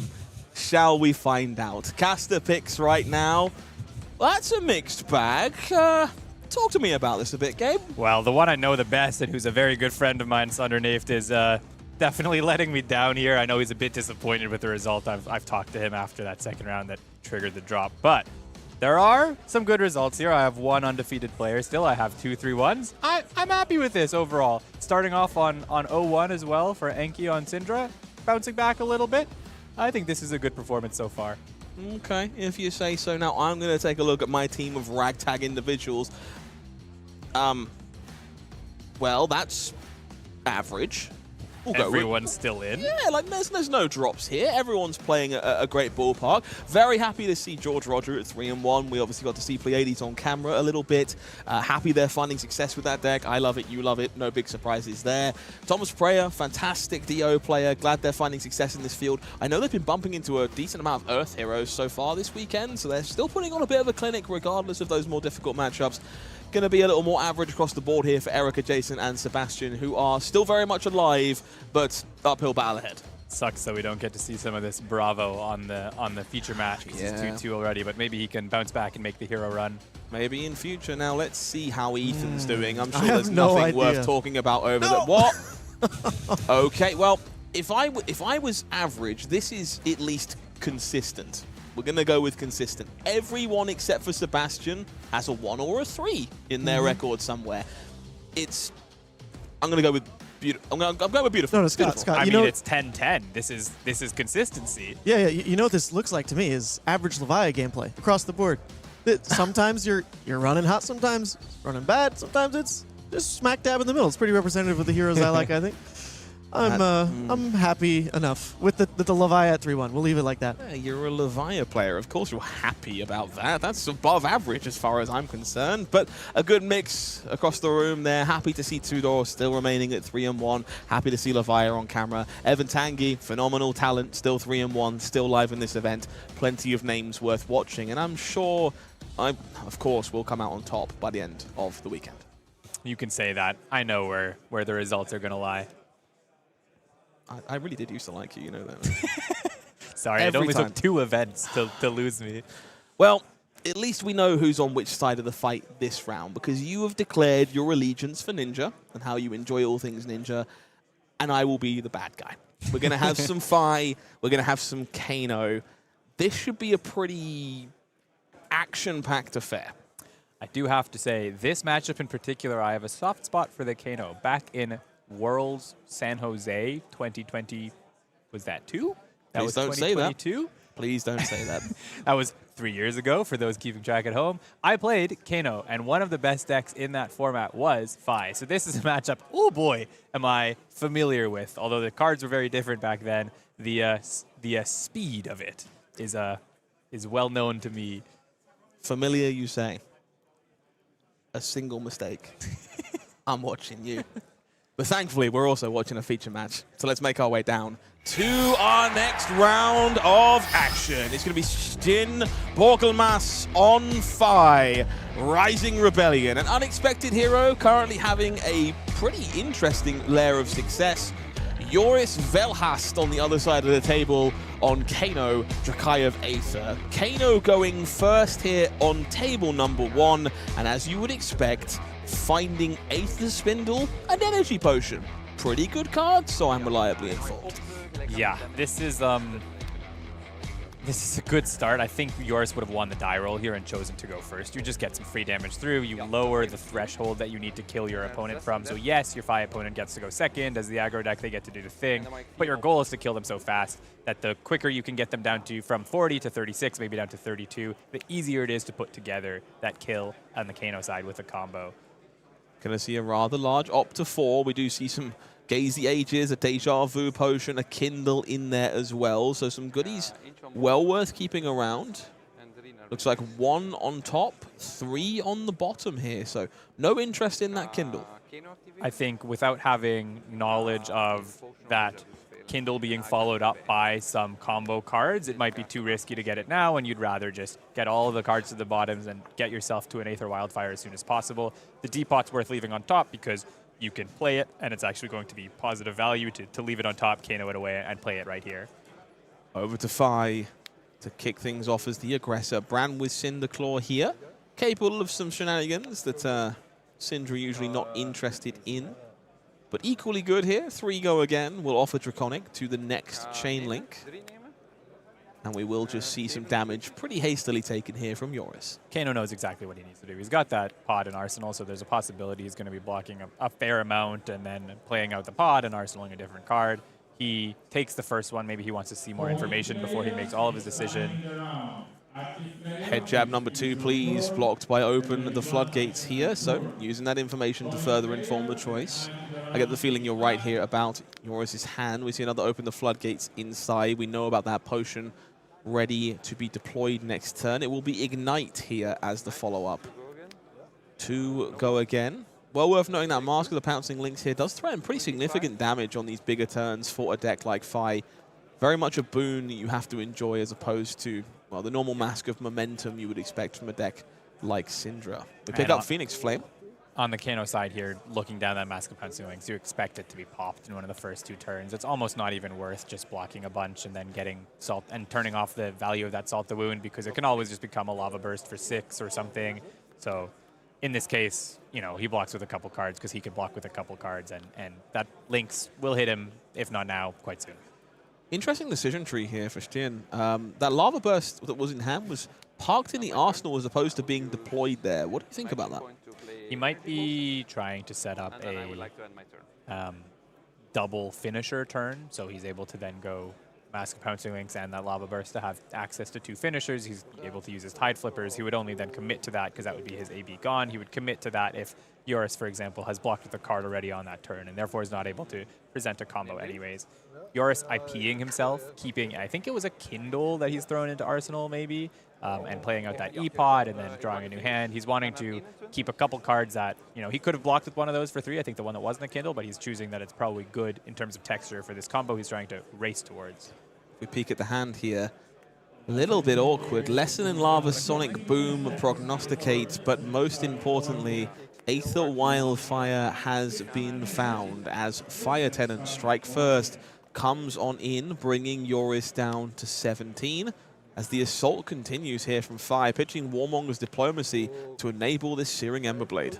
I think it was Lesson that was the IP'd card along with the Kano. This hand is fine. It's unfortunate that the Sonic Boom is a yellow and not a blue, because with blue and Ragamuffins, you're able to play both this Wildfire and the Lessons as instants, and you've got good stuff. This is almost the go-off signal already. He's gonna, you know, maybe have to just be careful and make sure he doesn't go off with not enough resources, but with an E-Pod and 5 pitch available and Raga to hopefully get a blue off the top, he, you know, I think Joris knows what he's doing on this turn. He's taking all till the end and trying to diminish Stein's resources available. Gonna see that Phoenix Flame picked up and immediately presented for 2 more points of damage here. Brings Joris down to 12. We're not messing around in this game. Both players understand the pace of play, down to 10 even from the Flame. Lava Burst will present an additional 7 points of damage here at the end, so not quite enough alone, but I mean, a pretty impressive volley nonetheless. Yeah, this is exactly what Stijn doesn't want. He wishes he had bought a card on that brand or Fire Tenant, because then he would know Joris is not going off here. But the fact that Joris has taken all this damage means, yeah, you could boots, go for a second finisher, probably present some amount of lethal, but Joris is telling you that he's got it, and here we already see the signal that he does have it, because he's reaching for that Stormstriders and the Crucible. It's going to be a big combo that we're about to see. The button has been clicked. Stormstriders, Crucible, Aether, Wildfire is the name of the game here. Extra resource pitched here to facilitate the cost of that card, and this big combo turn will start. Metacarpus no triggers, and we will see it paid for before Prognosticate here, also pitched. And we'll see this Deja Vu Pot reached for to provide, well, I imagine, a Lessons in Lava here to chain things together and find a blazing Aether. And there's a fun line here with that Kindle in Arsenal where he's able to play the Kindle, amp up this Aether Wildfire. He's going to draw the blue and then have that Lessons. He didn't even need to use the Ragamuffin's Hat to guarantee he's got an extra card of resource and get that Lesson on hand. That Depot just saved him an equipment. You know, he's playing it fast because he knows exactly what he has to do. The mechanical fluency of Joris Verhelst here just on full display as our 5-player falls to 37 points of Aether Wildfire damage connect. And that tends to spell exactly one storybook ending. There was AB1, so only 6 come through, but still, we've got a Lessons, and we know to expect a Blazing Aether maybe being searched off that. So Sonic Boom, of course, available as well. Boom into Lessons in Lava. Even better than you might otherwise expect here. 9 Arcane comes over the line, brings our Phi down to 21. Sonic Boom effect will trigger. What will we find? It's Lessons in Lava. Color me surprised. Yeah, color me. I haven't played Kano in 3 years. I forgot that Sonic Boom is not just a yellow; it's the perfect hand on this turn.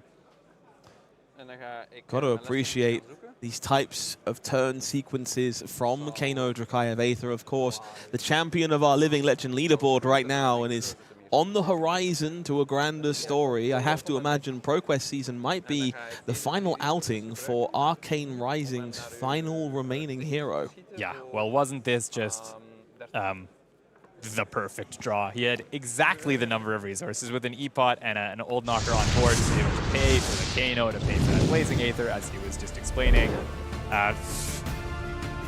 Joris saw it quicker than we did. He drew up that hand, and it was lethal no matter what the 5 presented. Aether blazed. I think that is fair to say. Joris Verhelst is a Kano amongst Kanos and currently sits 5-0 towards the top of our standings, and you can see why. I mean, that match doesn't let players watching at home, the viewer, actually appreciate the depth that goes into navigating this deck and piloting this deck. This is one of those matchups that just goes so fast that you don't necessarily get to see the cogs turning in the mind of the Kano player. Of course. In this case, he saw the cards were great, he plays them, right? In other cases, you do have to work to get to that end, and there's a reason he's at 5-0. I'm sure this hasn't been the case for all 5 games. It's fun to see. It is. I think we've seen the full spectrum of Flesh and Blood so far this weekend. We've had some grindy attrition-based games, back and forth, nickel and dime fatigue board states with Pleiades Superstar and a few other heroes. And then we have rounds where I hope you didn't take a bathroom break, because that would be rather unfortunate timing. And Kano does as Kano does, and is part of the metagame. And I think the fact that all of these things are possible is part of what makes this current format so interesting. Yeah, and you have to be able to pack respect. You know, a deck like Vegh and a deck like Cindra, they've got good matchups in the room. They've got high potency, as we saw. That turn, that if he hadn't died there, was dealing an insane amount of damage, and Mask was getting him 6, 7, 8 more. It's just, you can only respect so many things, so showing up on Vegh means you're probably planning to beat the Gravies, maybe you're planning to beat the Florians, but unfortunately, you probably can't beat the Kanos. So it's a very wide meta, and you have to plan your pick accordingly. I think Kano is a very interesting anomaly to me heading into this ProQuest season. I've heard a lot of differing opinions about where this hero stands in a format of Gravy Bones, Florian, Verdance, even Kayo to some extent. Where do you think Kano fits into the equation for ProQuest season, and is there any matchups you're like really hoping to see amongst that bunch?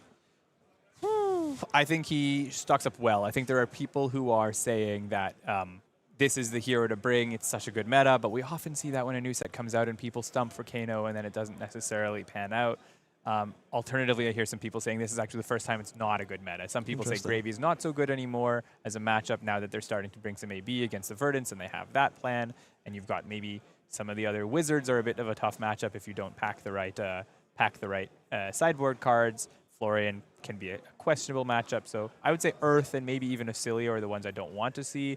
Gravy, you're probably still a little comfortable against, but they definitely have the game plan against you now. What you want to see the Veyes and the Cindras. Makes a lot of sense. Well, I'm going to put a quick note in the history books that we have a 2-turn record, and then I'm going to remind myself to watch some upcoming streams to see if anyone can go any faster. We've got more events to look forward to. If you think you can take the crown from our two-turn wonder, come and join us at World Tour Houston in October, World Tour Sydney at the end of October, or even the World Championship over in Philadelphia. A lot of good fab to watch this fall. I'm super excited to be at the World Championship, but in run-up to that, I'll definitely be watching the streams that are being delivered, Living Legend and Classic Constructed. There's a lot to watch and a lot to learn from the players who are going to be playing at these events. I think learn is definitely the important part. Thankfully, you will have an incredible team of casters at each and every one of these events to walk you through the day-to-day. Sam O'Byrne and Living Legend lover Sam Dando are going to be taking care of you at that format's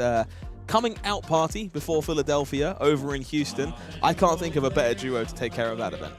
Sam and Sam, I'm really excited for that cast. As I say, I keep alluding to learning from watching casts. I think Houston will be mandatory viewing for anyone going to Philadelphia. Two other juggernauts of the game over in Sydney for that calling event will be that final opportunity to tie the room together before the World Championship in Philadelphia. You'll have Matt Brandwood and Hayden Dale over there. That should be a spectacular show. Absolutely, definitely. It's the last calling, so it's very important for the World Player of the Year race, but also very important for the setting of the meta and what people to expect to be played in Philadelphia. If you're watching along in Philadelphia, there will be 5 of us on that cast to make sure you are taken care of, and they are some of the biggest names in fab casting today. Pankaj Bhojwani, Sam O'Byrne, Mitch Leslie, Brian Gottlieb. Should be great, I imagine. Scott Mines is also one of the biggest names in casting in Fab today. I can't can say it. that. You can't say that. No, unironically very honored to be part of the cast in Philadelphia. I've only been in the booth for the better part of a year so far for the team here at Legend Story Studios, and the fact that I get the chance to do that is mind-blowing. However, there's some more mind-blowing things to look forward to here in Hamburg, because somehow, some way, Dorinthia is winning games.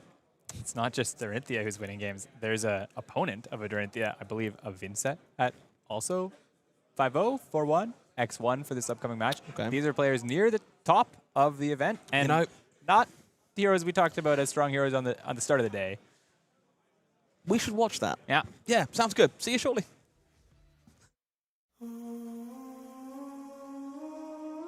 I just gotta flex, flex, flex on the lean. I just wanna rap, rap, rap to the beat. I just wanna back, back, back, cause I'm mean. I just gotta go back, I'm a freak.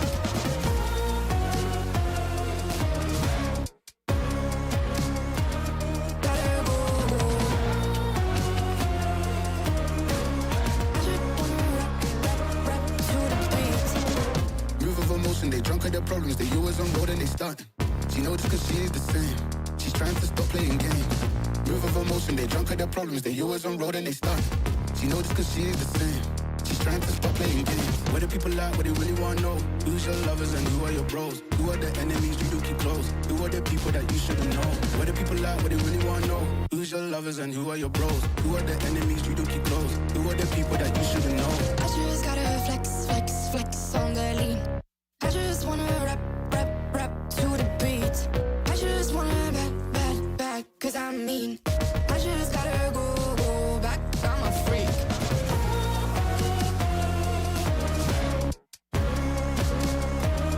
Gotta go.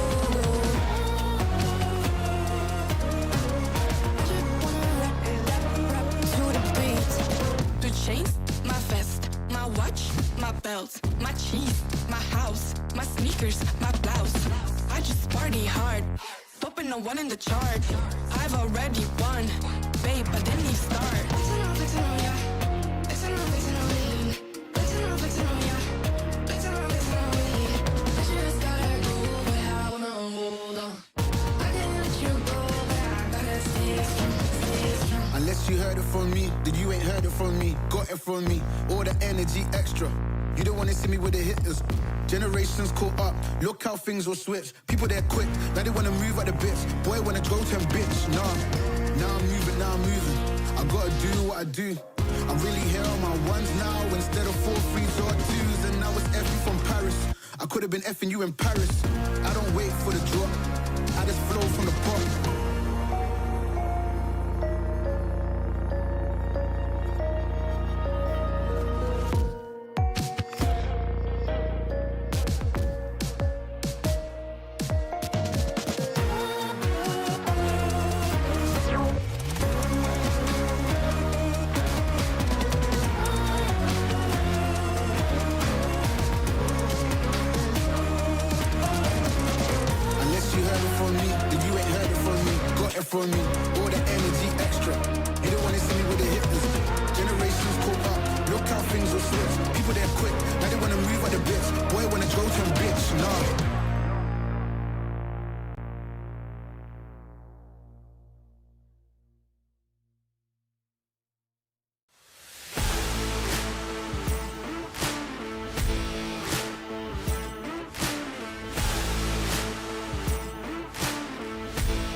For numerous players out there today, Dorinthia Ironsong was the hero that started it all. That journey began with Welcome to Wraith. For others, they may have fallen to the dark side somewhere around Dusk Till Dawn and joined the powers of Vincent. Two heroes I think don't necessarily get enough limelight in the current metagame. I'm looking forward to seeing them both face off. Yeah, I think Dorinthia has been showing up in those small, medium numbers as one of those counter picks. It's a deck that's very good against those aggro decks like Cindra.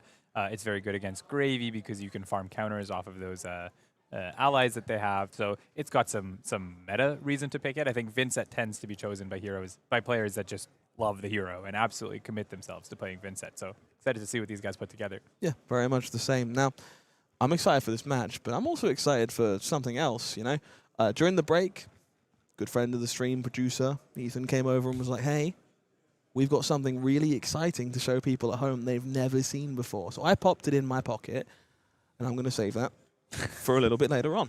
So if you're enjoying the show, don't panic. I'll share it with you. Something very exciting to look forward to, but not right now. Don't worry. Gabe doesn't know either. I think we've waited long enough. Shall we make our way down to the floor and see a little bit more about how Dorinthia and Vincent plays out? How does that sound to you? I would love to. Two very fun heroes. Two very, like you said, I think not so seen heroes, and we were talking, but definitely heroes that people love to see and people love to play. I love Dory, back from WTR, as we talked about. One of the OGs. You got to cheer for them. Okay, well, will it be the Iron Song or the Malefic Incantation that manages to take things down in our feature match area this time around? We will find Dominic Blausius 4-1 on Vincent Iron Maiden, Kaloynikov on the other side, Dorinthia Iron Song. Now, from an umbrella level, what is this matchup about? Ooh, that is a question. Vincent matchups tend to get defined by, are you just playing your sort of 2-card 9 super efficient value off of those Runegate cards, or are you building up to a multiple Runegate turn where you do one big thing? I think the way that Dorinthia gets played these days, I think Dorinthia probably leans a little bit more aggro, and therefore the Vincent can afford to lean a little bit towards the one Runegate a turn and blocking a couple cards. You've also got these cards available to you like Face Purgatory, where if you expect to get hit way over the top, then you can just use the tool on board of the Face Purgatory to shut down that Dory's ability to create a counter. I would expect Vincent to go a little bit more defensive at the start of this game. In terms of eventual winner, I would also maybe lean towards Vincent. You've got this advantage of you can naturally be defensive. Dorinthia might not get those counters early, and then you just eventually outvalue them. Yep. Widespread Destruction will be the first banish to Vincent's hero ability. Funeral Moon played the hard way to generate a second rune chant. And a point of blood debt being taken here. We see Kaloyan reading all of these cards potentially for the first time. Have to wonder how familiar with Vincent they are. Yeah, I mean, some of these cards you don't see until you randomly see it in a Pro Quest, and then you don't see it again for another year. It's also important to know which is which. Like, you've got, you know, a lot of similar effects. You've got Widespread Destruction, which is the Arsenal Destruction, Widespread Annihilation, which is the hand discard, and you've got the red one, which is the banish off the top of the deck, Widespread Ruin. So it could just be checking which one is this. It This is pays the yellow to be one, certain which one about is these that? things. 100% makes sense to know what interaction is coming your way, especially when there are two sync belows lurking in the hand for Kaloyan here. Happy to see them bringing out the oft-forgotten Salt and Pepper Dorinthia, half white border, half black. Does make for an interesting aesthetic choice. Hey, she's been around since WTR. Her hair color should be Salt and Pepper by now. That's true enough. I love to see the history of the game told out this way. History Pack, of course, a product I miss dearly, and was happy to see some of those reprints coming on through. And you never know, may very well have got Nikov into the game. Now, I would guess this was Vincent's pick for turn order, choosing to go first, as Vincent often does. It's unfortunate then for Kaloyan that he draws two sync belows into this turn. Really not where you want to be. I would think he would probably pick, maybe he would have picked first, but I would think he would probably pick second anyways. And it's just like sometimes you get a bad deck order in the top 6 cards of your deck, and this is one of those times. No go again right now, confirmed. Before moving to reactions, we'll see Out for Blood as the play here. It's going to look to make this Dawnblade a little bit bigger, make the best out of a slightly awkward situation, and perhaps create a vigor for a future turn, courtesy of Grains of Bloodspill. Obviously, you have the option to pop the boots and go again and try to get a counter, but knowing that you don't have an attack reaction on the backside and you haven't blocked with it yet, probably not worth it. This will be a longish game, so I think you've got the right read. He's making the best out of a sort of unfortunate draw. Putting a sync into Arsenal is actually quite fine here. Maybe that's another thing he was checking on that Annihilation. Sorry, on that Destruction. Is it a real CNC or is it a fake CNC? Can I sync below from my Arsenal before the effect of that comes through? And in this case, there's no actual card advantage being gained from that widespread destruction because of the D-React going into Arsenal. Card we haven't talked about so far in the hand here for Dominic. Painful Passage, a brand new inclusion from Super Slam. Heard this one making quite the wave among Vinset players. Similar story for the Chain players in Living Legend 2. Additional sources of Go again, and in this case, Shadow Runeblade actions, kind of at a premium for this hero. Yeah, it's a Shadow Runeblade action which enables your hero power to guarantee you've got some of these on-damage effects that come through. It's a Shadow Runeblade block 3, which is also really good. You've got those instant cantrip-style block 3s, but then the other good ones like Shadow Puppetry and Beseech the Demigod, they're block 2, so it makes the deck a little bit more awkward when you want to be the sort of defensive shell in some of the matchups and aggressive in the other matchups. It's good. It's flexible. I think there are people who are not in love with it, and there is a reason for that. Interesting. It's very strict on the way you have to play it. You have to banish an attack action card, and only it gets that buff this turn. So you have to play the one you banish off Painful Passage, which means you might not be playing the one you banish off of Vinset in the first place. So it can be a little bit awkward, but in matchups where you want to set up, it can definitely be good. Maybe Dominic is approaching it this way, or maybe it's just he happened to have gotten it this way. As it is, it's turning into some value. Looks like it. So we are going to see that banish mostly forgone here, it seems. Widespread Destruction, the pick instead. Runechant's coming across and looking to threaten that Arsenal with that Combat Chain Closes ability. Of course, Dominic not aware of just how far they are about to sink. Good one. The one card you missed from the hand there is there's a Succumb to Temptation in Dominic's hand. So this is not foregoing the value. I would imagine he picked +3. I didn't hear it, but I imagine he picked +3 on that Painful Passage banish. He's now going to be able to play the Succumb to Temptation to give this go again, which is guaranteed because he took the ping on the Painful Passage. So one Runechant will come through, Succumb will be an instant, it'll give him an action point back, and then he'll be able to play, hopefully, that Phantom Wraith from Banish. If he doesn't have the right card in Arsenal, he might have to pop his Vexing Quill hand for this, but it's still a very offensive hand. The reason he orders it this way, giving the +3 to the Wraith and going in with the Destruction first, is that Destruction was a 3 cost, so he needs to have this one played when he had 3 Runechants at the start of the turn, and managing those Runegate Runechant costs very carefully with his Runechants that are available. We see Dorinthia's lovely Super Slam expansion card also being pitched away to cover up the Arcane Barrier here. For Nikov, does play that Sink Below from the Arsenal alongside an Iron Song response, taking no risks in that one disappearing before it's too late. Has to play it here, and it's good to play it with another card, so he covers up against the almost telegraphed Succumb to Temptation on this turn. Has to play it here because Dominic could break the chain, and then he would lose the Sink Below, so he has to play the one from Arsenal, not from hand. Heads up play from both players.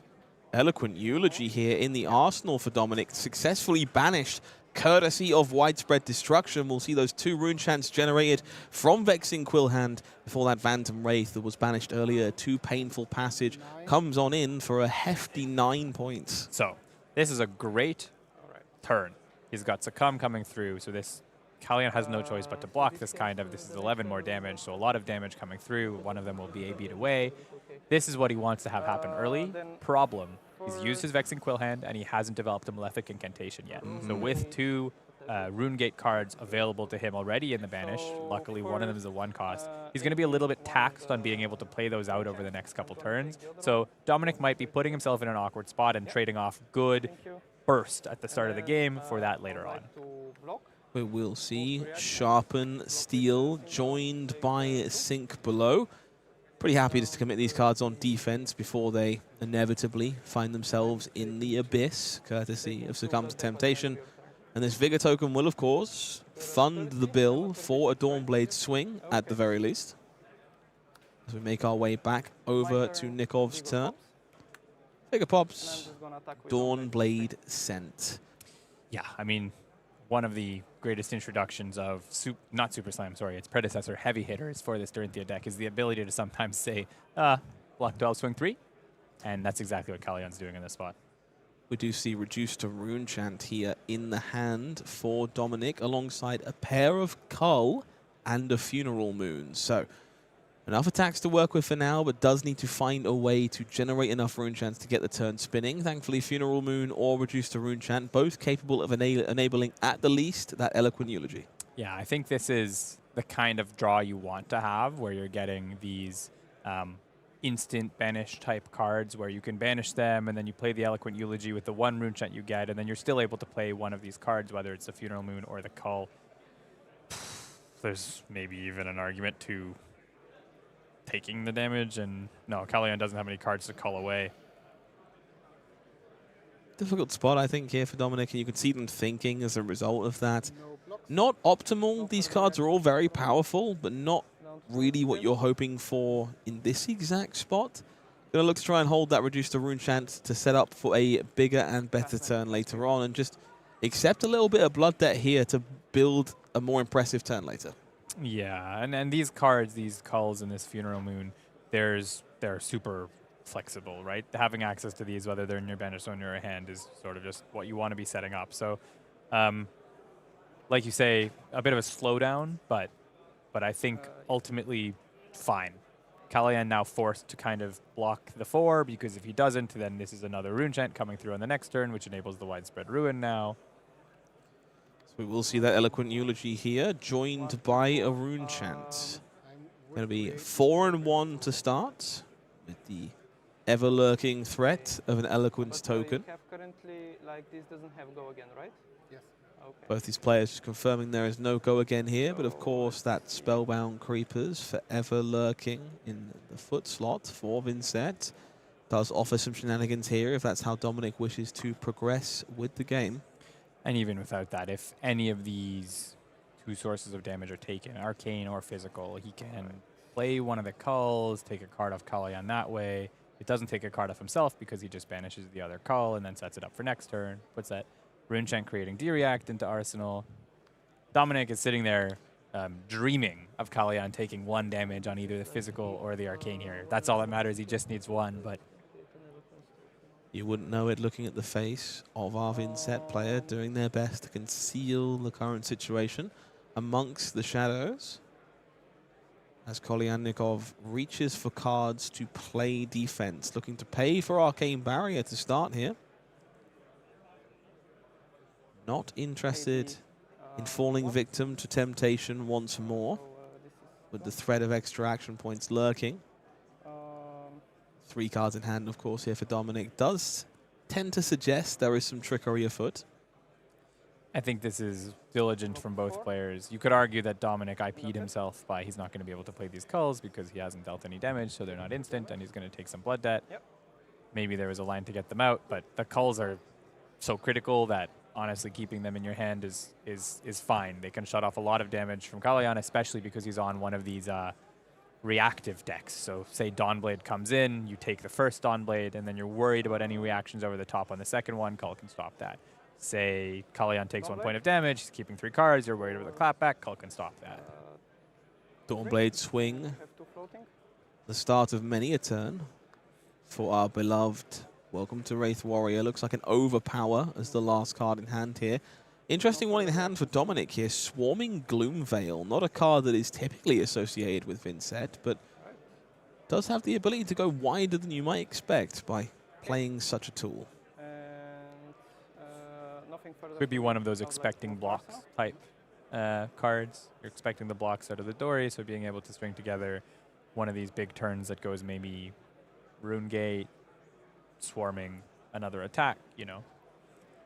We do see that reduced to Rune Chant, soaking up Dawnblade here, enabling the full 4-card hand for Dominic. Tunic back to 1. Cull is banished to generate a Rune Chant.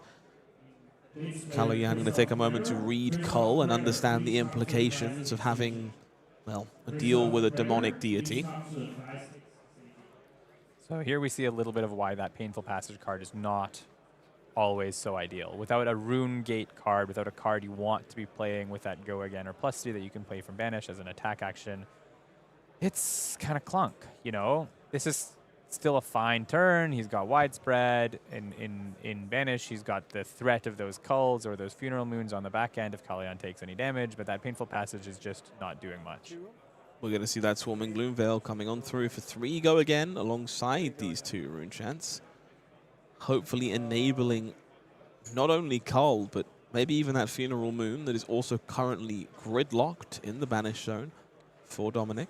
Something else is that if he spots that Kalian is taking a bunch of damage, he could have just thrown this Widespread Ruin with a couple of Rune Chants.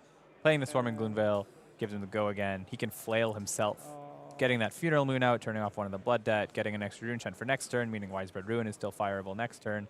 And it's no matter what Kalian wants to do, which we signal as this is a lot of block, he's still able to get that Funeral Moon out of his Banish zone. Correctly called by Gabe here. That Flail of Agony will allow Dominic to hurt themselves, sending in a point of damage, threatening to create a Rune Chant, but importantly enabling all of these instant speed effects from Dominic. Now he can play one of the Cull safely. He's got the one in Banish that he would be comfortable playing because it banishes another Cull. It's a trade, equal trade. Probably worth it if you're worried about Kalian hitting you back. Definitely you're going to want to play the Funeral Moon, having taken a point of life. But I don't think you play both Cull because that Painful Passage kind of sucked here. But that's kind of the conceit of the card is it's sometimes really good and it's sometimes a little bit of clunk. So putting it into Arsenal and waiting for that right spot is probably the right move for him. We'll see Braveforge Bracers hopping in on defense. The Cull does come out of the Banish zone as Overpower is lost by Nikov. We'll see that Funeral Moon extended to make a Rune Chant back.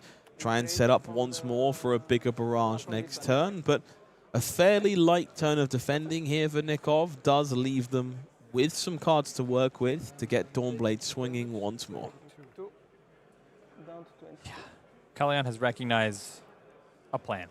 His plan is defend, and I think especially once that Arms gets popped really early and you haven't seen any Malefics come down, it's a very valid plan against Vincent where they're down on resources, and by resources I mean things that create the Rune Chants that are their real resources in their deck, and identifying that means you can sort of wait for that to be big enough that they can't do anything. And it's already sort of been the case where Dominic has done some smaller hands than you would have expected based on how many cards he was keeping. Yeah, definitely some impact to playing damage denial as Dorinthia in this matchup. Very possible you can just shut off the opposing assault. Some interesting ones in the hand here for Dominic. Deathly Wail, another card, much like Malefic Incantation, that has been ominously missing so far in this game. A very important Rune Chant generator in tying these turns together, but unfortunately, currently a little too light on Rune Chants to actually play one. There's an argument for maybe hard casting it, where you just play one. You just play one out of the hand. You see Dominic here debating their blocks, if that's the line they're interested in taking. Of course, no cards in hand here for Nikov, just the one card in Arsenal. And we did see a red Sharpened Steel pitched away to Dawnblade here, so likely not all too much in terms of offensive damage. That's part of the cost from Kalian's view of having to play so defensive, is that if he only gets one resource card, which was the Yellow Warrior's Valor that we saw him pitch on the defense against those Rune Chants, then his turn will not be a lot. But he's kind of playing the Guardian game where Dawnblade for 3 is all he needs to do, and if it's just a red, it's just a red. I'm not holding enough cards at this moment to go over the top and swing a second time. That's not his game plan. And you asked me at the start of the game how I expected this to go, and I think we have a clear answer already on turn 4. Absolutely. Both players falling into their role as they figure out how Dorinthia Vincent is supposed to play out. We see Dominic here with the classic finger taps of I am doing math. Not the easiest part of Flesh and Blood, but definitely one of the more fun as they take 3 damage here, falling down to 19. Wants to keep this entire 5 cards together. I think it's functional. I think if you banish one of the whales, you can give Go Again to the Widespread Ruin and then hard cast the other whale. Interesting stuff here. We'll make our way back over to Dominic, who is once again debating that banish, making sure they can sequence this turn as they expect. It will be that blue Deathly Whale that makes its way into the banish zone to generate a second rune chant. I think a key card that enables Dominic's I take 3 damage plan is the Machinations of Dominion at the back of this hand, which is going to give Overpower and Go Again to his next attack if he's created an aura this turn, which for Vincent is basically always true if you're playing any cards, because your hero ability creates an aura at the start of the turn in that rune chant. Now maybe deciding on the sequencing, which way he wants to do it. We'll see that Machinations thumbed forward there briefly as Dominic debates their banish zone and their hand. Easy to forget, but we're technically working with 7 cards here. There's a lot of decision points to be considered for our Vincent player. We will see that Machinations deployed to the table. Will grant Go Again and Overpower, I should say. And we'll find that blue Widespread Annihilation pitched away, as you claimed, for a yellow copy of Deathly Whale. So 5 Go Again with Overpower here, threatening to make a handful of rune chants on the way back.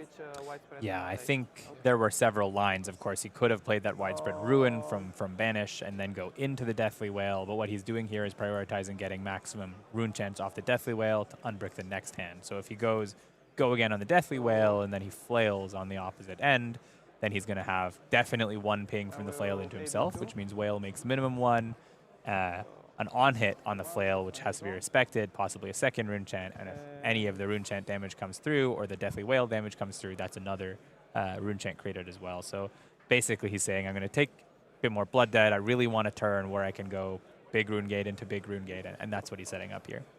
In this one, if somebody took damage, Both players just confirming exactly how Deathly Whale works. A complicated card. It's easy to think that everything in Flesh and Blood isn't on hit, but these effects, anything but. Combat chain closing, he just cares about players who have lost life. Does not matter if the whale itself connects, and Nikov just confirming that detail before this flail of agony causes some pain regardless. And we'll see Brave Forge Braces jumping in the way again, just happy to continue playing this game of denying rune chants where possible. Yeah, and unfortunate for Dominic, there is still armor available, but you have to work through it eventually, and maybe there was a bit of a hope that the whale eats the 2-block on the chest, and then you're working through it even faster, but Kalayan continues to be happy to block with cards out of hand. He's not looking to do any crazy over-the-top turns, like we said. He's looking to play the quote-unquote Guardian game for a while, and then let it resolve as it is. Dominic hoping, soon enough, I'll be able to do my thing.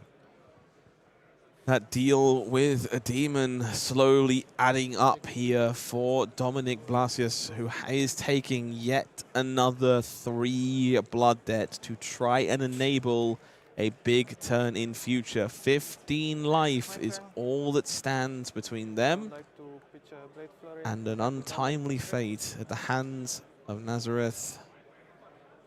For now, Dawnblade will be the attack once more. Kalian Nikov. Again, is very happy, as you say, to pitch away these red power cards and just facilitate a Titan's Fist adjacent style game plan. Little bit of pressure is more than enough. Dominic was thinking about the cull at the end phase of his previous turn, so he could have gotten himself off of 1 blood debt by playing out cull, having taken a life from the cost of Flail of Agony. It takes Kalayan off this play, so in theory it's a 4 life swing, but maybe he thinks that cull will be more valuable than that 4 life swing in one of these upcoming turns. So holding on to that call here, and now he's got a Go Again Giver in his hand. He's got another attack in his hand, choosing to block 3 because he's getting low, but maybe getting closer to the point where he thinks he can string together all of these attacks and get a big offensive turn. Swarming Gloomveil, Succumb to Temptation, and I believe a Phantom Wraith there in the hand for Dominic. So it does have a Rune Gate card to banish if they wish, a number of tools to enable a more powerful turn. But again, the Rune Chant denial has been pretty impactful this game, and this is definitely one of those pain points for a deck like Vincent. Malefic Incantation was an incredibly powerful tool that enabled this engine to run. Is definitely the liquid that keeps things smooth, but in the games that you don't find them, it can be a bit of a struggle once that Vexing Quill Hand has been committed. Yeah, this is what Vincent looked like before Malefic Incantation came out in that Dusk Till Dawn set, and you're seeing why it took a while before we saw Vincent's play at the top level and start to challenge for those top 8s of Callings and Battle Hardens like we've seen it do recently. It's just hard. I mean, he's looking at these cards that this is supposed to be a hand you're happy with, and he's shaking his head because he knows it's just off. Like, he can't play multiple cards, even though usually with a couple Malefics on board, this hand would enable that. I know I'm not the only one who has sat staring at 3 cards in my hand and wished they were anything else. And I can't help but feel like Dominic in a similar boat here, debating not banishing their Blood Dead attack. Instead, swarming Gloomveil will bite the dust to facilitate a more appealing turn. Part of this is the effect of the Painful Passage there that he has in his banish zone. So he actually wants to hold that Blood Debt card to be banished with the Painful Passage, because then you get access to either the +3 or Go Again, whichever one he prioritizes. He could have obviously blocked with the Swarming and then banished the Annihilation, and then he's getting 2 Runegate cards off of that, but I don't think he expects to clear all of those Runegate cards at this point because we're so late in the game. So that's maybe a decision you make when you have some Malefics and you're on 30 life, and then you can expect to fire the Annihilation, but Dominic knows what he has available to him and doesn't expect that that's ever going to get cleared. So it goes to the block zone, and he basically wastes a card for 1 Rune Chant by banishing the Swarming Gloomveil at the start of his turn. We see Vincent's ability being activated here, I believe. So his first Rune Chant going to force the issue, not be preventable in any way, alongside 9 points of physical damage. Now, that's important for a number of reasons. Nikov thinks it's just Cull, but we know there is a Succumb to Temptation lurking in the hand here for Dominic as well. Yeah, looking at the Rune Chants, though, I don't think he can follow it up with anything other than a Flail, which is perfectly valid, as all things are, as things stand. It's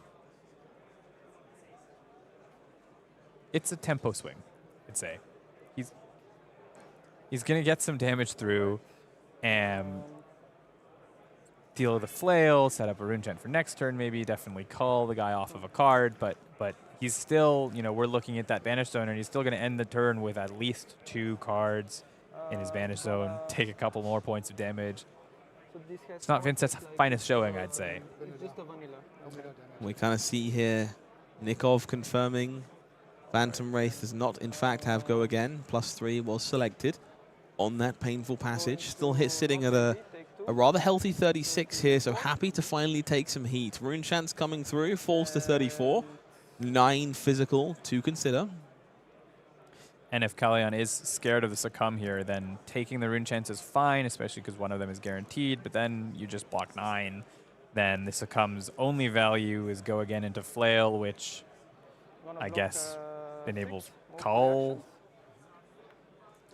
6 block to start, Sink Below to follow is going to be more than enough to cover up this Phantom Wraith. And again, we see 1 card in hand, 1 card in arsenal for Nikov. More than happy to keep sending their rather golden Titan's Fist. And you really want that Succumb to actually strip a card off your opponent. So Dominic choosing to Arsenal it here, but that means he's not allowed to call, because if he calls, he loses the Succumb, and he's not able to Arsenal it and get the effect. So continuing to have to delay these really strong cards that are being drawn, but just not being drawn in the way that they work together very well. There's something very painful, literally, about keeping a hand, committing to your turn cycle, and doing more damage to yourself than you did to your opponent at the end of the turn. And unfortunately, that has been the story of this game for Dominic. Malefic Incantation is MIA. It continues to be so. On the bright side, we've got 2 Shadow Puppetries, both of which block 2. Stellar. Yeah. Again, not able to do much. Maybe if one of those Shadow Puppetries was a blue, he would be able to hard cast that Deathly Whale, which is a good way to get back into the game, especially on a turn with a Shadow Puppetry. As it is, that Whale, there's no way it's getting cast. Would be great to have gotten 2 Rune Chants off of that, set up the following turn, but it doesn't look like it's going to happen. We'll commit to the blocks on Dawnblade, 3 damage prevented. And we'll make our way back over to Dominic, who will find themselves banishing once more.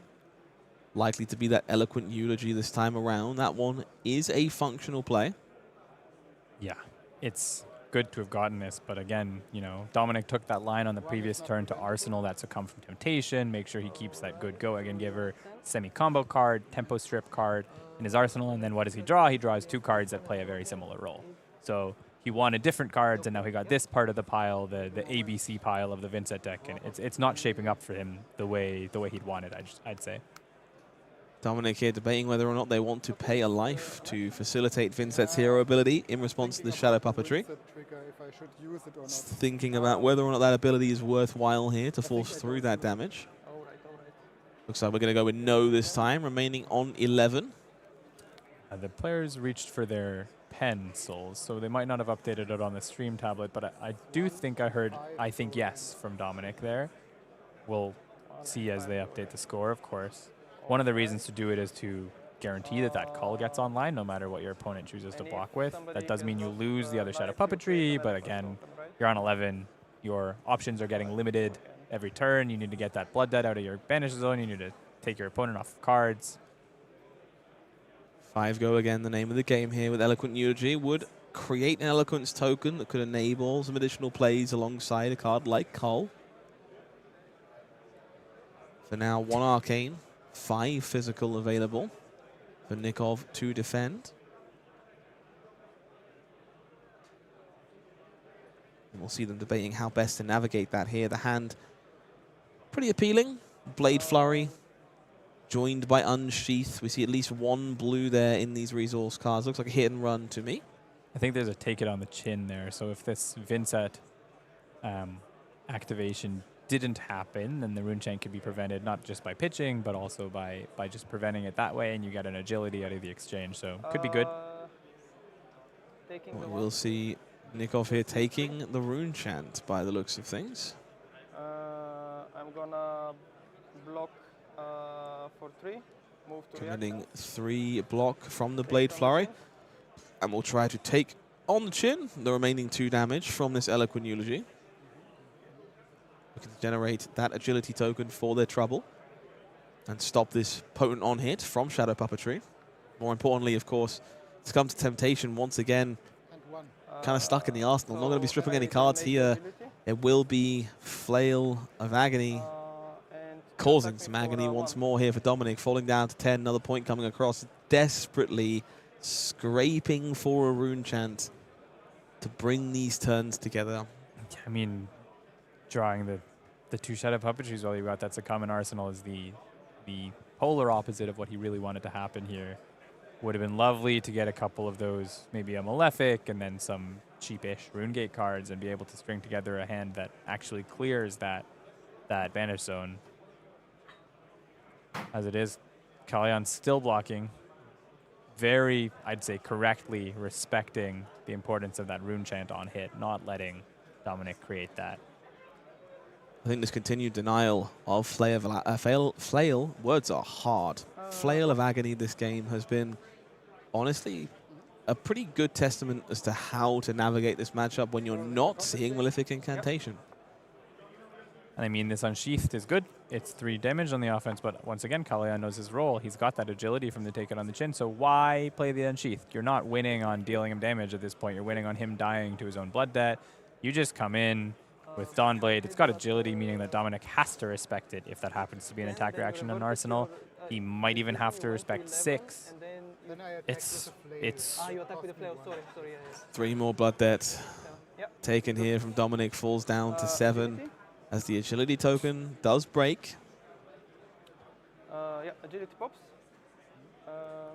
I have good news, folks watching along at home. Attack with, there is, in fact, Dawnblade for, a Malefic Incantation. Unfortunately, the Flail being very diligently blocked means that this reduced enchant is not free. Luckily, Tunic is online. That means you can't spellbound it next turn, but still probably worth it to get yourself a Runechant on your opponent's turn. I have myself at the 33. Kalyan marking down that 1 that he took in the Arcane last turn. Makes sense, just clarifying those health totals before this turn continues. We will see reduced to Runechant paid for the hard way with that Fiendal Spring Tunic. Does create a Runechant in the process. Okay, perfect. Then Dawnblade, of course, blunted once more. So the cards are Puppetry, Malefic, and a Cull? Is that a Cull? It looks like another Cull to me. Yeah, Malefic Incantation, Shadow Puppetry, and another Cull here. So he has access to one of those super cool turns where you call and call at the same time and you Eloquence and you get 2 action points back. The problem is then his remaining cards are both non-blood debt cards and he loses access to them. So he's definitely not going to be taking that line. He's going to be letting this Eloquence die on the Malefic Incantation, which is very important to get out. Then going Shadow Puppetry, maybe pinging himself, and then stripping his opponent's hand with the Cull before he deals damage. Maybe meaning if I get 2 or 3 cards out of my banish zone this turn, if I strip my opponent's entire hand using these Culls and the offense that I'm presenting, maybe I draw something and I'm going now because I've got a Malefic on board. Okay, that first Malefic Incantation of the game will finally make itself known. 3 counters placed on board will start to generate rune chants to get that engine rolling as this game continues. For now, just 2 of them available to make this turn function. For Vincent, Iron Maiden staring rather sheepishly at that Shadow Puppetry. Does indeed choose to play it out here. Okay, yep. I'm paying 1 life. Will pay 1 life to Vincent, forcing through a rune chant here to make sure those Cull are online. Now, unfortunately, the Whale, which is what you really, really wish to be able to play here, to turn on next turn no matter what you draw, is not available. You've only got 2 rune chants, so you can't rune gate 3. But you can call, and then you can widespread ruin. Like we talked about, tempo buying hand is, I think, the best way to describe it. The amount of damage is not going to be huge. It's going to be 9 offensively, an extra rune chant off the back, but we're going to see that widespread ruin coming on in here. 2 rune chants stapled to it, courtesy of those previous turns. 7 physical, marked with dice. Additional rune chant will be generated behind, courtesy of Malefic Incantation. Shadow Puppetry, of course, threatening an on-hit here as well. Both copies of Cull looming in the banish zone to knock some cards away. Only 1 rune chant on the back end means not playable. There's a Whale with a go again. We've already seen 2 eulogies, I think, so we can't even hope to get it off the top with the Shadow Puppetry. Widespread Ruin will be banishing a card off the top of his deck, so in theory he's risking taking another Blood Debt if he gets something that's unclearable. Maybe it's a Funeral Moon or something, which would be great. So the unpreventable rune chant is accepted, as is the other one here. Brings Nikov to 31, and before we go to blockers, it is time to begin the Cull. We'll see Out for Blood, and a second Cull taking away that Warrior's Valley here before blocks are declared. Both other cards committed here on defense to block 6, so we will see that Shadow Puppetry can connect, but I feel somewhat sorry for the Succumb to Temptation at this point, which is once again stuck in the arsenal here with no cards left to take. I do have to say, this one worked well with the Succumb in Arsenal because you're stripping your opponent's whole hand and you've got Succumb for next turn. So maybe you can continue to roll this tempo, but it's a little bit of a hope. Okay, so both a good and a bad hit coming off the top of the deck here with this Deathly Whale. Bad because only 1 rune chant right now. He's not popping Flail. It's too risky. You lose that rune chant. So this Deathly Whale is not necessarily playable on the next turn. If you can find a way to play the first one, he looks like he's drawn a second Malefic Incantation, which is quite potent. Another Whale, another Incantation, even a reduced to rune chant here, which is finally online and free, thanks to the former copy of Malefic Incantation. We'll see how Dominic wants to navigate this turn. There is certainly a lingering amount of blood debt with critical mass of Deathly Whales at this point. Finding a way to get them all out of the banish zone definitely feels like an important factor of staying in this game. I saw him reach for that Deathly Whale as the banish to Vincent, and then maybe he would want a Painful Passage. No, it's a common Arsenal, so I was thinking maybe he's going to banish the Deathly Delight off of the Painful Passage, but as it stands, the hand's fine. It's going to be hard to clear the blood debt, so he's definitely still taking a couple points of blood debt. He's reaching that point where he can't use the Flail or the Shadow non-attack deal of damage to yourself as a way of buffing up his offense because he's simply too low. he has access to a play this turn. The play will also gain him a life to counteract one of those blood debts he's going to take at the end of the turn. But Deathly Delight here will be the play.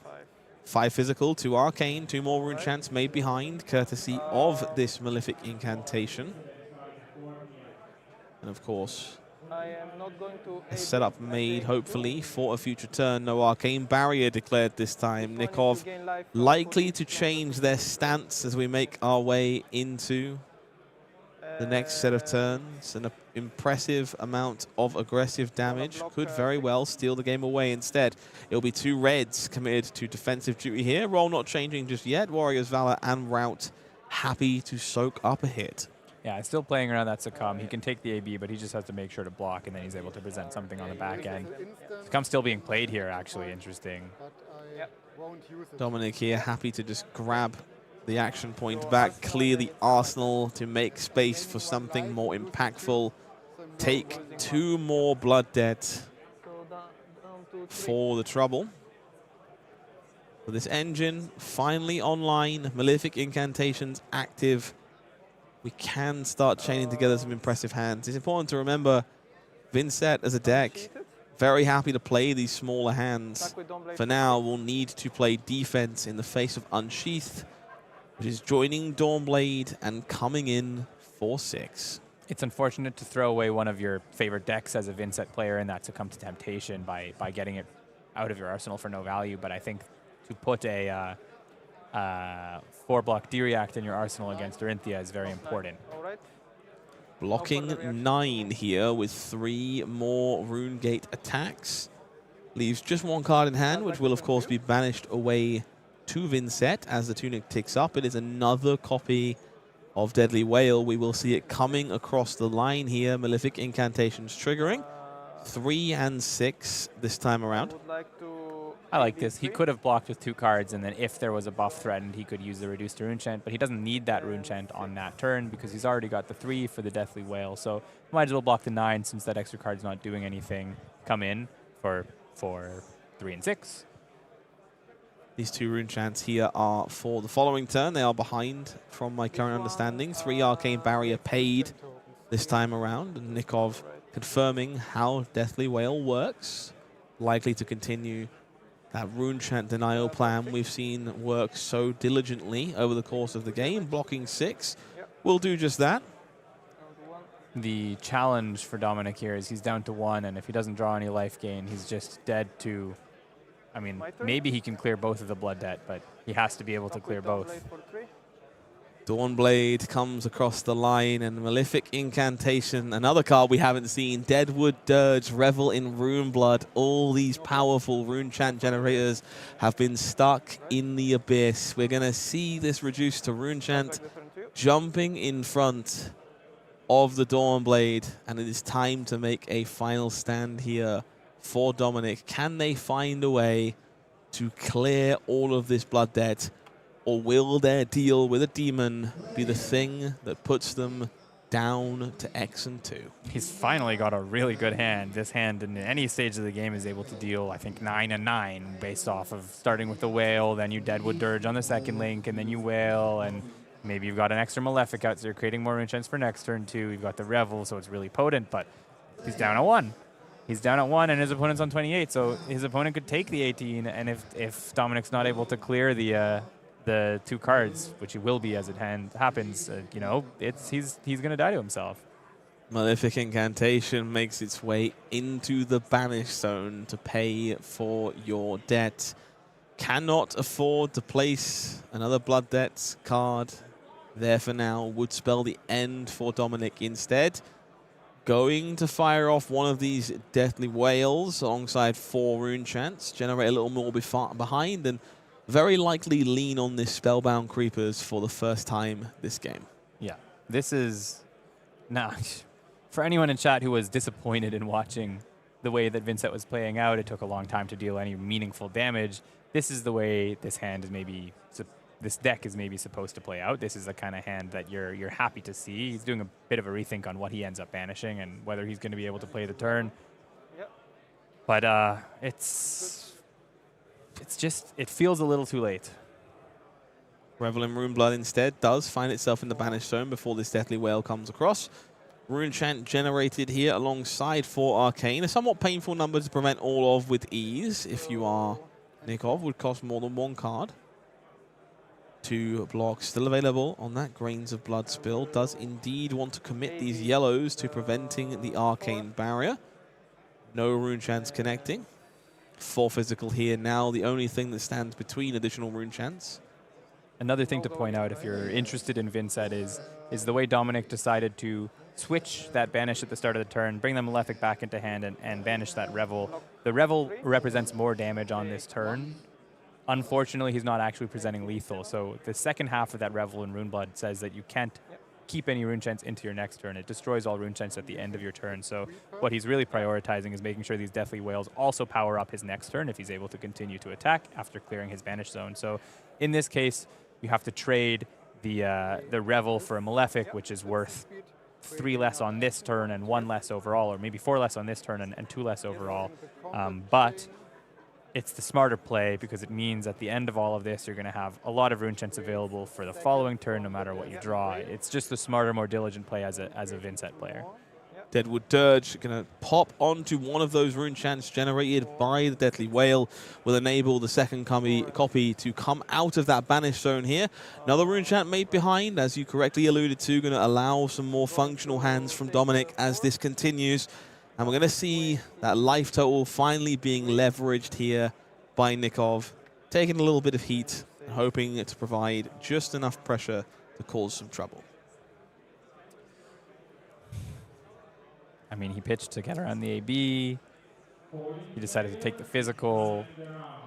He can block or not block the physical on this one. Really, ultimately, as long as he continues to present Dawnblade for 3, and that's it. He's taking his opponent off a card. Dominic's Malefics are gone. He has 1 left, and he's got, obviously, on this turn, he's got the Deathly Whale trigger at the end of the turn, but there's only so much longer that Dominic can continue to deal damage, so Kalayan can maybe wait until we're in another one of those holding states where he has no Rune Chant resources, he has no arms, he has no Malefics, and then the turn becomes small again, and then he can find his path to victory. Nikov here debating how they want to navigate this turn. If that last card is better spent on defense or offense, will choose to take the hit here. Down to 17 as these additional Rune Chants are made behind from Deathly Whales. So 1 card in hand, 1 card in arsenal. It will be that Jagged Edge pitched to Dawnblade. Just wants to strip a card away from Dominic here, make the choices more awkward as they move back into their turn. We see Oblivion, Widespread Destruction, Deadwood Dirge, and I believe a Phantom Wraith being held sideways to defend with. This Oblivion is castable. There is a way. I don't frankly know whether that's the angle he actually wants to take. He can banish one of their cards and then Deadwood Dirge the Malefic incantation to get up to exactly 6 Rune Chants, which he'll then pop when he attacks with the Blood Debt card that's available in hand. Oblivion, a very potent tool in longer, grindier games, does allow Nazeth to come on through, cause some damage. For now, it's Dawnblade dealing damage that Dominic does need to respect. Will be blocked for 3 as the Jagged Edge makes its way to the bottom, and we move our way back over to our Vincent player. These Rune Chants will tick up once more as a Widespread Destruction enters the banished zone. We're just going to send it 6 and 3. 1 Rune Chant made behind, courtesy of that remaining Malefic incantation, and if any damage is taken, that arsenal will disappear. Choosing not to go for the line that plays out Oblivion. It is a risky line because it develops the Nazareth, but then it sets you up with no Rune Chants on your follow-up turn, so you're once again faced with oh, maybe I do nothing with my hand sort of dilemma. AB3, block 6, will continue. Soaks up this Widespread Destruction. 1 Rune Chant made behind. Spellbound Creepers activated to enable a Deadwood Dirge here. Going to find ourselves with 3 Rune Chants as a result before the shoes do shatter. But it's good. 3 Rune Chants going into his turn means no matter what he draws, he can even maybe block 9 and then still present 10 if he draws the right card. Dawnblade count about 40 at this point, I imagine. Call for backup. a very cool inclusion here in the hand for Dominic. Very potent tool that allows you to pop certain attack actions with different names back on top of the deck and then banish the other one, which in Vin's set does enable some shenanigans. He got very excited and then he realized, oh, it's a 2-block. I can't block with that in this spot. Why is this 6? Because of F1-5. Why is this 6 is a fair question. I ask myself an awful lot as these RuneGator attacks come across the line. We see a pretty horrific head shake there from Dominic. I wonder if they've mis-sequenced by firing this off as quickly as they did. Maybe preferred to play this slightly differently. But for now, Deathly Whale, 4 rune chants alongside it. Will need to connect in some way in order to make some more. So taking 4 damage here, falling down to 13. Now, this can't be good. If we're finally in the spot that Grains of Blood Spill is the only defense here, this is Kaloyan utilizing that life total cushion to finally keep a hand. And when you're on 1 life and Dorinthia has 5 cards, it's really hard to put the puzzle together. It's even harder when Iron Song Determination is in the hand. Dominate can be found and can almost certainly guarantee enough damage through the remaining equipment of Dominic. And that's the payoff of Kaloyan having been careful throughout the game, blocking so diligently throughout the game, meaning he had enough life to, at this point, just throw some cards in front of, throw his life total in front of the last attack that came out of Dominic, and he knew this last hand. If it's not lethal, it's 4-card tempo, and he can do it again next turn. 4 block is overpowered to make it much larger. We see the sly grin from Dominic Blasius. It will be enough to bring Kaloyan all the way up to 5-1. Dorinthia Iron Song making a charge this weekend here in Hamburg. Definitely got the meta position. It's got good matchups into some of the top decks, Gravy and Cindra, and we can see here it's got good matchups into some of those 10 to 20 representation sort of heroes like Vincent in this matchup. Well played. Absolutely. I think that game was very well played by both parties. It's very hard to keep your head in the game when you're drawing as poorly as our Vincent player there. Malefic Incantations just nowhere to be seen throughout the early turns of the game. But I want to commend both players. Not only did we kind of stay in the game on Dominic's side, remain tied in and focus to try and find some way of navigating the situation they found themselves in, but on Nikov's side, just they understood the role. They knew that Dorinthia has to kind of sit back, be passive, play as a guardian, as you say, and I appreciate the understanding of the matchup from both sides, regardless of the outcome. Absolutely. Very easy in your first or second time in that matchup to just say, I've got the cool Dorinthia cards, I'm going to take them, and then, oh, my opponent is dealing me 10 really efficiently every turn, and I've lost. So good to identify that, run him out of resources with that very early pop of the Vexing Quill hand, and ultimately win the game on the back of it. Absolutely. Cool Dorinthia cards. If you've got cool Dorinthia cards, there's some way you can use them. How about you join us in Yokohama sometime next year? If you want to come along for the ride, you'll need to win a Pro Quest taking place from approximately now all the way through to November 9th. Yeah, it's a long extended season. We do have a couple call-ins throughout, so it's fair. Some regions are going to have to take some weeks off, but always a good time of year. Pro Quest season, great prizes on the line. Great top 8 prizes this time around. Super excited to have cards you can play in your deck with the Swing Big and the Overcrowded, which are, I would call them a staple for a class and a staple for almost every class at this point. So good event to go to. Most exciting time of the year. It's lovely to play against all your locals in a little bit of a stepped up competition and good prizes on the line too. Yeah, something very special here. Participation packs will be Gem Pack 3 all the way through. We've seen just how packed that set is with goodies at the Armory level. Gold, foil, majestics and rares in the envelope there alongside these top 2 playmats and of course those 2 promo cards you alluded to just moments ago. So pretty. I mean, the Overcrowded extended art is already a cool art. I love the like I don't know art very well. Crayon-y style. You know what I'm trying to get at. It's a positive connotation. Okay. But no one hire Gabe Sher for art critique because yeah, that's fair. That was maybe not. But your positive brightest connotation. Yeah, we'll go with positive. Positive connotation is good. I find it positive when I stuff a Codex of Frailty in a box. It makes me feel good about myself. Delicious. So I can work with that, and I'm going to work with these cold foil overcrowdeds after I'm done winning some Pro Quests. And hopefully you are too. Hopefully the folks at home will join us between October 4th and November 9th for the Pro Quest season in Yokohama. Now, I am reliably informed that you have a choice for ProQuest that you are feeling somewhat confident about. I'm happy to share that with the folks in just a minute. You can talk through your deck list and your thoughts and stuff, which is great. However, there's something a little bit more pressing I need to talk about. We have 2 more rounds today. Plenty of things to look forward to. Arachne Marionette sounds pretty good to me. I know you're a believer in the hands of Ahmed Kashi. Yep. On the other side of the table, a hero that I don't think anyone has really been talking about this weekend, and I think deserves a little bit more respect on their name. Puffin Hightail, currently at X and 1, putting on a bit of a showcase. How do you feel about that one?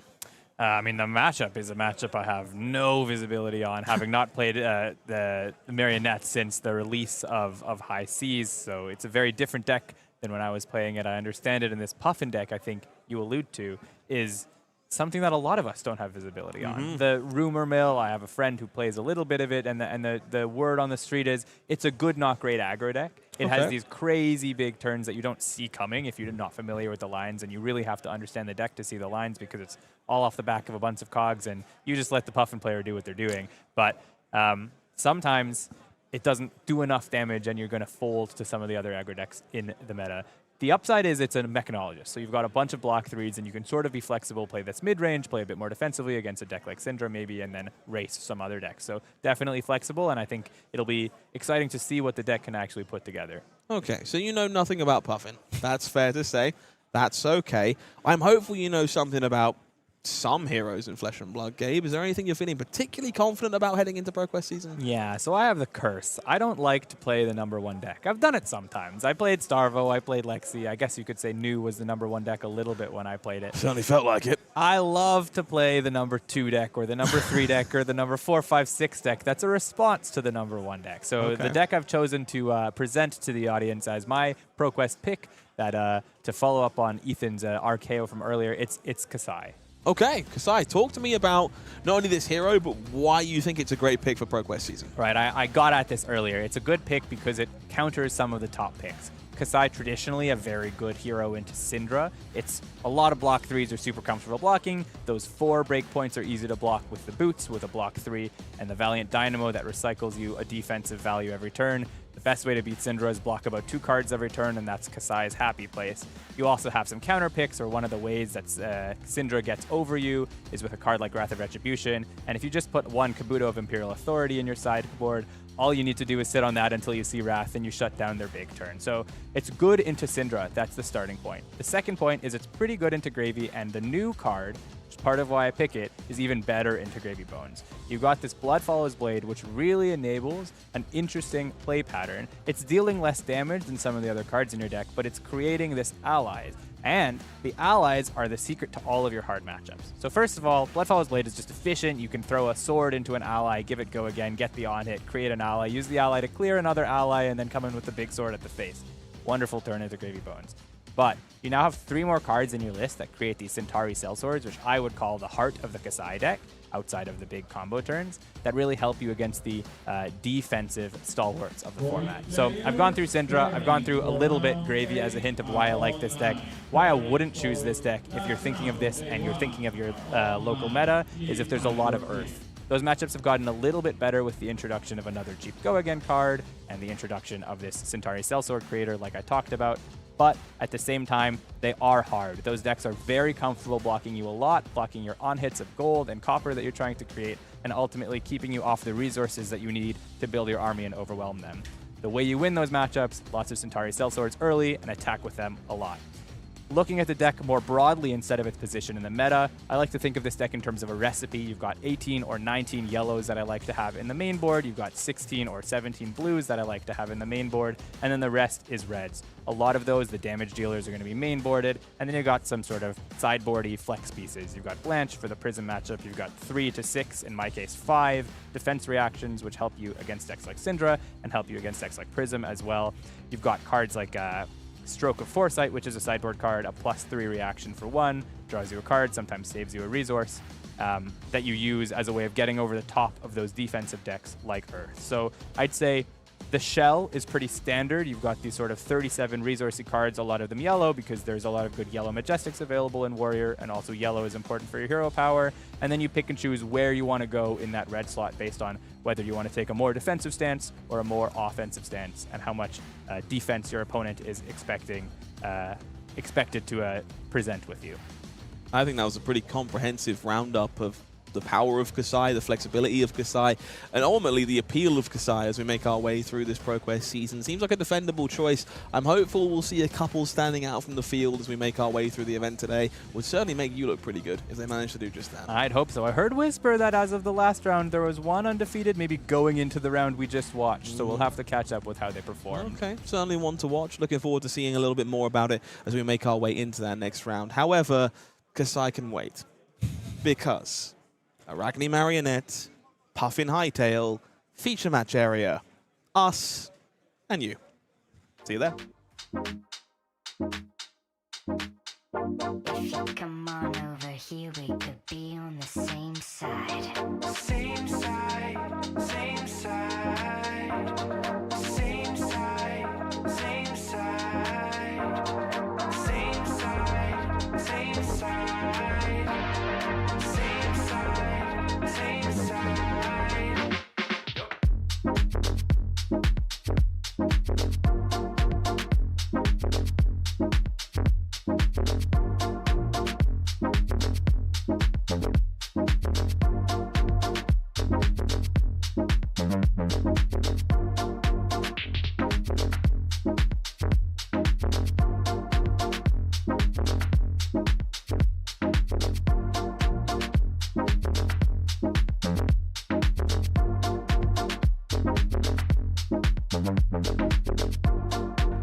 I'm here, breaking my neck, looking over my shoulder. Stepped into your skin, got me tripping over myself. Pick it out, say something, passing the time. If you come on over here, we could be on the same side.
Okay.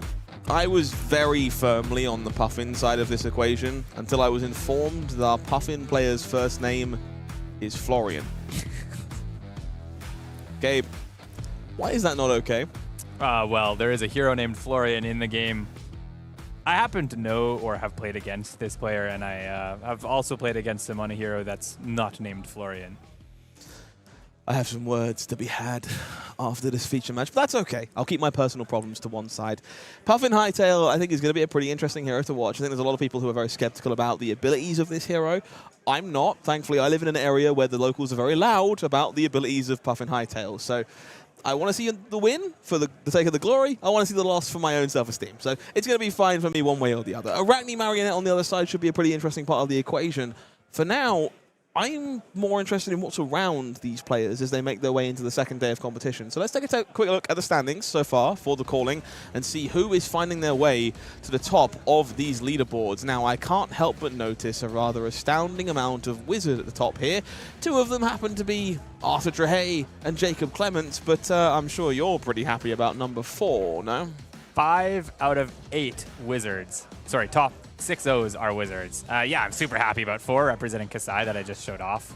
Honestly, if you didn't like my list, go look at David's at the end of the weekend, and maybe it's an even better take since he's showing it off to such a great start here. But I'm thrown by the amount of wizard that's at the top of this format. All hail our new overlords. I have to admit, Warrior 7's here in 7th feels a bit appropriate, you would think. 6-0 on Dash.io, a hero I think a lot of people this weekend expected to have a bit of a rough time of it with the amount of Earth heroes in the field. Still preying on these Gravy Bones players that are nowhere to be seen on this first page. Yeah, as we walked around before the start of round 1, we were both seeing a lot of Dio, and there was more than we expected, and I'm glad to see someone end up making it to 6-0 with it, guaranteeing day 2 for him. He's a very good player, Wara. I'm not that surprised. There are some good matchups. I'm also a little surprised I wouldn't have picked it coming into the weekend. Joris, Verhelst sitting at the top of the throne on Kayo. Rock Havlas representing Florian at the bottom of that page. We'll make our way through our 5-1 heroes. Some interesting choices here. Matt Brown, very good friend of mine, is representing Gravy Bones alongside Michael Fung, who is still very much in contention with the Undead Necromancer. Little bit more wizard to be found here. I have to be worried for Lucas Proske, who, representing Fang, can't be happy about how much Verdance is situated around them. No, he's got a tough bracket with the Verdance, with the Oscilio. You know, there are some good matchups. You have Gravy available there. Maybe the Warrior Mirror match goes a little bit your way if you can just deal more damage earlier on than Dorinthia can, but it's also an interesting second tier to the meta, and I think it may be complete with the 6-0, the 5-1.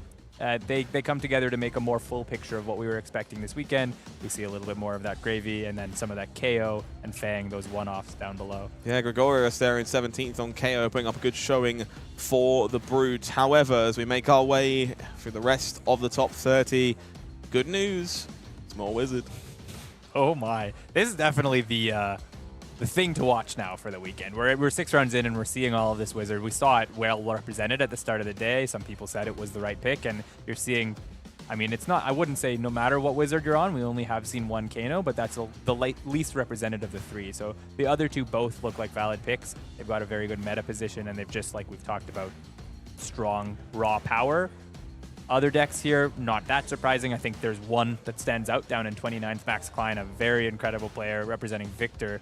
I think the first Guardian we've seen in these top 30 players. Yeah, Juanuigi Lea here as well, representing Dorinthia, has had many a result on that hero. Happy to see them at 5-1 here as well. And as you say, Max Klein, phenomenal talent. Victor, not exactly a popular choice this weekend right now, but happy to see them finding a home in the top cut. Let's highlight some of the more unique inclusions here in the top 40. We have Florian Van Brackle here on Puffin, who we're going to be getting into our feature match area in just a moment. But I can't help but notice there is a Jarl Vitradi here at 5-1 as well. All right, 2 Guardians then in these top 40 in the 5-1. This is a good performance from this Jarl. There weren't a lot represented, but it's a hero clearly that has somewhat of a spot. Otherwise, down the page, pretty standard until you get to the Puffin in 39, who we've discussed. And then Andre Mengucci, big name down there on Florian. I think it's the 2nd or 3rd Florian we've seen. A very good player to be not counted out down at 40th in that 5-1 bracket. Anything but standard is Andrea Mengucci, titan of the TCG industry,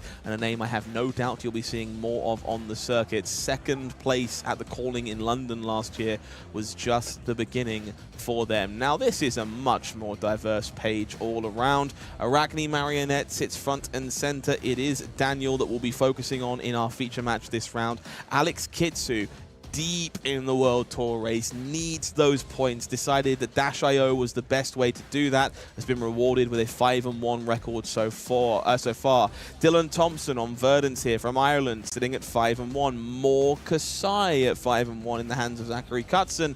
Sean Nolden also putting up a showing here with Kayo.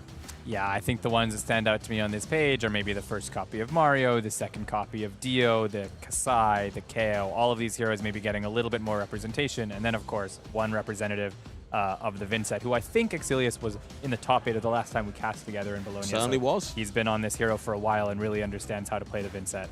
Well, happy to see it. Some variety still very much in contention for this event. 5-1 record, something to be very happy about at this point in time, I think. I'm happy to see that this format conversation is far from solved.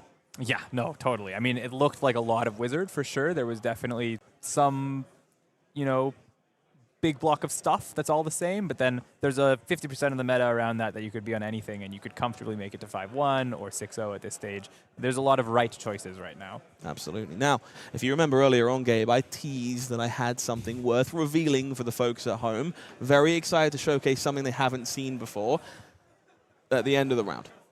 We're not doing that now. I'm not interested in ruining the game. So let's make our way down to the feature match area, and I'll share some surprises with you a little bit later. Let's check out Arachne Marionette in the hands of Daniel Dolez against Puffin Hightail here. Florian Van Brakel on the other side of things. Now, I have to ask you, how does this matchup go? Well, we discussed this a little bit at the little hint at the last round. You say you know a little bit more about the Puffin side than I do. How does this matchup go? I think it's going to end up looking vaguely like an aggro race. These marionette decks these days are not so disruptive as they were earlier in the year, where you've got a lot of those stealth cards being played. Back in the day when Bonds of Agony was legal, now these decks are increasingly leaning towards daggers and dagger buffs being thrown at your opponents and playing almost like a warrior, where you've got these efficient weapon attack reactions and front buffs and all these things, and then mixed in between there you have a couple points of disruption and tricky damage. So that's going to be a relatively aggressive deck on the marionette side, most likely, and then on the Puffin side, like I've said, I think it's sort of a block 3 aggro deck, and that's something that I know Florian is comfortable with. I've seen him play Zen a lot, so this is a sort of deck that's actually quite in his wheelhouse. We are Hunter's Clave, flick here to guarantee the mark, followed by a Scar Tissue to leak just a little bit of damage over the top of a Golden Sky Warden. 37 life to start with. Marionette Transformation will roll a 4, provides us with red back, I believe, this time around. So go again available for Daniel heading into the next turn if they'd like to go a little bit wider. For now, Florian will be refilling the chamber and getting to work with Puffin. We can see a couple of interesting cards in hand. Backup Protocol Red, a Copper Cog, a Palantir Aeronaut, and a Cog in the Machine. So pretty well-rounded start here for our Mechanologist. Yeah, and with that backspin thrust in the graveyard already, that Backup Protocol Red does have a valid target. He's having to pitch away this Cog, so maybe he's not able to take full advantage of it, but maybe he'll be able to end on the Backup Protocol without an action point, like without cranking, and then he's able to use it next turn and set up an even bigger turn. There's options here. 2 Cogs coming through. We're going to see one of them being cranked at the least. Will we see one tapped away to put Cog back? No, so we'll see Puffin drawing a card here. Both Cogs being cranked, extra action point generated. The draw, a yellow zipper hit making its way into the hand here for Florian. It will be the first attack of this turn, boosting away a Copper Cog, coming in for 4.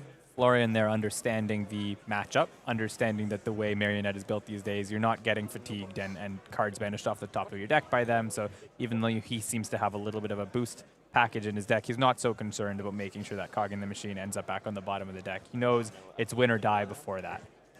No blocks declared pretty quickly here by Daniel. Happy to make the most of their red back transformation. Teklo Foundry Hard going to be activated here.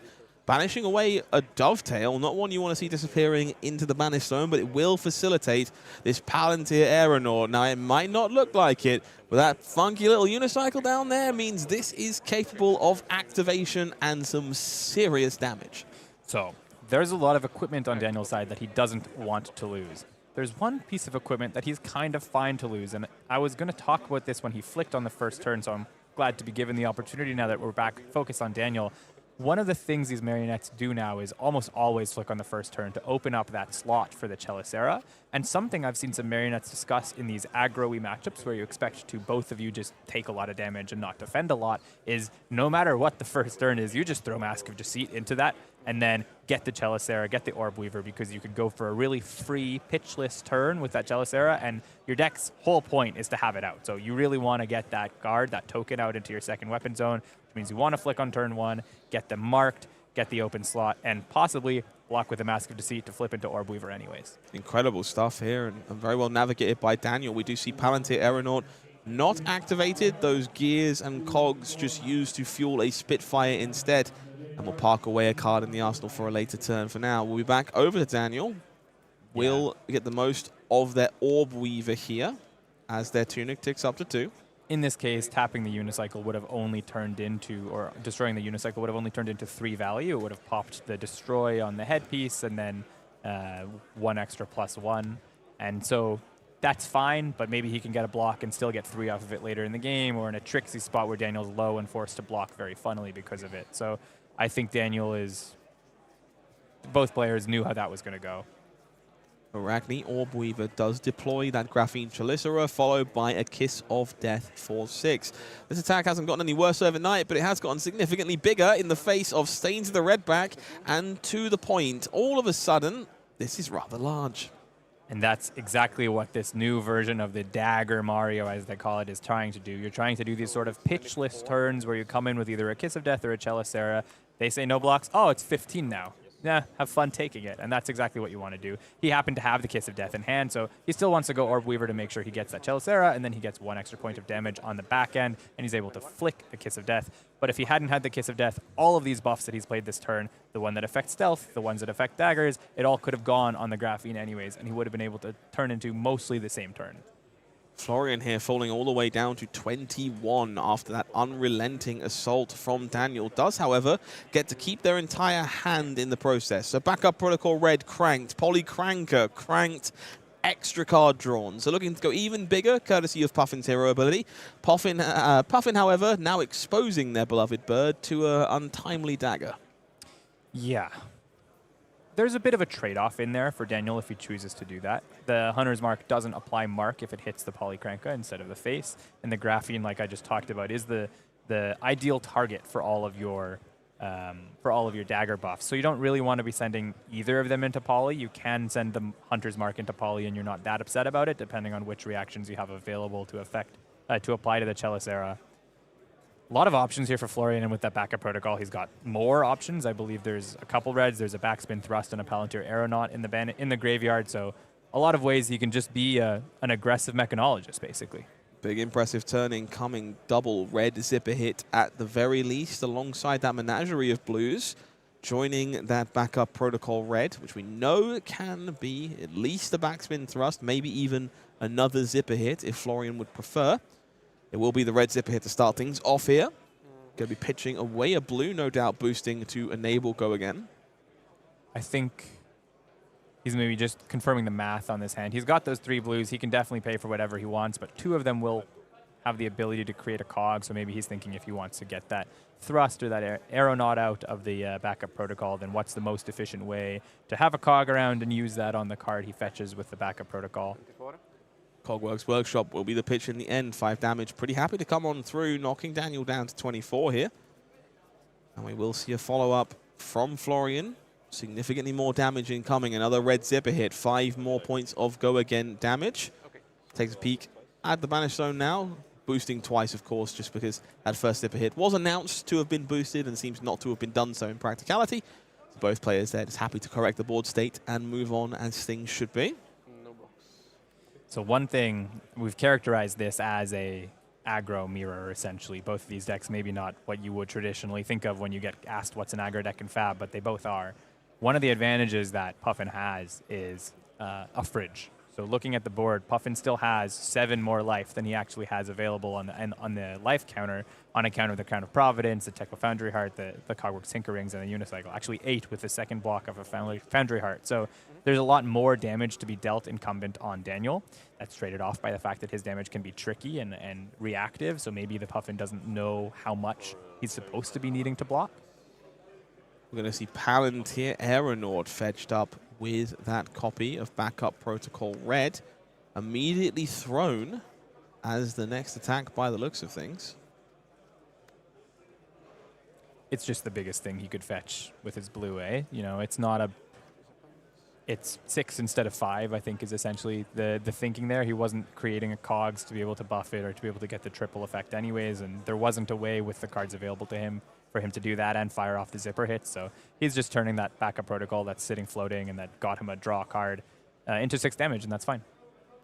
Copper Cog looks to be making its way into the arsenal here for Florian as well. Will enable another way to draw a card with Crank abilities next turn. For now, we see defense being played by Daniel. It's Codex of Frailty joining the fray here. Not exactly a card you're happy to deploy on defense alongside Mark of the Black Widow and that Black Tech Whisperers, which does leave us with 2 cards in hand, 1 card in the arsenal here for Daniel. We can see Tarantula, Toxin, and Shred in the hand here. I'm curious what that arsenal may be. Okay, maybe not exactly what you were hoping for. We're going to see those powerful reactions pitched away to eliminate the bird, and it is a second Codex of Frailty in the arsenal to keep this turn going. That's always the answer. Yeah, I feel like it is always the answer. It's either the second Codex or it's an attack reaction that you can't clear with Go Again, you know, and in this case it was a second Codex. Having a Surgical that I think he blocked with maybe on turn 1 or turn 0. I believe it was discarded to the Orb Weaver for the Chalicera, so kept nice and sneaky. Eye. 4 points of damage coming across. Relevant on hit to consider here. The hand for Florian does contain Cogworks Dovetail, a pair of Soup-Ups, and the yellow Cogworks Zeppelin. Those Soup-Ups are super good offensive aggro cards available to Florian. They're basically Scar for Scars. They're conditional for Go Agains. The downside is he's not going into the turn with any cogs, so he doesn't currently have a way to make them go again. He has access to ways he could block with the Cogworks Tinkerings and Crank for no value on the cog just so that it dies on his turn and he gives Go Agains to his Soup-Ups. He's debating options like that versus blocking with some cards, but we know he's going to block. Will be Crown of Providence and Cogworks Tinker Rings deployed on defense here. Interesting to see whether or not the Crown is activated. I have to imagine that's the plan, given that Teklo Foundry Heart was perfectly applicable if it wasn't. Gonna see a filter through. Looks like maybe one of those Soup-Ups going to the bottom of the deck here to find something fresh. Will be a Soup-Up found off the top of the deck. Well, I find that happens pretty much every time I use Crown of Providence or Zinc Below.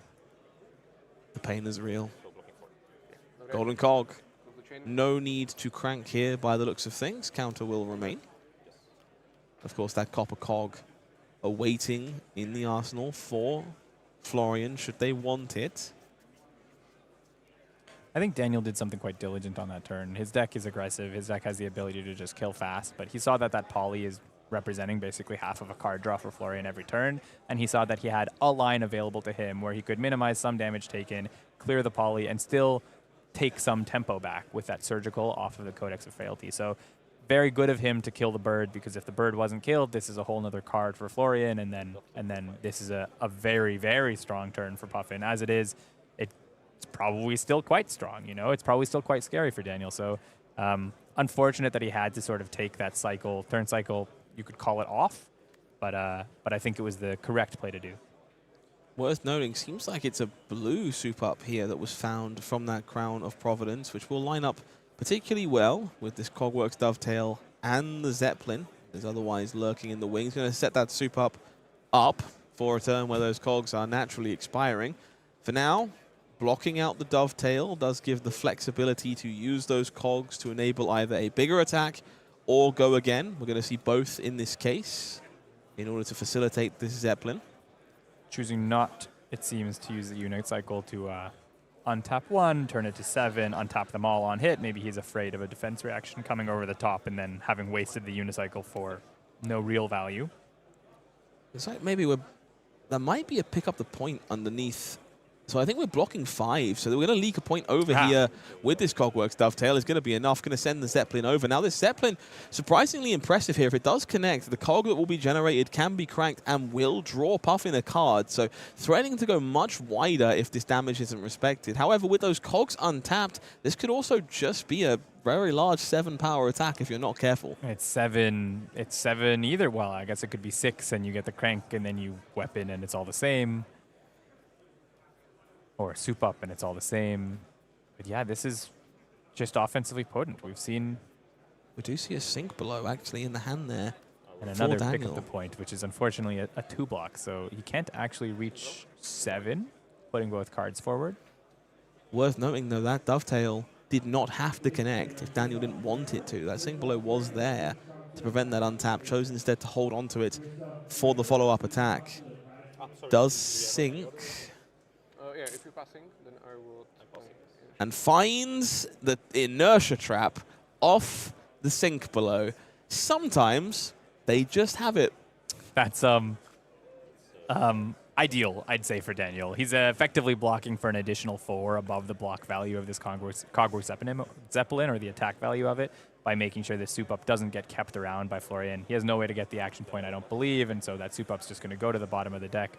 A very good find, given that Daniel was basically saying, I'm taking the turn off anyways. So he saves some damage now, he saves some damage for the next turn, and Daniel's just hoping he's going to be able to live through one of these 4-card hands that gets thrown when he draws something like, you know, a Kiss of Death and 4 puffs. There is something so much worse about your opponent sinking with 1 card in hand and finding an additional defense reaction. Just so very bittersweet to be in that spot. We do see another sink below in the hand here for Daniel as we find a follow-up turn for Florian. Will be 0 to 60 red, boosting away a Zeppelin. The hand does have another one alongside a copy of Throttle and a Copper Cog. So plenty of aggressive options here to keep the pressure on while the opportunity is available. Daniel drawing that CNC that's just a little awkward in this hand where he's got a bunch of reds. He's not intending to play it. He's got some dagger buffs, so he's probably wanting to play off the Chelicera. So CNC just goes to blocks. The sink below we can expect probably going to blocks and then going forward with his turn where every card is worth 4 or 5. Again, this Cogwork Zeppelin demanding some amount of respect because its Copper Cog was cranked. If you do choose to ignore it and do choose to let it do its damage, another Golden Cog will come in. You can crank it, draw a card. It's basically a snatch if it was in a class. Not my best analogy. Working on that one. We'll take Yeah. Is an appropriate reaction. Look, Yeah. look, snatch. Every card in Flesh and Blood is a snatch if you try hard enough. And Absolutely. that's where we are with Cogwork Zeppelin. Every card in Puffin is definitely a snatch. A little more potent than Snatch, I will say, and that's maybe part of my hesitation, is it also creates you that action point off the cranking of the cog. So it's got this sort of like tricksy built-in on-hit go again if you want it, or if you have access to the cog there. So it's on-hit go again, draw a card some of the time, and there we see the power of it where Daniel, I think ended up over-blocking as a respect for the fact that it could be buffed or it could be not buffed and then used for the on-hit. So knowing who's doing nothing on his turn or doing not a lot on his turn, just deciding to block and hold life and eventually hoping that this Puffin slows down. Daniel once again just continuing to try and find a window to gain tempo back in this game. We do see Lair of the Spider and Tarantula Toxin alongside a CNC in their hand, so maybe a little resource light, but some defensive options available. We will see Cog in the Machine cranking both of those golden cogs to draw a fresh card. Finds a Cogworks Workshop to go alongside that Zeppelin, and another copy of Backup Protocol Red, which can, of course, fetch some rather painful attacks at this point in time. Daniel here in a more interesting spot. This is, yeah. Offensively, a tricky hand. I guess Florian has a lot of options available to him. He has the Backup Protocol, which basically makes his hand infinitely, well, one card larger, but infinitely large in terms of the options that he can go fishing for in the graveyard. And so He's playing it out, and he's just probably thinking before he plays it out of what he's getting. He's already made that decision by the time he plays it out. That protocol will be cracked. It's going to be Cogwork's Dovetail picked up here to continue the turn. Pretty premium choice when you got 3 cogs sitting there ready to do their best work. And of course, 2 action points available currently as well means that you're not obligated to give this go again if you'd like to make it just a little bit bigger. I think that's one of the shout-outs to Backup Protocol. It's possibly one of the premier cards in this deck and premier cards in Mechanologist in general, where Florian was given full tempo and he drew this hand that itself was kind of awkward, didn't deal a huge amount of damage, could grab a bunch of action points, maybe attack for 6, but off 4 cards and full tempo, that's not what you want to do when you have the life lead as well. But because one of those cards was Backup Protocol, he can now go fishing for what is the best card for the spot. And this is, you know, now he's keeping tempo because he's able to attack for 7-ish and follow it up with something. It's impressive stuff. Puffin looking very functional so far this game. These turns just flowing smoothly. Hasn't had too much trouble cranking those cogs to draw additional cards. Getting the most out of these powerful premium majestic attacks turn after turn. Just sequencing the rest of those turns with iconic boost cards from Arcane Rising. Just a pretty impressive sequence so far. And some diligence from Daniel, I think. Just understands they need to find a window. And Puffin will eventually draw these hands that are a bit inconsequential, run out of cogs, doesn't necessarily put the pieces together. They need to decide when that window either arrives or whether they can't afford to wait for it any longer. Yeah, I think there was a hint of that on this turn where if he hadn't had the Backup Protocol, this would have been one of those turns. For Daniel, I think if maybe he'd gotten one of those turns where, you know, he could have tunicked for Chelicera and then all 4 cards in his hand said +3 or +4 on the Chelicera, he wouldn't have been playing so diligently. He would have just played it. That's exactly what your deck wants to do.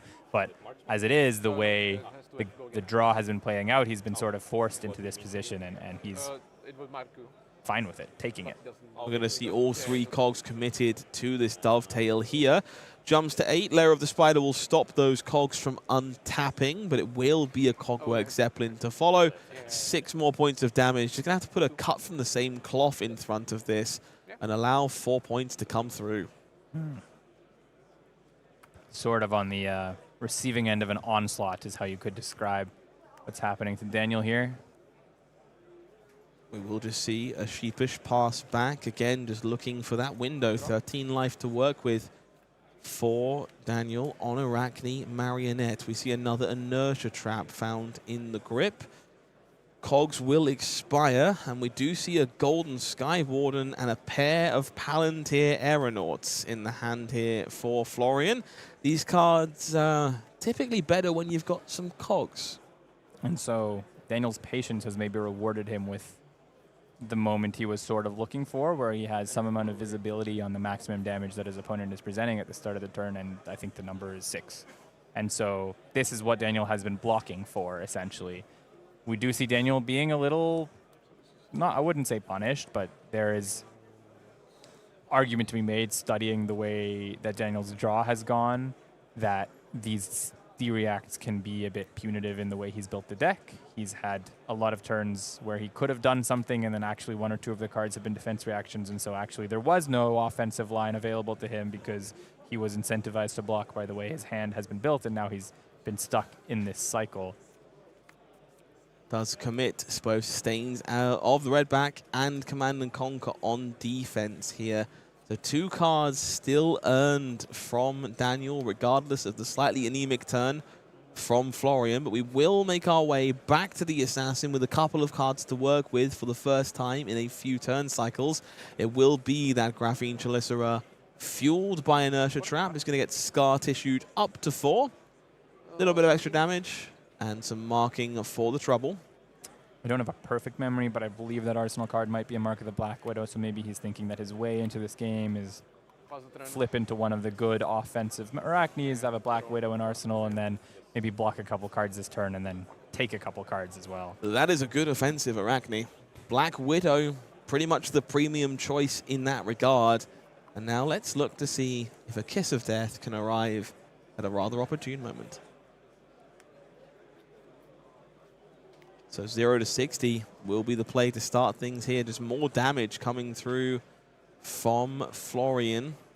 Now, this is what Daniel probably doesn't want to see in this spot. We happen to know there's also a zipper hit available for Florian, and Daniel doesn't know this, but you were hoping for another one of those really anemic turns, as you described it, where it comes in for 6 or 8, and that's all he can do.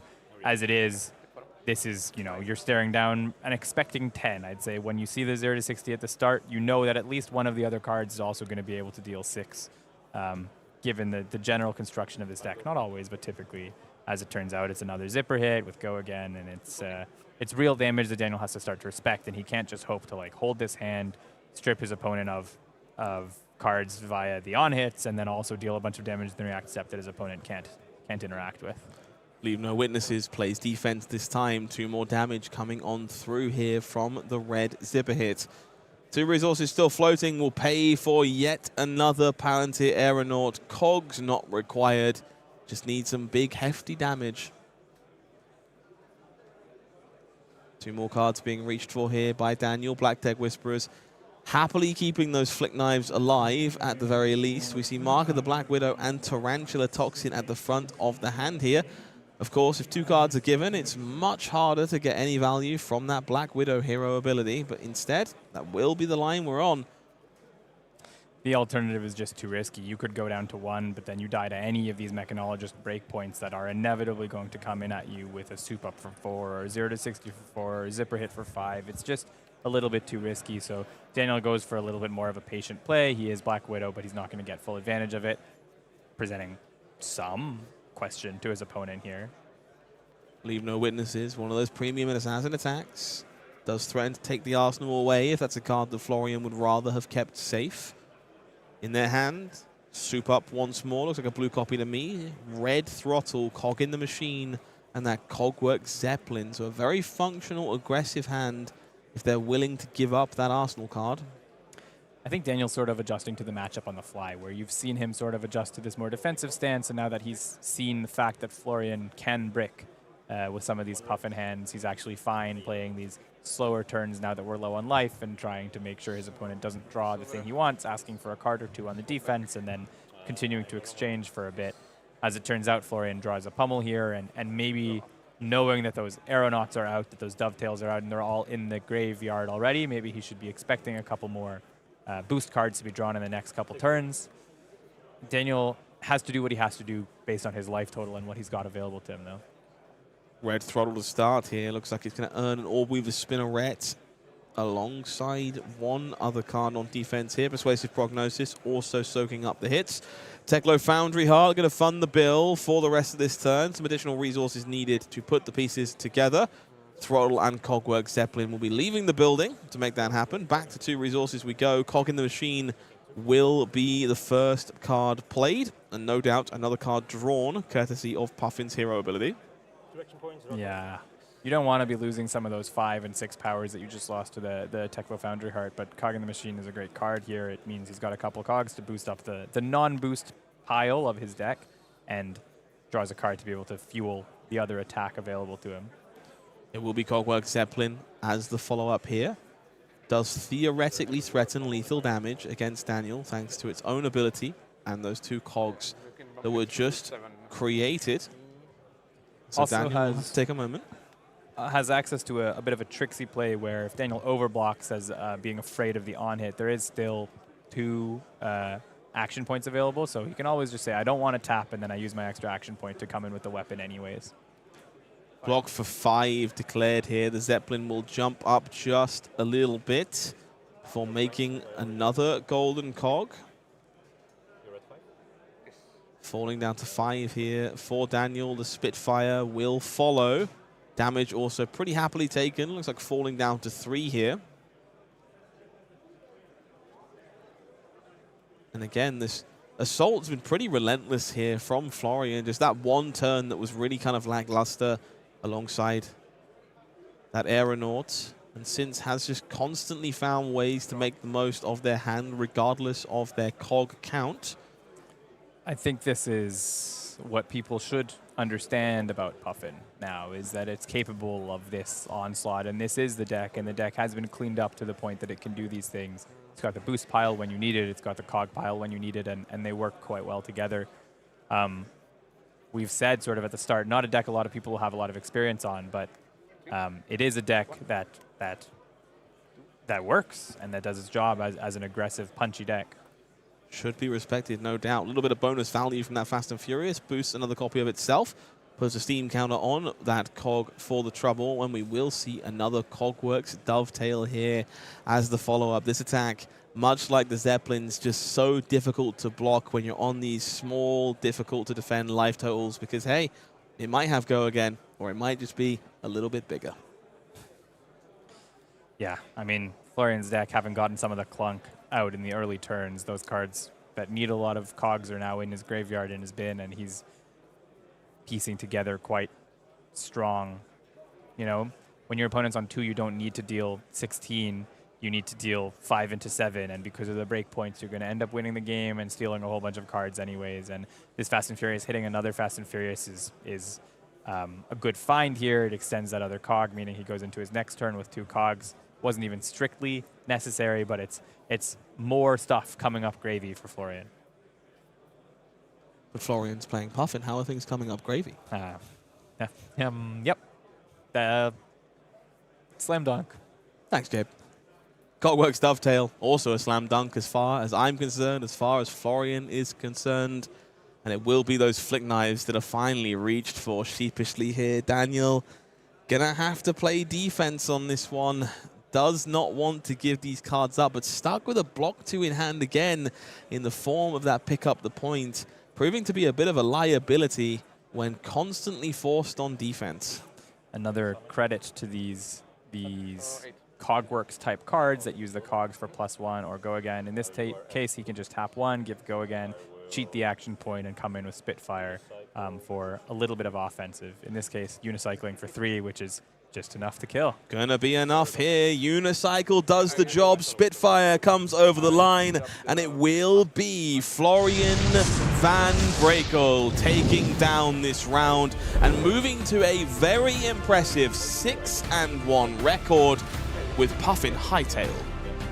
Puffin has at least 1 representative then in day 2. Being at 6-1 means even if he loses the last round, he's guaranteed to make day 2 at the 6-2 or 7-1 record. So I don't remember what the total number was, but that's already a decent conversion rate for Puffin. Maybe people weren't expecting that. Yeah, I think we kind of alluded to it a few times over the course of that game. Puffin is just not a deck that has had as much attention as you might expect coming out of High Seas. There was a rather undead dominating force that kind of controlled the narrative there for a little bit. The deck is phenomenal. It does a really good job at these very bread and butter mechanologist plays you would expect, with all the kind of tricksy extra loops thrown in. Backspin thrust, a pretty incredible inclusion for the deck, gives it another angle of attack, and I'm happy to see it finally finding some success on the calling stage. Yeah, it's doing the mechanologist thing, but adding a layer of trick that is sort of one of those secrets to the sauce of a lot of powerful decks in the format and in Flesh and Blood in general, when you're able to make your opponent make bad decisions.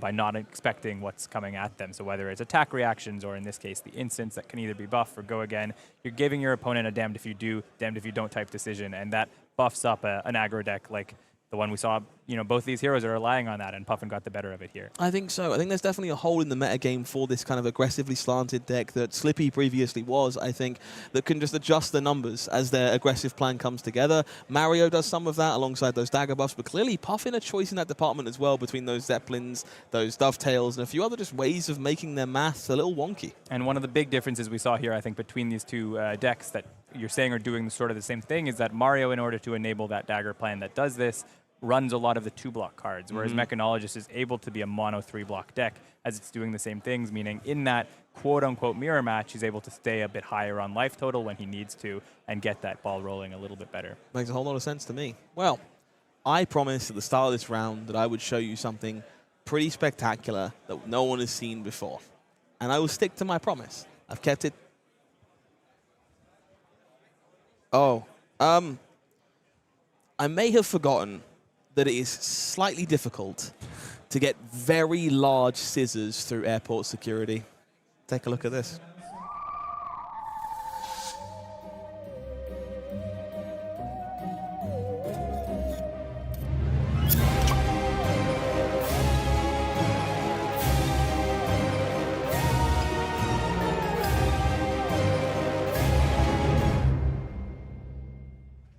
Do you like your equipment?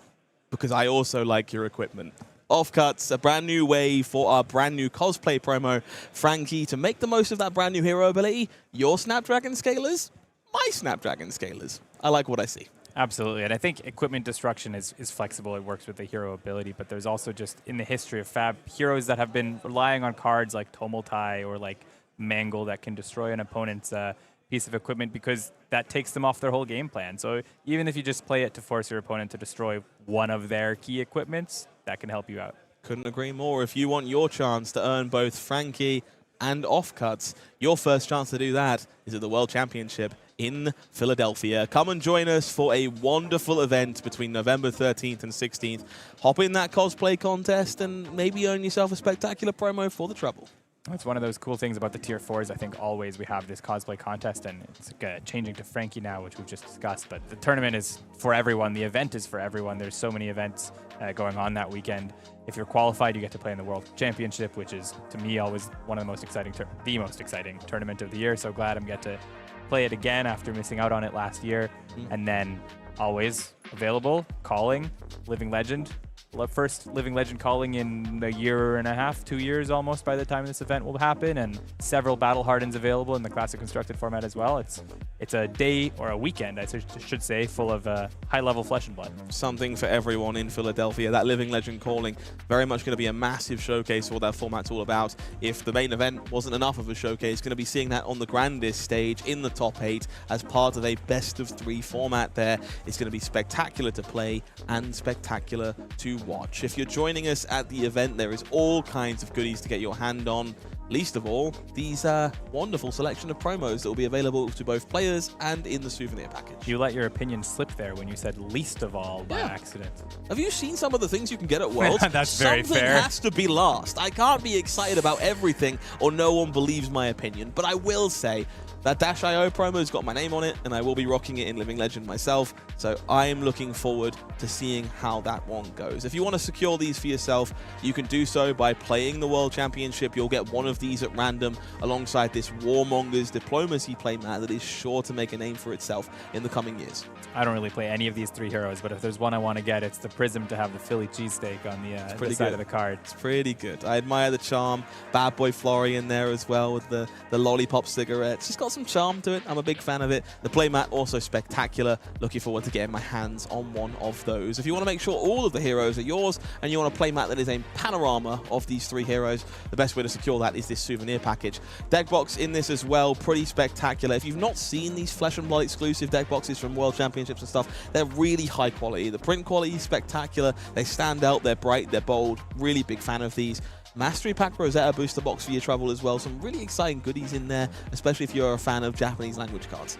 Yeah, always a good option if you like to get all the goodies is to get the souvenir package, and you just get basically everything you could want to get at one of these World Championships. Got to remember your events one way or the other, and there is no better way than that souvenir package. Well, maybe we can pick up a Fable package instead if you prefer a foiled out playmat of Lyeth Goldmane. Lyeth is maybe the hero we've, I think, along with Toughnet, that we've discussed the least out of Super Slam this weekend, and I think it's maybe the one that we're discussing not so much now, but a month from now, 2 months from now, and 3 months from now, will start to make a name for himself in the same way that we just saw Puffin do in that last round as people start to figure him out. So get your mat now for when the stocks go up in a couple months. Hey, you can play Lyeth, even if you just enjoy playing the bad guy. This is quite the playmat. I think it's a bit of a flex. It's got some bling to it. Definitely stands out across the room. Hard to ignore, which is exactly what you want from a reviled talent and player. This promo set, equally exciting. Extended art cold foils available in those promo packs and well worth picking up. World Championship Philadelphia. It's the biggest event of the year.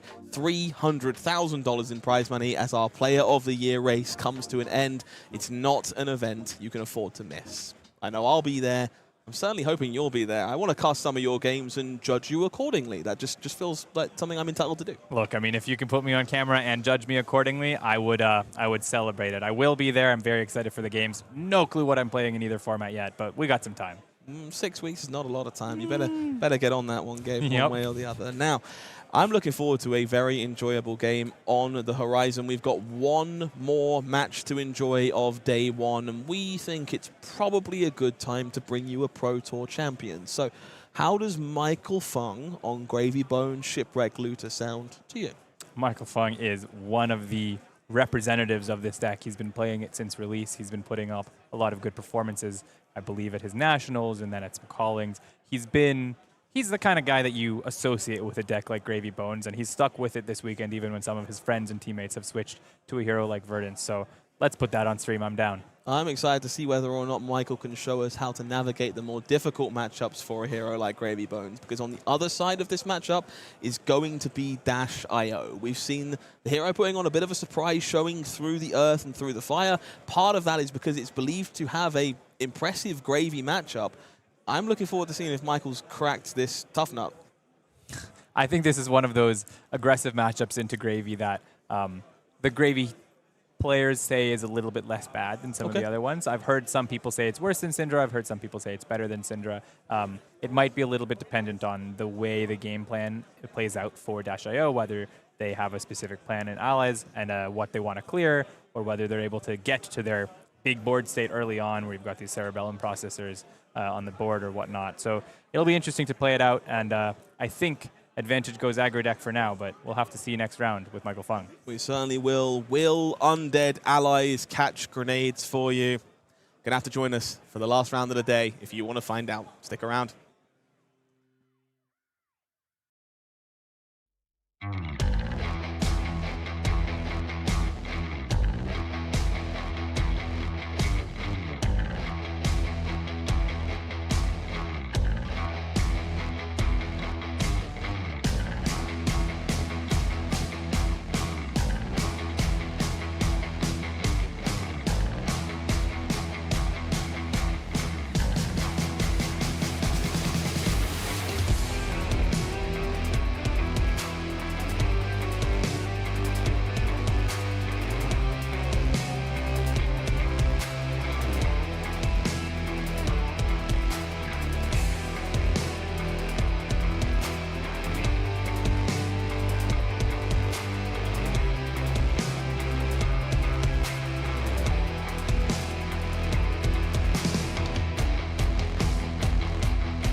We've got just one round remaining of the first day of competition here at the Calling in Hamburg, and there is just 4 undefeated players remaining. Now, multiple players still left in contention here, but I have to list off the top 4 here. Jacob Clemens, our chaser in the World Tour race, 7-0 on Verdance. Juan Chacon, 7-0 on Verdance. Arthur Trehay, 7-0 on Verdance. Walter Heitman, 7-0. Cindra, but still up there. It's pretty good. Yeah, I mean, Verdance is clearly the standout hero of the event so far, and it's maybe a reason that you see some of those top players who've been playing Gravy in those recent tournaments, like Jacob Clemens and like Arthur Trehay, turn to Verdance. It's got great power and it's got great matchup spread overall. We see it performing here. There's 3 7-0s, and there's going to be 1 or 2 of the 2 undefeated players on Verdance at the end of the day. Joris Verhelst sitting there at 6-1, took their first loss last round on Kayo. David here on Kasai. I'm hearing they've been hitting Verdances throughout most of the day and finding a way to make that matchup work as Kasai, which I think is very, very impressive. Absolutely. It's one of the matchups that I don't like the deck for, so if you're able to find a way to consistently, whether it's in game plan or a deck list, punch through those Verdance's defenses and stay alive through their reach at the end of the game and kill them no matter what, then his list is something to look out for. Sebastian on Oscilio here in 8th place. He's going to be the other wizard in our first Pleiades standings. Rock Havlas doing a fantastic job at representing Florian here, also at 6-1. But the other 2 players on this page will make up our feature match this round. Varus Sevens is still rocking that Dash.io list. We know they are an incredible player of. Their opponent, however, Pro Tour champion Michael Fung on Gravy Bones Shipwreck Looter. Now, we've discussed that this matchup is a little bit understood from both parties, I'll say. But I think the community at large knows how the matchup is supposed to go. Give the folks who are maybe a little less educated about the situation some of the big cards we should be paying attention to as this feature match plays out.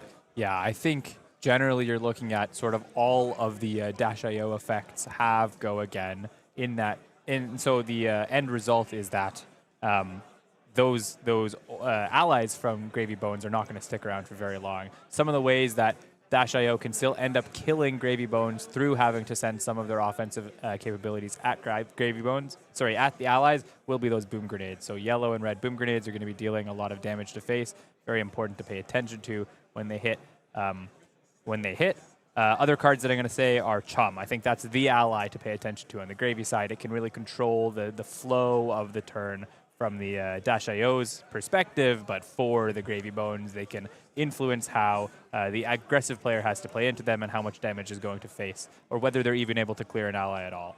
Well, this is not the first time that Michael Fung has stared down Dash.io, has previously taken down this hero in tournament finals before. So if anyone has done a fantastic job, it's going to be Michael Fung. Fino Black, similar story over at the AGE event, did a great job at taking down Dash.io over there as well. So there are a few examples of people finding success on Gravy Bones into Dash.io. I'm excited to see whether or not they've figured out a plan.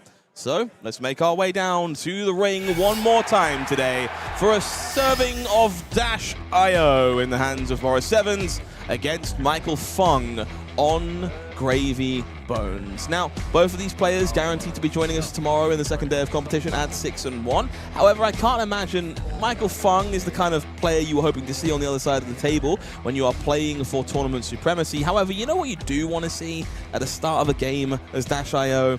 Spark a Genius into Teklovossen. Yeah, that is the ideal opening in this turn when you're forced to go first. Well, not even forced, because you like going first, your opponent likes going first. This is all upside here. You get that Spark of Genius with a couple blues, you're going to get that Teklo Pounder out, setting up more offense, which is all you want to do. You talked about Fino and Michael having some notable wins in this matchup. I think even though the community's mindset is that Gravy Bones has a bad matchup into decks like Dio and Cindra that present a lot of small attacks going at face with Go Again, the people who have put a lot of time into Gravy have found additional ways to explore the matchup, expand on their knowledge of the matchup, and find ways through the offense. We saw Justin Koo from the Philippines make it to the finals last week, losing to a Cindra in the finals, but also beating one in the semifinals. So we know that those matchups are winnable. pretty much the perfect start here for Vara. We see a boom grenade off the top in addition to that Teklo Pounder. And the first hand drawn up, Teklo Core penetration script, maximum velocity, and zipper hit. A bit of an unfortunate timing for this penetration script. I can see the argument for getting it. You want to be able to preserve some of these auras and come in quite offensively with these. You know, it gives you basically +6. It helps you kill certain high health allies with maybe a zipper hit and pen script helping you kill a chum. But here, when you have that max V, you really wish you had another boost attack available. We'll see Call to the Grave fetching up an ally of choice, plunging it down to the depths for Michael. And you can see them pausing here to deliberate their best option in this scenario. Oyston has already made its way down into the yard for later benefit.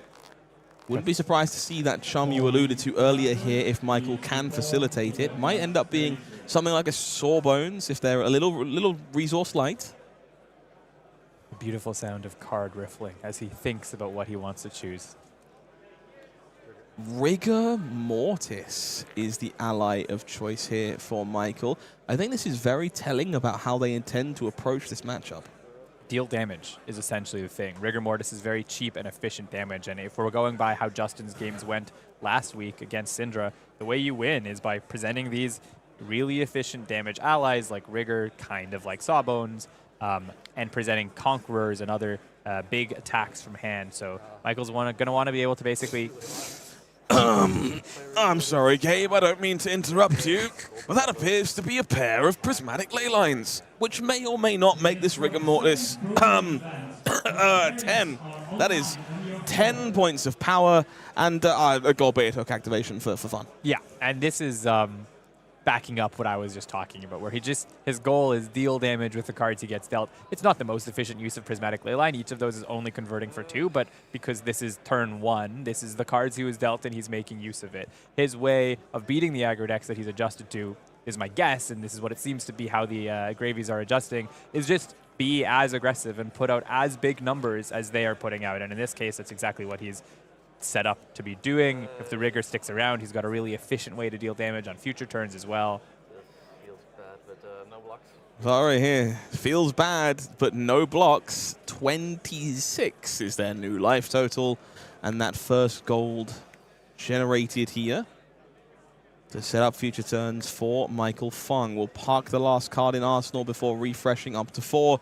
Boom Grenade ticks down. Teklo Pounder locked and loaded. Penetration script is on resource duty as we kick things off with a zipper hit. This one coming in for 7 and not going at Rigor Mortis. No. There's a very clear way to clear that Rigor Mortis this turn, and it's coming in with the Symbiosis shot at the end of the chain, and that's Dio's tool to clear these 1 and 2 health allies that are maybe tricky. The 3, 4, 6 health allies, those are a little bit easier to clear with your normal cards. You pay 1 card and clear it out, but the Symbiosis shot is a very free way of clearing Rigor Mortis and cards like Oyston and Limpid as well if the deck is still on it.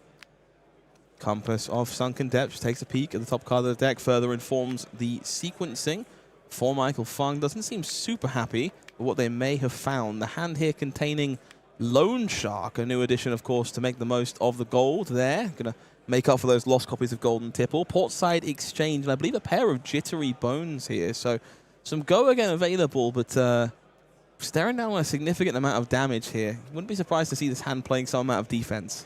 I would gander that Michael was really hoping to see an ally off the top of the deck with that Compass. All of his cards basically hint at wanting to find an ally, whether it's on the top of the deck, or to leave it on the top of the deck, or to bring it into hand and be able to play with it from there. As it stands, none of the above, so he's going to probably lean defense, like you said, and continue to wait for a hand that does more later on down the line.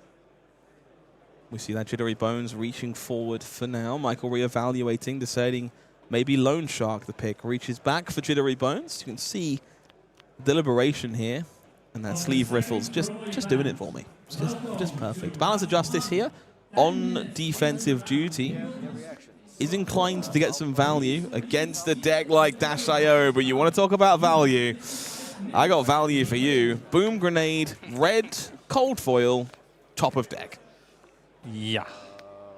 maybe he was thinking the other one, the yellow one, was going to come through and connect into his face anyways this turn, and so he decided not to block 7 because he wasn't expecting to be able to. So why block inefficiently if you're not going to be able to block it down the line? But then the second one off the top of the deck, I think, makes Michael a little sad. Okay, we do see that quick dodge flexes hopping onto the chain to stop those grenades connecting this time around. We'll need to do the best possible job at preventing them from connecting on following chain links. We know the hand here isn't fantastic for Vegh. We do see, oh wow, Fast and Furious is a incredible bailout in this spot. We know the hand is full of Teklo core and maximum velocity. There was not a lot more damage coming after this, but no worries. Just put a counter right back on that grenade. Try again next time.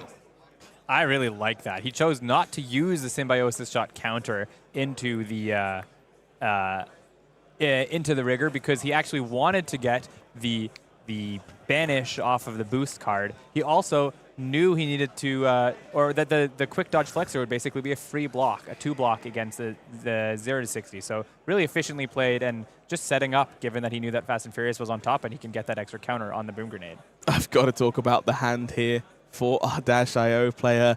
There is another boom grenade, and there may or may not be 3 0-cost boost attacks alongside it, and a maximum velocity in the arsenal. I have a feeling we might be swinging for the hills in just a moment. For now, Portside Exchange will be the play here for Michael. The poker face of Vegh is non-existent.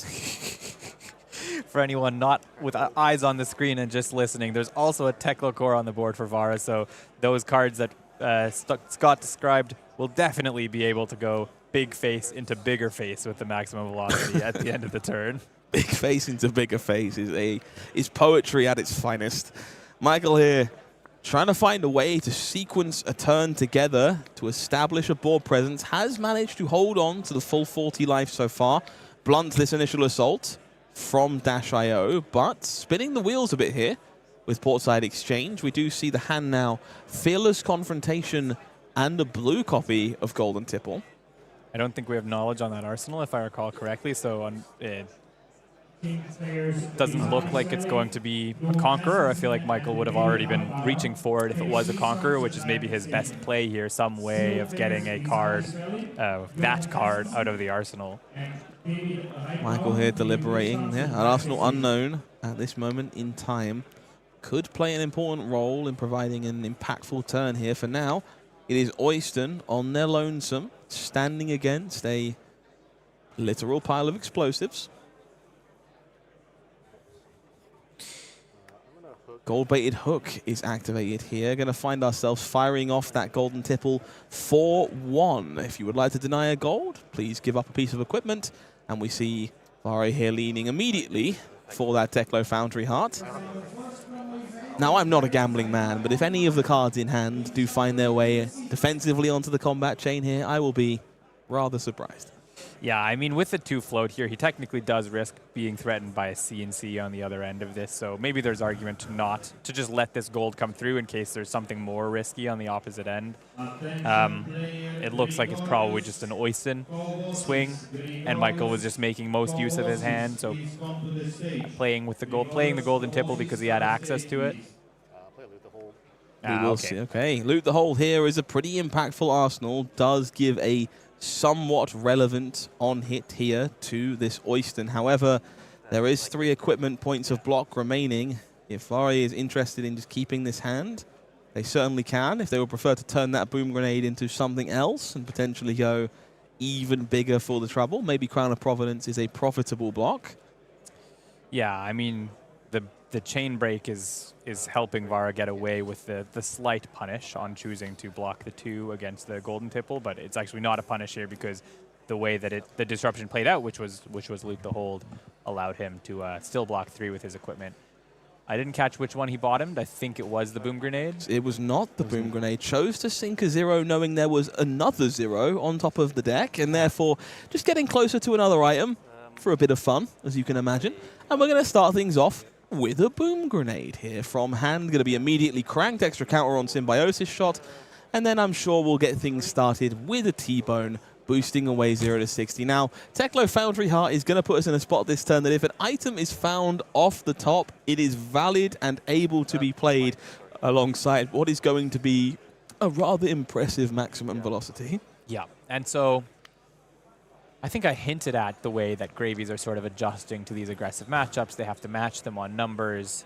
These board state decks, Necromancers and Illusionists, always continue to improve their bad matchups, and that's part of the joy of them is they are just so deep and so much to be learned about the deck and so much to be improved in their bad matchups. Sometimes you just get thwacked by a deck dealing a whole lot of damage. Sometimes you explode. Throw caution to the wind is in the hand here for Michael as well, so not necessarily guaranteed block value. We see these grenades going off in quick succession. What was once 40 is now 25 after this first T-Bone brute forces its way through Balance of Justice, and the brute forcing will continue as T-Bone eats the block from Gold-Baited Hook. Another peek at a top card here to see if an item has been found. No such luck for Mori7s. Michael Fung down to 23. We're going to see 0 to 60 as the follow-up here. And no doubt, a Goliath Gauntlet in the near future. Okay, Foundry Heart activation is going to be found at this point. Going to go looking for that item a little bit more aggressively. Heist and Throttle banished from the top. Up to 3 resources, more than enough. I can't help but feel like this is the matchup where we will benefit from a top of the deck camp. Both players, it would be so helpful to have that knowledge. That it would be both players look at the top. It's maybe the only 2 heroes of the format that look at the top of their deck at all or so frequently. I'm just a little bit stunned. It was the right move to go for the Foundry Heart there. You get a little bit of a peek before you plan out the rest of your turn. Maybe there would be an attack or a item that's better to play before the 0 to 60. In this case, he's happy playing this one after. Backup Protocol Red is found off the top here, choosing not to crank this. And the exclamation of, no, not please, not like this, from Michael Fung as the Goliath Gauntlet breaks and maximum velocity is achieved. A small, inconsequential 12 damage to round off this turn alongside, count them, 3 boom grenades. And if you're keeping track at home, I believe Michael started the turn on 40, so this is a total of 20 damage dealt through, I think, 1 block so far, plus another 12. That's 33 presented. Not bad. Michael here, pressing the life total button all the way down to a slightly unhealthy 8. When you're at 8 health and your opponent has 1 counter remaining on their Teklo Pounder, it's like one of the worst feelings you could possibly imagine. No, I have a worse feeling for you. They still have a counter on their Teklo core as well.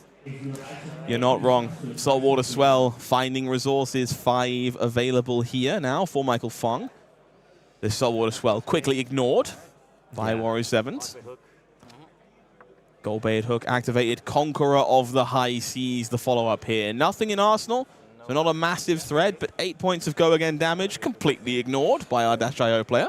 This is exactly the way that Michael could win this matchup. He just needed this very hand to come last turn instead of come this turn. You know, this is an offensively potent turn. It's efficient on account of the fact that he's able to use the Saltwater Swell to get one of those resource cards. He's still going to ally at the end and then attack for more damage. So super, super high offensive turn. It's just he got it at the wrong moment.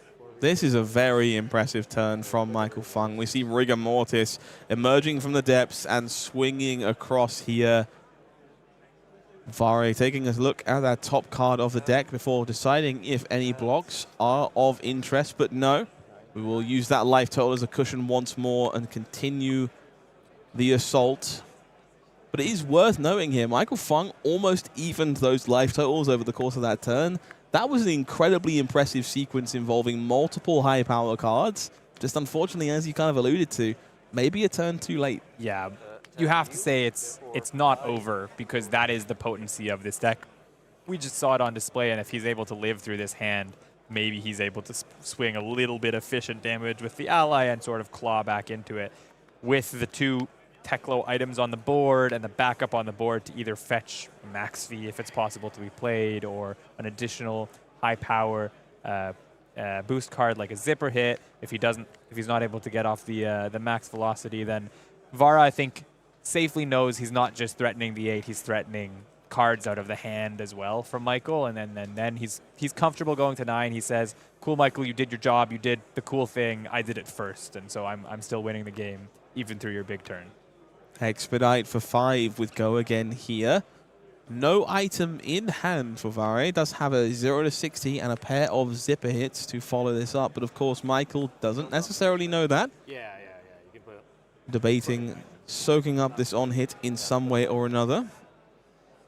A cerebellum processor here would be rather painful. I'm glad you agree.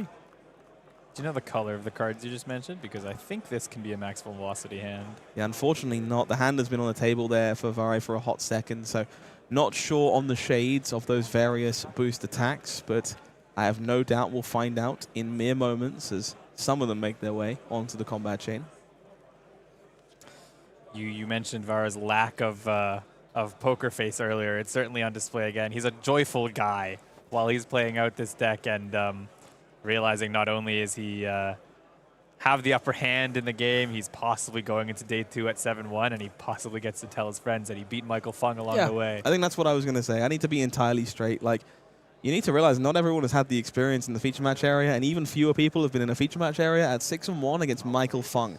And we're not only there, we're staring down a game, we're staring down a boom grenade from the top of the deck that may allow Vare Sevens to move on to 7-1 at the end of the day, toppling a Titan in the process. Fast and furious off the top there. Going to rebuy an extra steam counter here as well, just in case things don't quite go Vare's way. Putting that on the boom grenade tells you that he is planning on popping that backup protocol this turn as well. So Vara is pleased with how things have been going.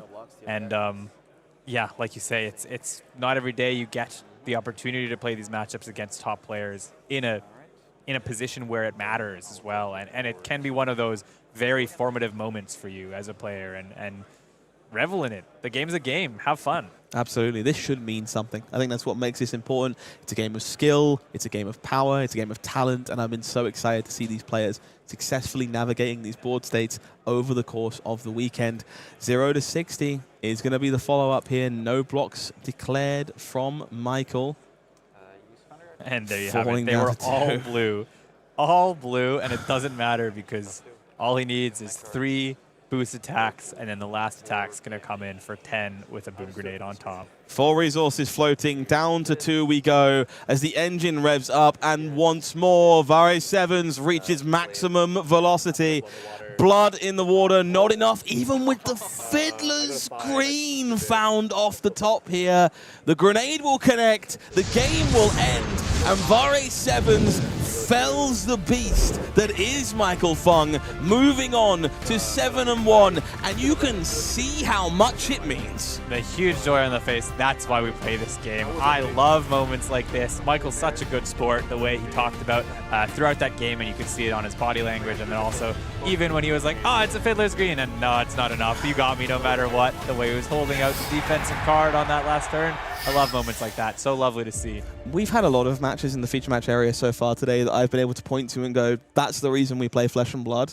But that one joins the group for entirely different reasons. It's important to acknowledge how much those situations mean to people, the camaraderie between players, the good-spirited gestures in between games. It's very easy to look at a game like that and go, man, those grenades, right? But instead, we have our players kind of having a mutual back and forth, enjoying the moment, understanding the situation. Michael Fung's been here before. Yeah. They're in day 2. They're still going to kick some skulls in at some point tomorrow.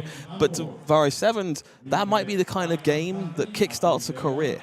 Yeah, I mean, Vara's a good player in Belgium, and this is one of those moments that then you get to show the rest of the world how great you are. And yeah, that game maybe didn't show off all of the strategic chops that we'd seen in other games because both decks maybe sort of played themselves a little bit more, you could say, but it definitely showed the heart of the game and heart of Flesh and Blood. more on display there. Maybe my favorite thing about the game as a whole, I think.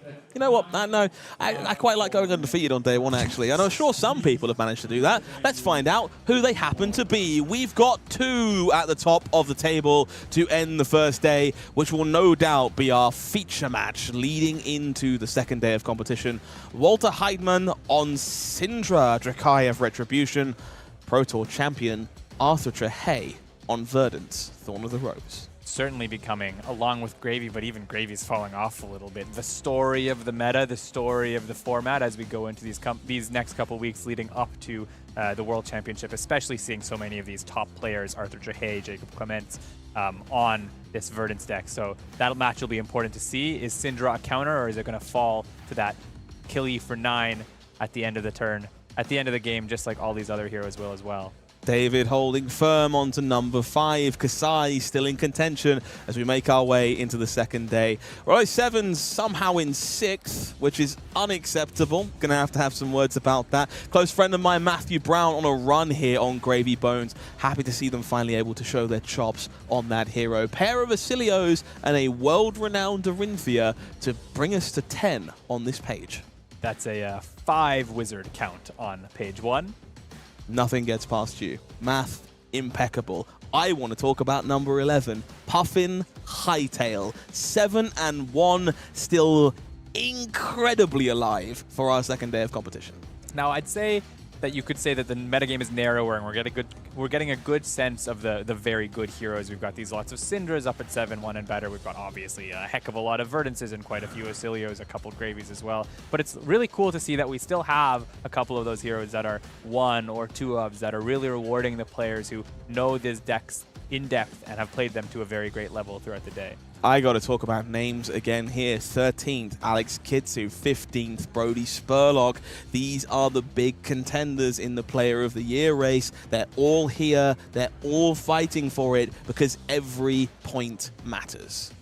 World Player of the Year race with those players, but there's also just a whole bunch of other heavy hitter names here. We've got Sammy in 14th and Francesco in 17th, both of them calling top 8s, Francesco calling champion. Lots of good players left in this top end of the bracket who are fighting for the top 8 at the end of the day tomorrow. Bottom of the page here, Joris on Kayo, access to some Flory in there as well. Plenty of heroes still in contention, 6-2, very alive for a commanding finish at the calling level. Happy to see such a variety of wizards at the top tables of this event. Going exactly as I planned, that's for sure. A couple mechanologists in the mix too, which I know you love as well. So it looks like a Scott weekend so far. Well, we'll have to look back at those caster predictions and maybe we'll take it from there. Gabe, I got to ask you, if you got to pick one moment from today that stands out to you as your favorite moment, if people haven't seen it, they should go back and watch. What stands out to you? Oh, short-term memory loss. What stands out to me? Terrible thing to stand out. I think there was a very interesting aggro mirror that we saw, I think it was round 3, where we had the Levia versus Cindra. We had that huge turn 0, 15 damage coming over the top, and then the Levia managed to just poke it through. I mean, you could say maybe the Cindra got a little unlucky or a little unhappy with their draws, but still, that's part of the game when you register one of those heroes, and oh boy, was it fun to see the back and forth there. Yeah, I think it's hard not to say the same. I think that is definitely my standout moment. If you didn't watch that Levia Cindra game, it's something incredible. I'm going to say, for me, a few things. The game we just watched, I think the camaraderie there really did touch a cold, frosted heart of mine. I also think seeing standing ovation on camera for the first time for 16 extra turns taken from George Rodgers, probably up there for me as well. Yeah, I mean, we both love Pleiades, so it's always exciting to see that. But I think I have to stick with the 35, 40-minute aggro match where players really went in-depth about every possible way that those decisions could have gone because they used the time that they had and showed us why. Well, the fact that we can't agree tells you it was a spectacular day here at the Calling in Hamburg. And if I've got one promise for you, it is that tomorrow will be even better. But until then, 5 rounds coming. That's been Gabe Sher. I've been HowlingMines. You've been amazing. We'll see you tomorrow.